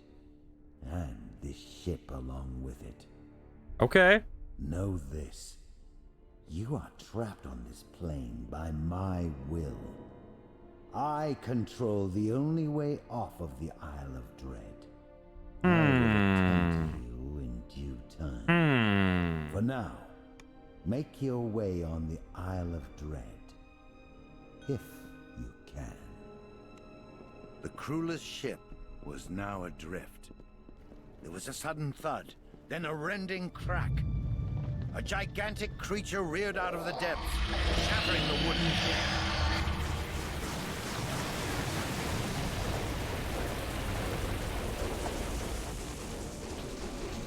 You were forced to swim for your life. Fortunately, the ship had sunk near that strange teleporting island. You soon found yourself near shore. Yeah, well, yeah, it wasn't letting me target anything.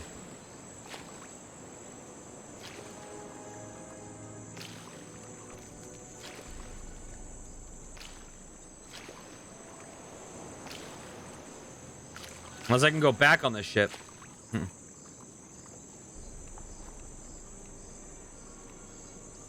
That's a really weird timing for them to place for them to put a note.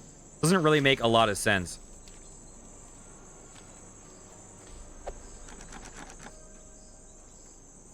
The hidden god travels to your door. Follow the isle's shifting shore. He gathers secrets grown from blood.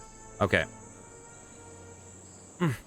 Feels like there's a nail in the back of my head that someone likes tapping. Like a hiccup of pain. It's hard to concentrate what happened. Oh, and that's how we ended up on the island. So we found ourselves held captive by the god Vecna. Shipwrecked on the mysterious Isle of Dread. Why did they tell this story in, like, in media res? Instead of just, instead of just being, like, you know, playing it out from the beginning like we just saw.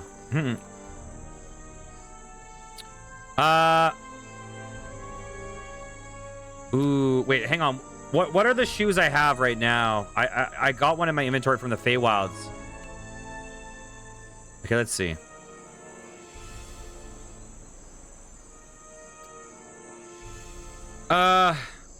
Those are pretty good. Do you have those already, though?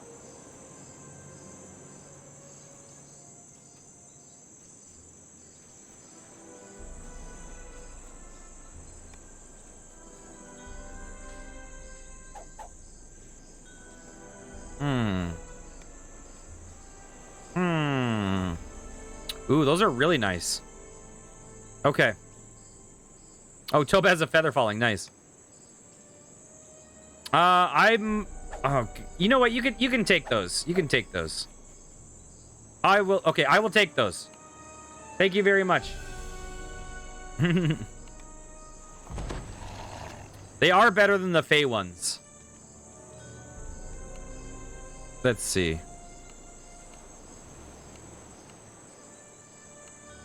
Where the heck are those boots?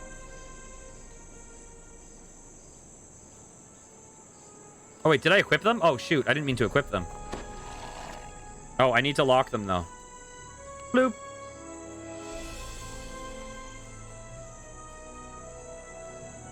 This appears to be notes from a ship's log. We skirted the coastlines of several islands, sailing south by west until we reached a small peninsula cut off from the main island by a massive stone wall. We were well received by the villagers of Tanaroa, the small village that guards this wall. The villagers told us a tale about an ancient... What the hell are you unlocking? What? Was that a glitch? The villagers told us a tale about an ancient city in the central highland of this isle that was built by the same people who built the wall. The inland is rumored to be filled with treasure beyond imagining. We sailed about this island. We were afraid to land since the village fishermen had warned us that it was extremely dangerous to land anywhere on the main island, and the coasts were rocky with no beaches. I'm excited to do Ravenloft in the not too distant future. Okay. Isle of Dread. You know what? That was a cool first quest. I'm not a big dino fan in my D&D. Not a big dino fan in my D&D, but that was a good first quest. I wouldn't mind doing a little run around this zone to get an idea of it.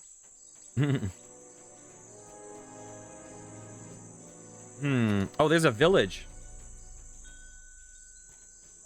The T-Rex? Okay, let's pop in this village real fast. I'm not going to get any quests yet.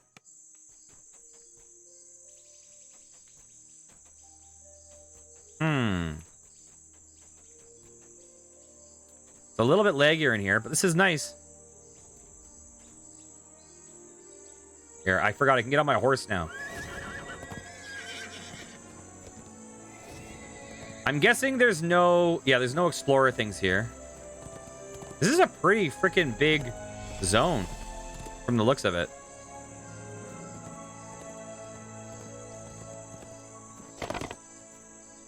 Man, some of the sound balancing in this game is very weird to me. Like, why is this one thing so loud?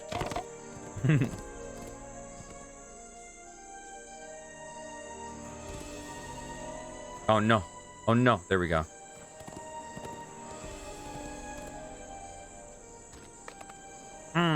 What is this? This is also Isle of Dread. Front door. Yeah, the balancing of the sound in Feywild was very, very off in particular. Okay, I'm going to go out the front door. Okay.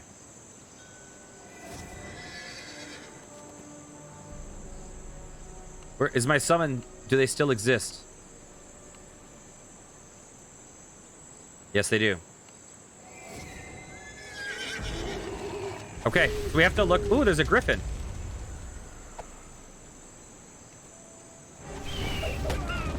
Ow. So do we need to look for a T-Rex, I hear.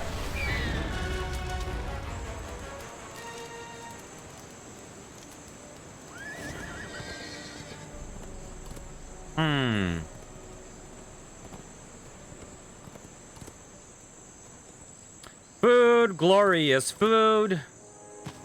Oh, dinos.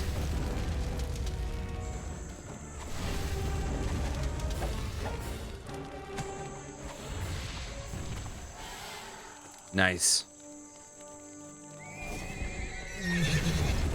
The one good thing about this zone compared to other zones is the enemies seem really close together. Oh, okay, I'm coming.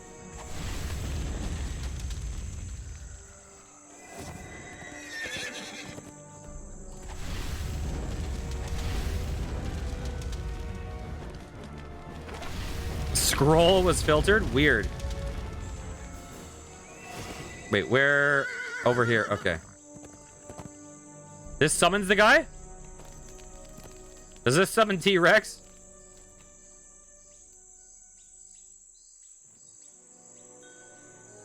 Oh, okay. I am Vecna, the Whispered One, God of Secrets. Over the eons I have done much and seen more. Conquered worlds, transcended death, ripped divinity from the hands of the gods themselves. And yet, I have only begun my true mission. Okay. Did I cast? Yeah, okay. Bam, bam, bam, bam. Okay, let's find this jerk.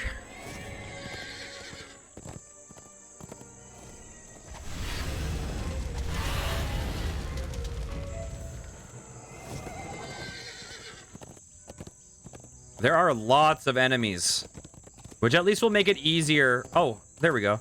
I'll make it faster. If I try to talk about us, my throat goes dry and my words dwindle into a cloud of smoke. I'm trapped by these secrets of my own making. I'll leave lack the smoke away.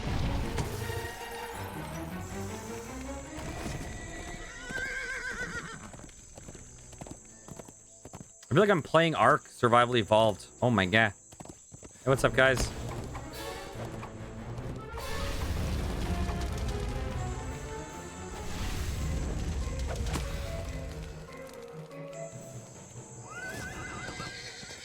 Are those manticores? What are... Oh, no, those are griffins.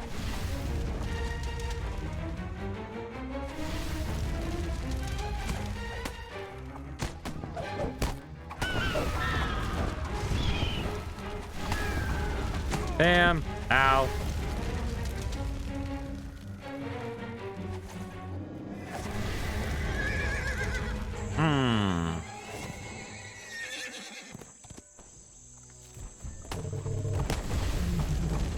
Pride. Sin that burned so bright within me that I couldn't see past its harsh flame. Or was it ignorance, perhaps? If only I knew then how to quell those fires as I do now. Nothing here.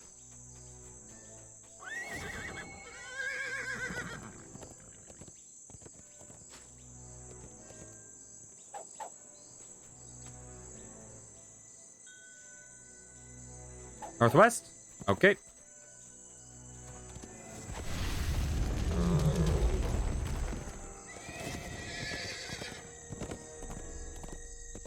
Oh, so this thing's gonna be like level 20?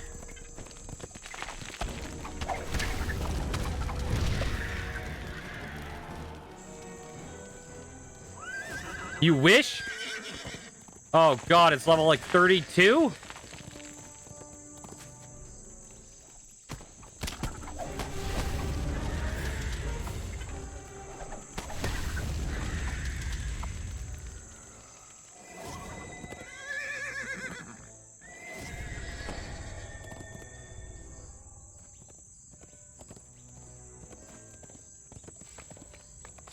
Here we all came.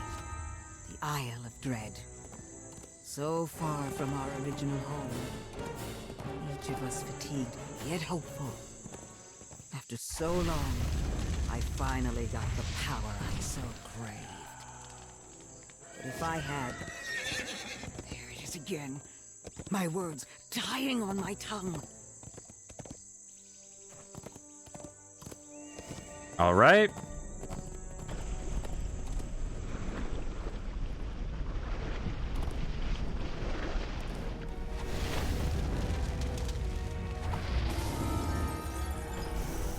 Nice.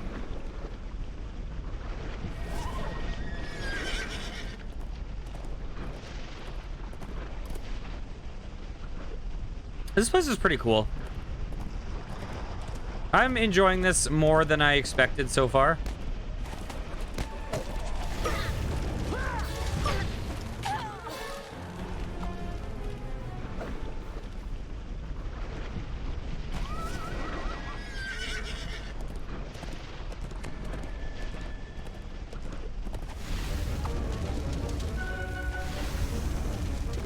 It's little tiny arms, baby arms flailing.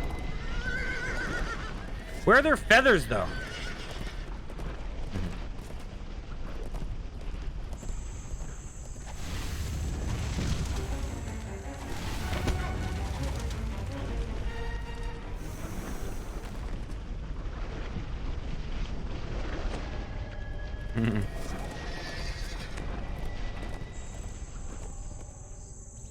Bam.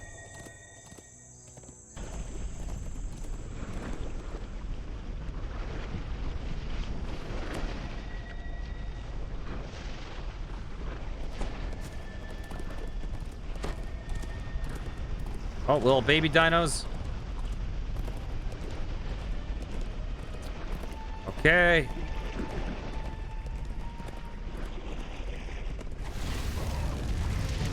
Bam.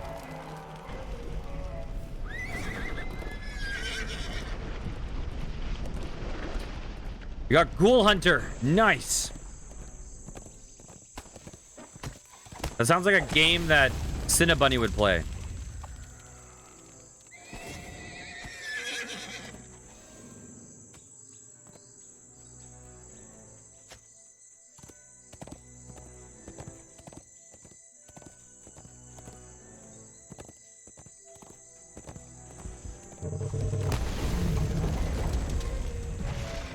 Oh my god, I hate that.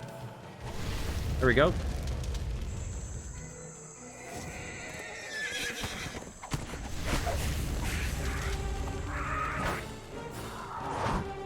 What am I hearing? Oh, jeez.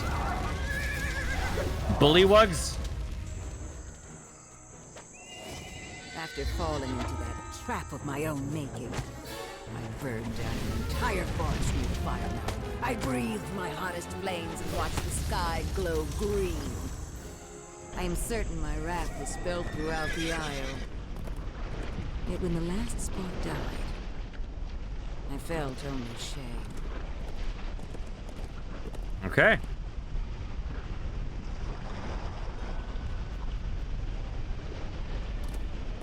Is he a wander guy?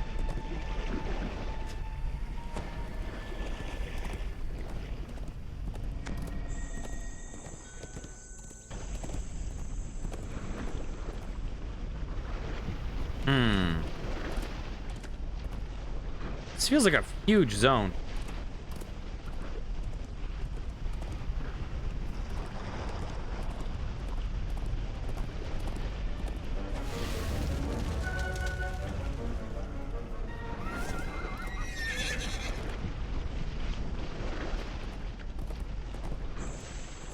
I feel like I'm playing New World right now.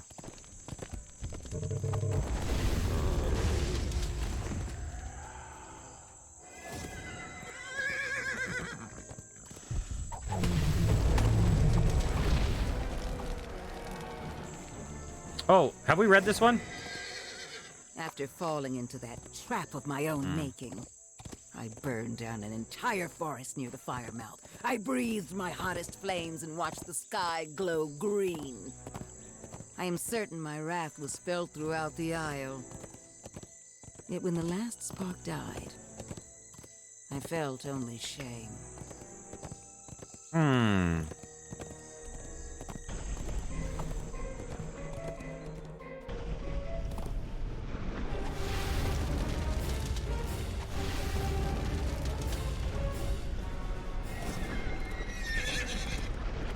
It would be funny to see the T-Rex, but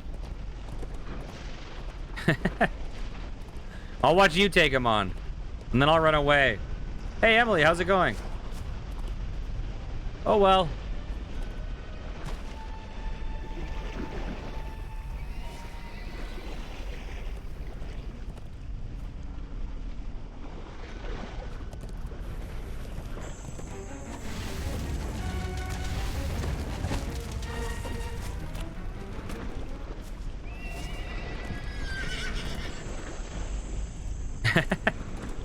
I'm not sure either.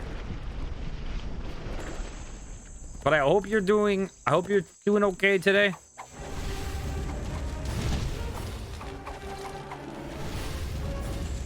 Well, I forget because we say hi most days.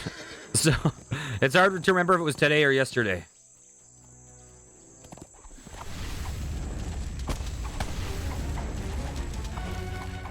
Oh yeah, like the oh, is it like a new Silent Hill?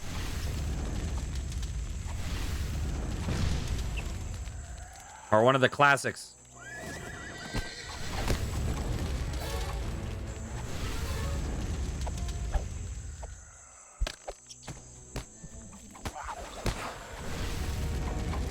It is a very interesting series.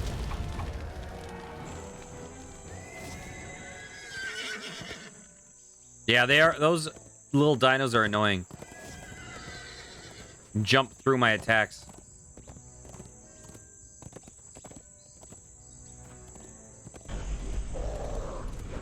Hey, look, it's proto-ogres.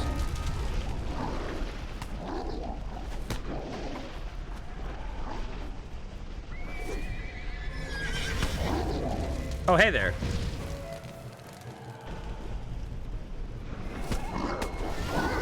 Bam. I've currently discovered 0 locations out of 16. Okay, let me walk up to here to get one. That is not a location.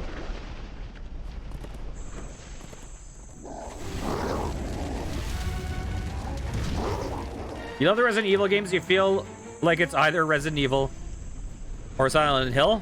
What do you mean like it's either Resident Evil or Silent Hill? There's some really good survival horrors out there. But yeah, they definitely both came out at the same time. I think Silent Hill is way scarier thematically. The pungent smell of asphalt pervades these bubbling tar pits. Many creatures have met their end in the sticky substance. And yet, for some reason, there's a small ruined shrine. Oh, in the middle hello, of it all. Belith.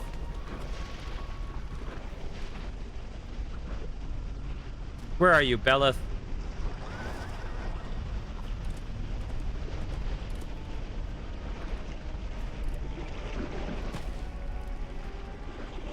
Can I target them?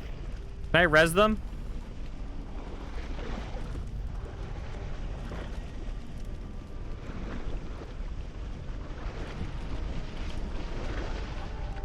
Oh, Belith.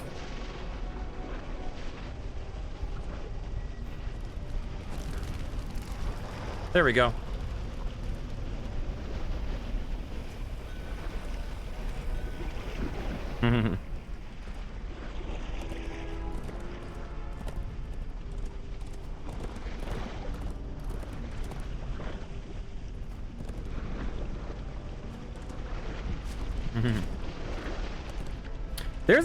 I don't know, there's quite a few from that era.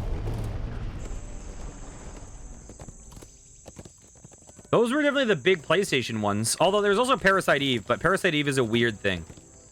Whoa, hey there, buddy. Can I murder you? Parasite Eve is like survival horror meets RPG. It's a kind of a different thing.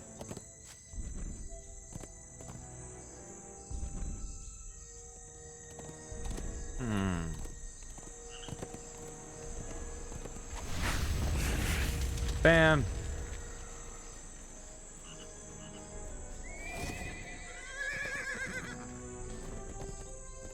There's a game series by the creators of Silent Hill called like Forbidden Siren or Siren Blood Curse.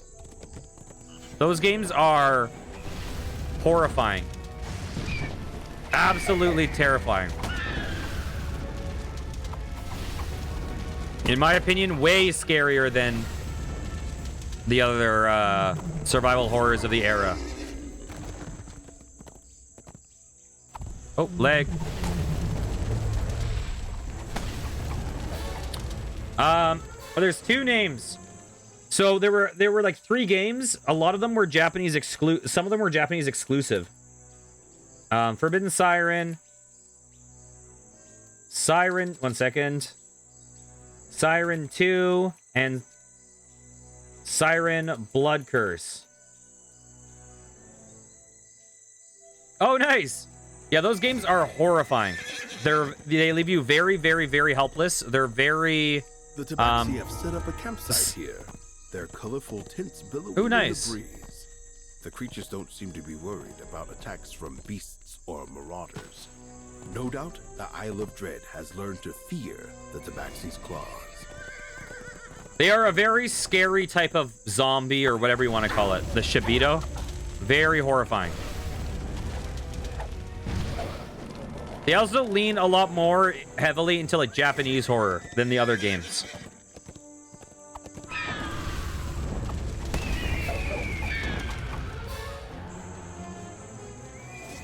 Like, even though, like, you know, Parasite Eve and Silent Hill are both Japanese, they don't feel particularly like Japanese horror, I don't think.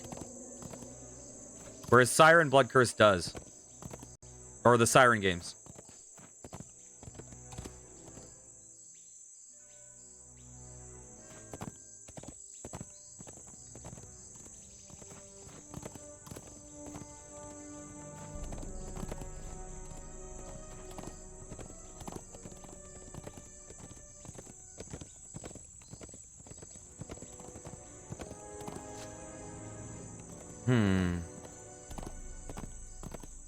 I have no clue if there's translated ROM hacks of the first 2. Siren Blood Curse was released in English. The original 2 were Japanese only. There might be ROM hacks, I'm not sure.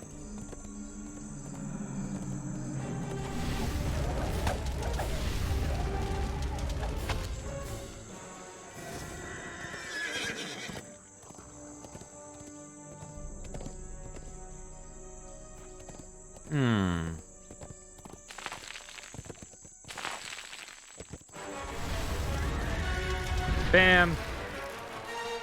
Some of these guys have a lot of health.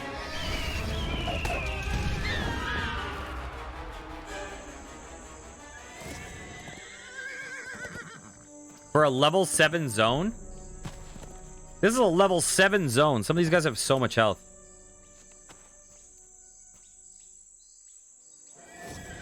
Is this a location?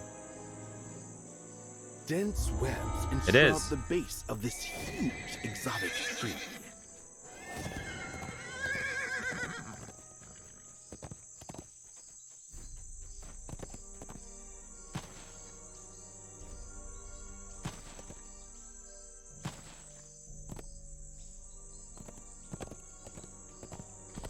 Yeah. How are you with tank controls?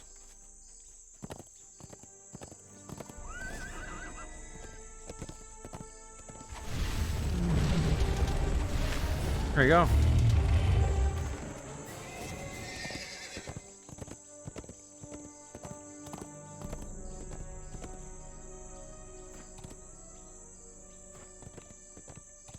Ooh.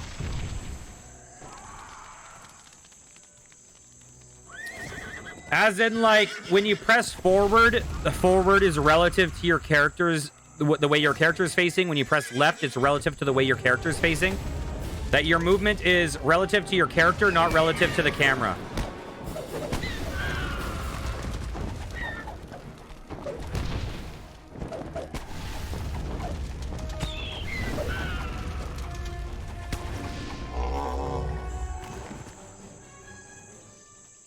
Yeah, very, very common in survival horror. But, like, yeah, all the old, like, Resident Evil and Silent Hill are like that.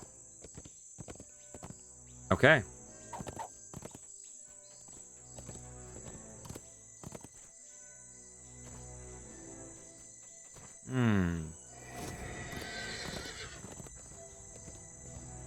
God, your horse is very cool. There we go.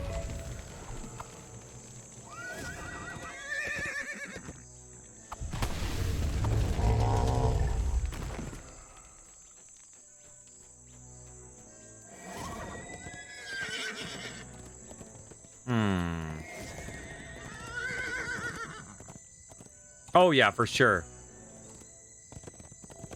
I would assume the first 4 are all very easily emulatable.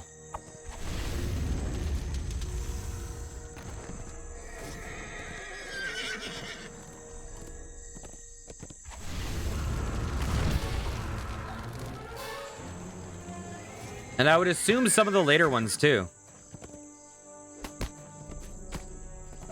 But I guess the question is, how many of them do you...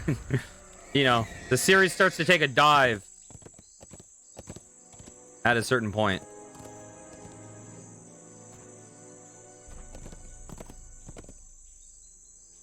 Shattered Memories for the Wii is interesting.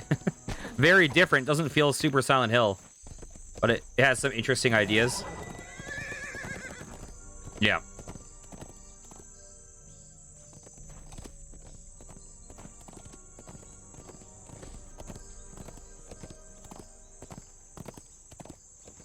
Chat memes, yeah.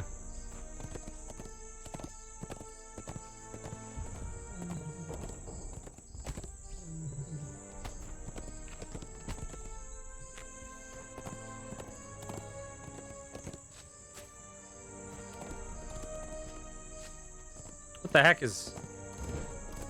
They're fighting! So quick, someone play The Rite of Spring. How's it? Oh, God. I want to sing The Rite of Spring, but I have the freaking Star Wars song stuck in my head. That's not their fucking Rite of Spring. That wasn't Stravinsky. Oh, my God.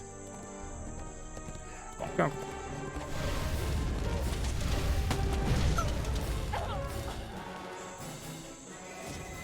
Oh, my God.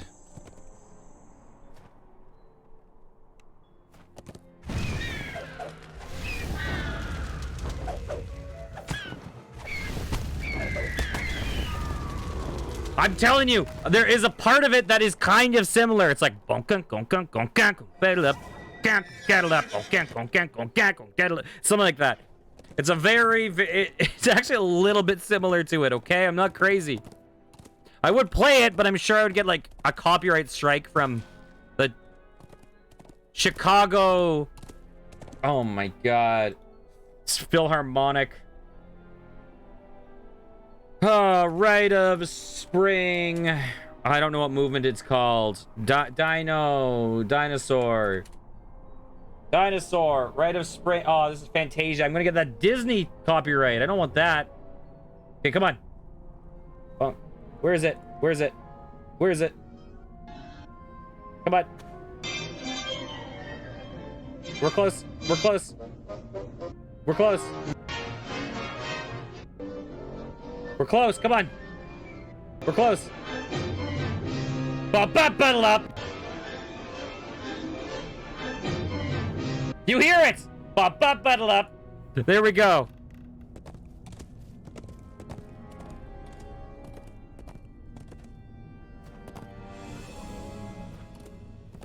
Oh, God.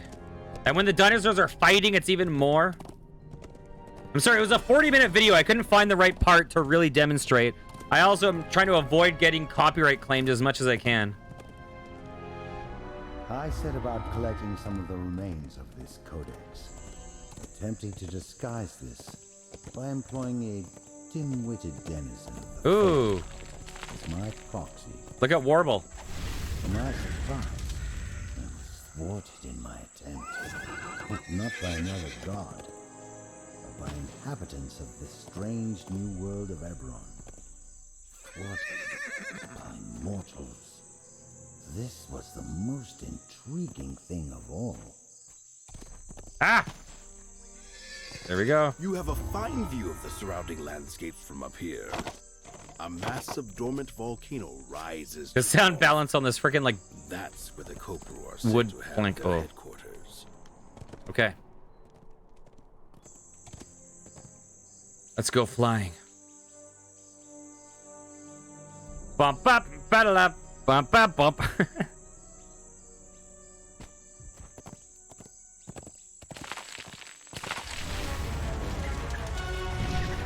Here we go.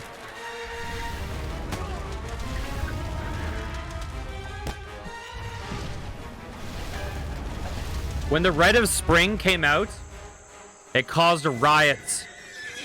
It caused riots in the classical music world. Although I think classical music riots aren't really like riots like we consider them.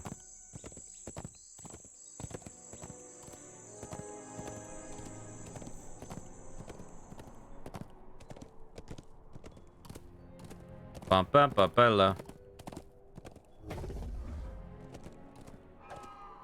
Oh. Am I getting chased? I don't know. I quickly discovered what had destroyed the veil hiding the new planes. The destruction of the Codex of the Infinite Plane. It has released a vast amount of arcane energy, shredding the veil and scattering an infinite number of fragments throughout the multiverse. Most intriguing indeed. Bump, bump, bump, bump, bump, bump, bump, bump, bump. Gat, gat, gung, gung, gung, gung, gat, gat, gung, gung, gat, gung, gat, gung, gung, gung, gung. Okay, Rite of Spring is good. Bloop. I set about collecting some of the remains of this codex, attempting to disguise this by employing a dim-witted denizen of the Feywilds. Much better. As my proxy. Okay, we've heard that one. I scan the multiverse constantly, searching for new places to take the island. Scan the multiverse. Oh god, Not we're in the long MCU. ago, I discovered something astonishing. A whole group of planes had suddenly appeared. It's as if they had been hidden behind a veil.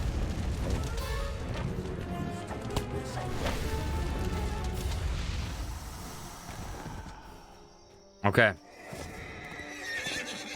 Here, I'm just gonna run around the perimeter as I do.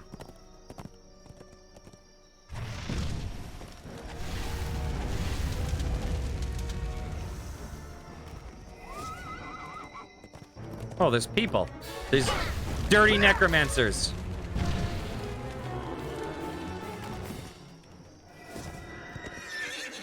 No offense to any dirty people in chat. I allow all levels of dirtiness. Oh, you guys have heard the ICA.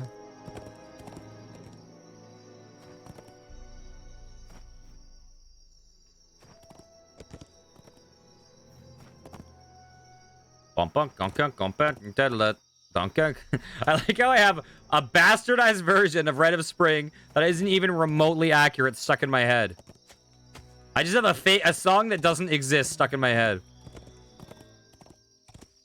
It's halfway between fucking Rite of Spring and Battle of the Fates or whatever it's called.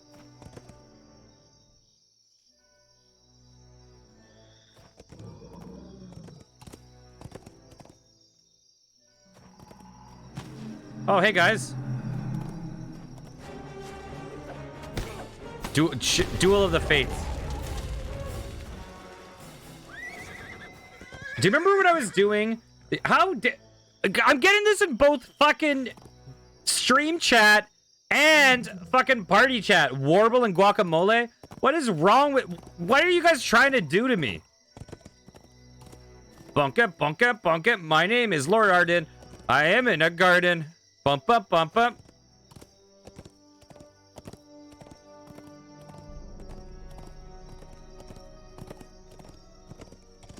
I need to associate those lyrics. I need to associate those lyrics with a different melody. Hey, my name's Lord Arden. I'm in a garden. I don't remember the rest of the lyrics. Ba-ba-da. Ba-ba-da. Ba-ba-da.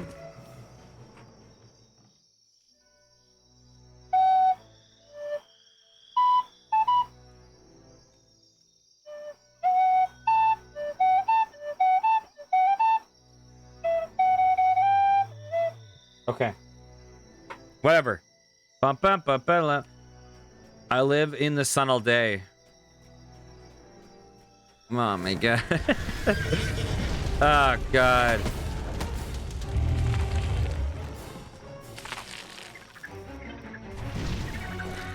You know what? Because of that one rare encounter, I'm actually going to ask Standing Stone Games for a refund for that expansion.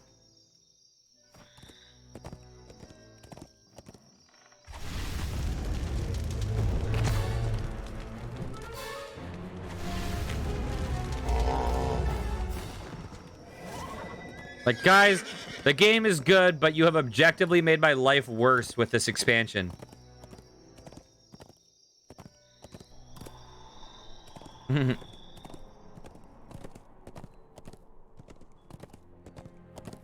know what you did, Guacamole? You and Warble. Bringing up that godforsaken song. The lava has long since cooled, but the dead trees and the smell of brimstone tell the story of the eruption that once engulfed this narrow valley. I should name my YouTube video, like, literally that song name.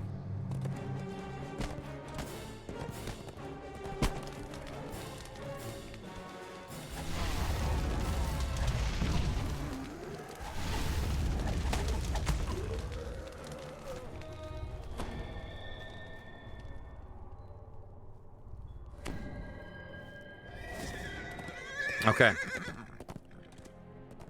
This is a pretty big zone from what I see. My god.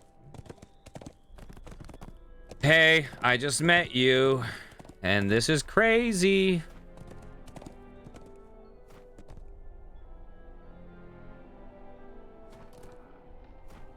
You know what song I unironically like? Is Thank You Next by Ariana Grande.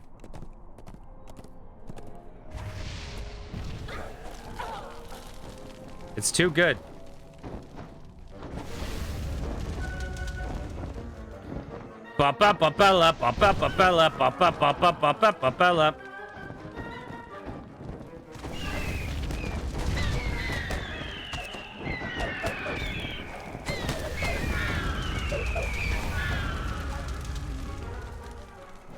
Oh, hey guys. What's up? Flame Skull, that's Memories of Planescape Torment, right?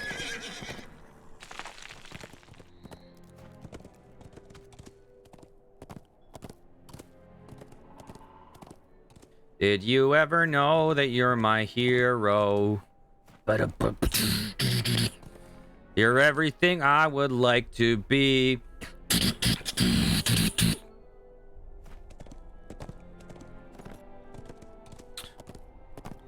Okay. Why, hello there. You look like you're about to charge. So I'm gonna treat you like you're a bull.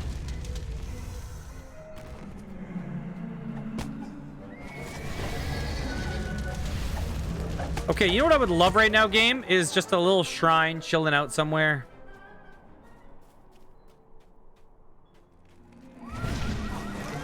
Goodbye. I know there was one up on the roof. Oh my god.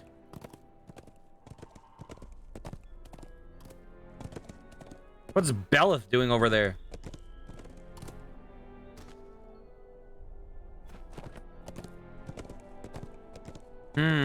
I found something. Bop.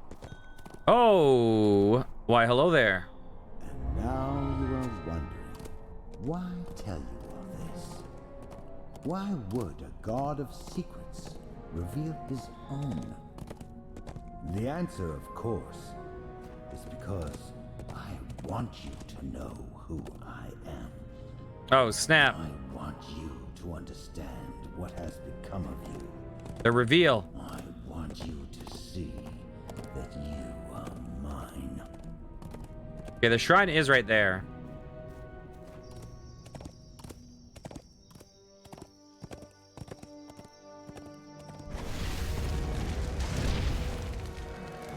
What is the best pop song ever?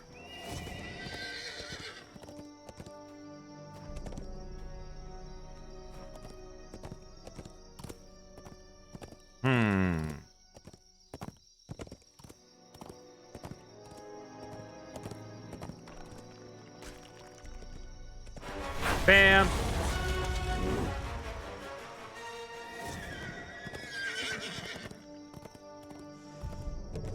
I think I'm getting chased.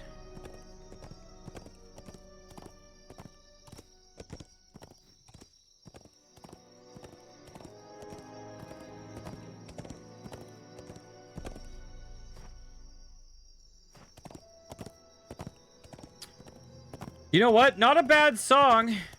I'd have a hard time putting it as the best ever, but it's not a bad song.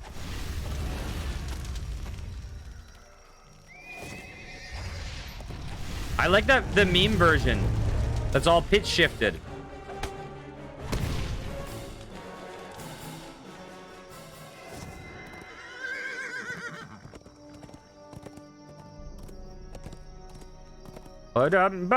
Well, so do I. That one, do you know? You know what I'm talking about?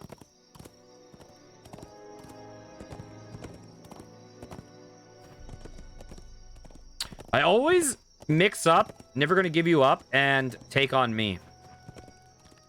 You know what I can't unhear, though? Look up the Black Panther theme and then listen to it thinking about the song Take On Me, and you'll never be able to unhear it.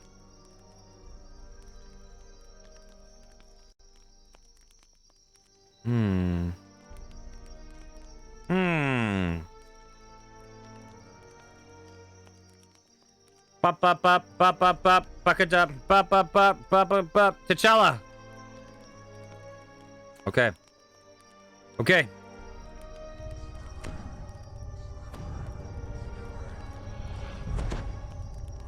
Bum bum bum. Yeah, that song straight up has Take On Me melody in it, and it's glorious.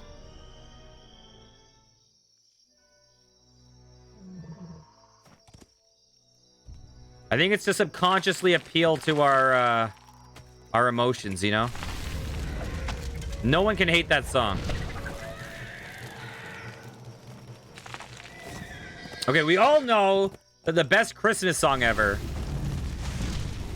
is All I Want for Christmas Is You. And anyone that says otherwise is a dirty liar.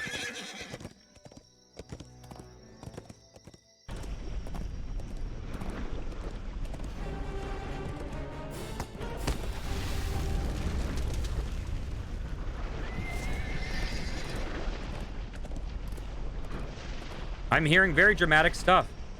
I bet you it's a volcano.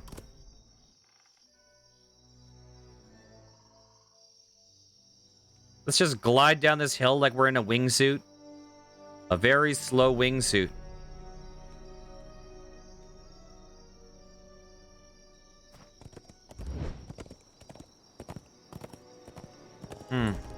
Ooh. Idleness signals defeat. I am not bow. I will not bow. I will not break. I will find a way out, even if I have to leave my comrades behind. Okay, music. As they are now. Very dramatic right now. I might as well be alone.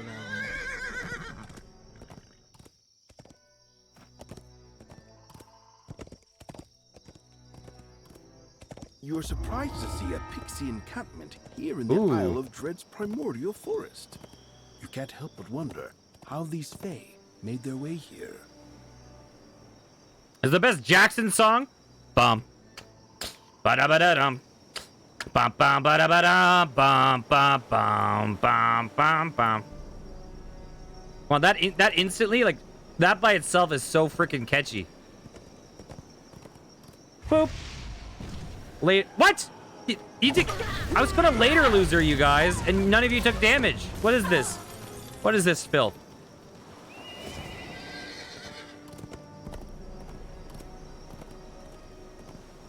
Oh, look where we are. Oh, hello. Have made the shipwreck into their eyrie. They are not pleased to see you. Are they not? Hey guys, wanna be my friend?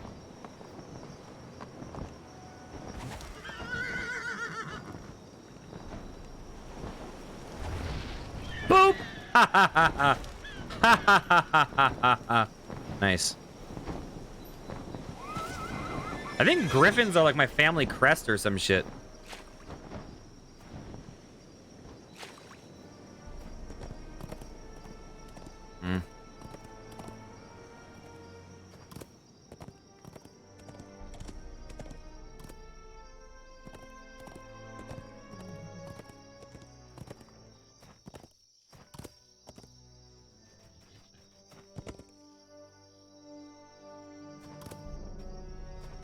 Yeah, there's a lot of enemies in this zone compared to other ones.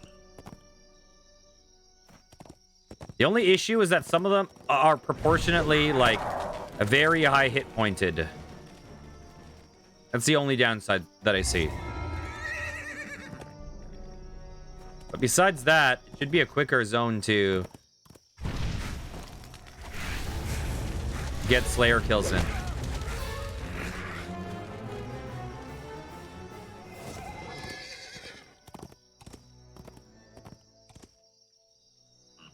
What a massive zone. Oh my god.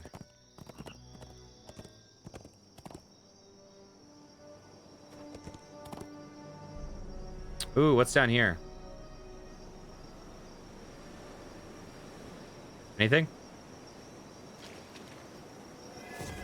Does this hurt? This does not hurt. At least not me. My poor horse, though. Maybe if I run on that long enough, my horse will turn into Warble's horse.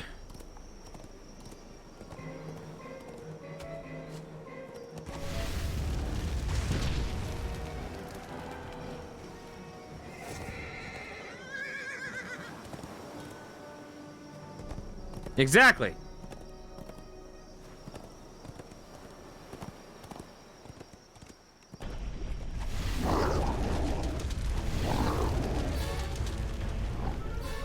Want to see me overkill a squirrel? Check this shit out. See that squirrel? Come back here. Delayed blast fireball! There we go.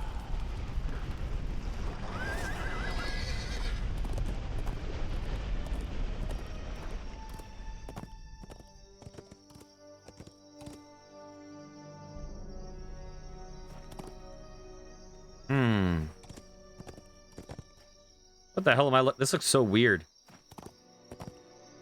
The Whispered One has the Kopu in the palm of his hand. He tolerates them in exchange for their help spreading his influence across the island and all the realms. But it isn't enough. It will never be enough. Invisible wall.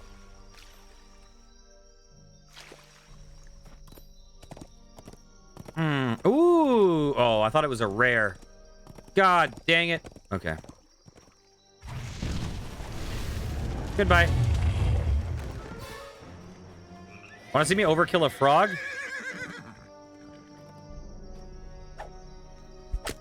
There we go. Overkill.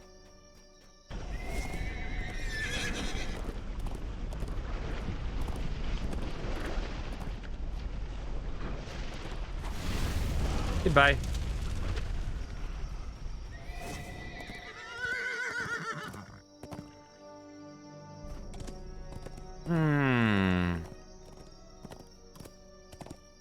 I have seen civilizations scorched and reborn. Goodbye. We who bow to the Whispered One remain far alone. Those who defy him quickly realize their mistake. Someone chasing me? Yes. Wisely, as if they had a choice. Baby dinos are annoying. Bam!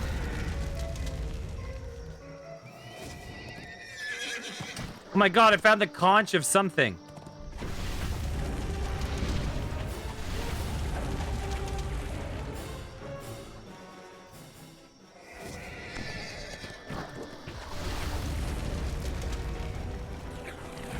You lived? Oh my god.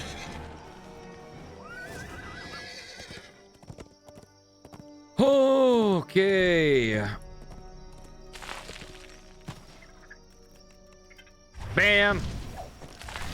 For the record, this is the shit I do off stream every night. Now you're getting a taste of it. I've only had 7 out of 16 things. It's nice to get the explorer locations just because then it clears out the whole map. You don't get any of the fog of war, which is nice. Am I hearing someone snoring? Wait, have I been here? I have been here. I think this is where he said that the big dino sometimes spawns.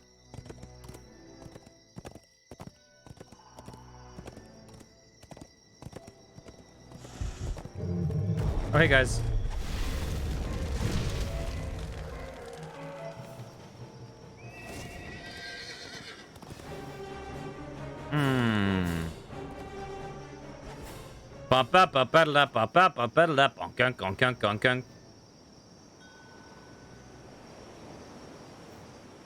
Oh, sounds good. And I will destroy him. I will make him weep tears of shame. But it will be off stream, so you'll hear about it after. I'll be like, yeah, you might be wondering why I'm never streaming DDO again. Well, yeah, I beat that dinosaur. Don't worry about it. You'll wonder why Warble is banned in my chat. I'll be like, haha. Oh, you know.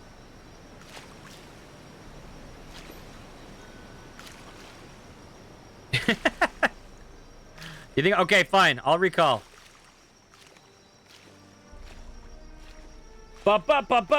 Okay. Because I'm wrapping up very soon, so we may as well... Oh, wait. Let me just check a message I got. Oh, God. I'm a bad guy. I actually needed to log off about half an hour ago. Unfortunately. I apologize. Okay.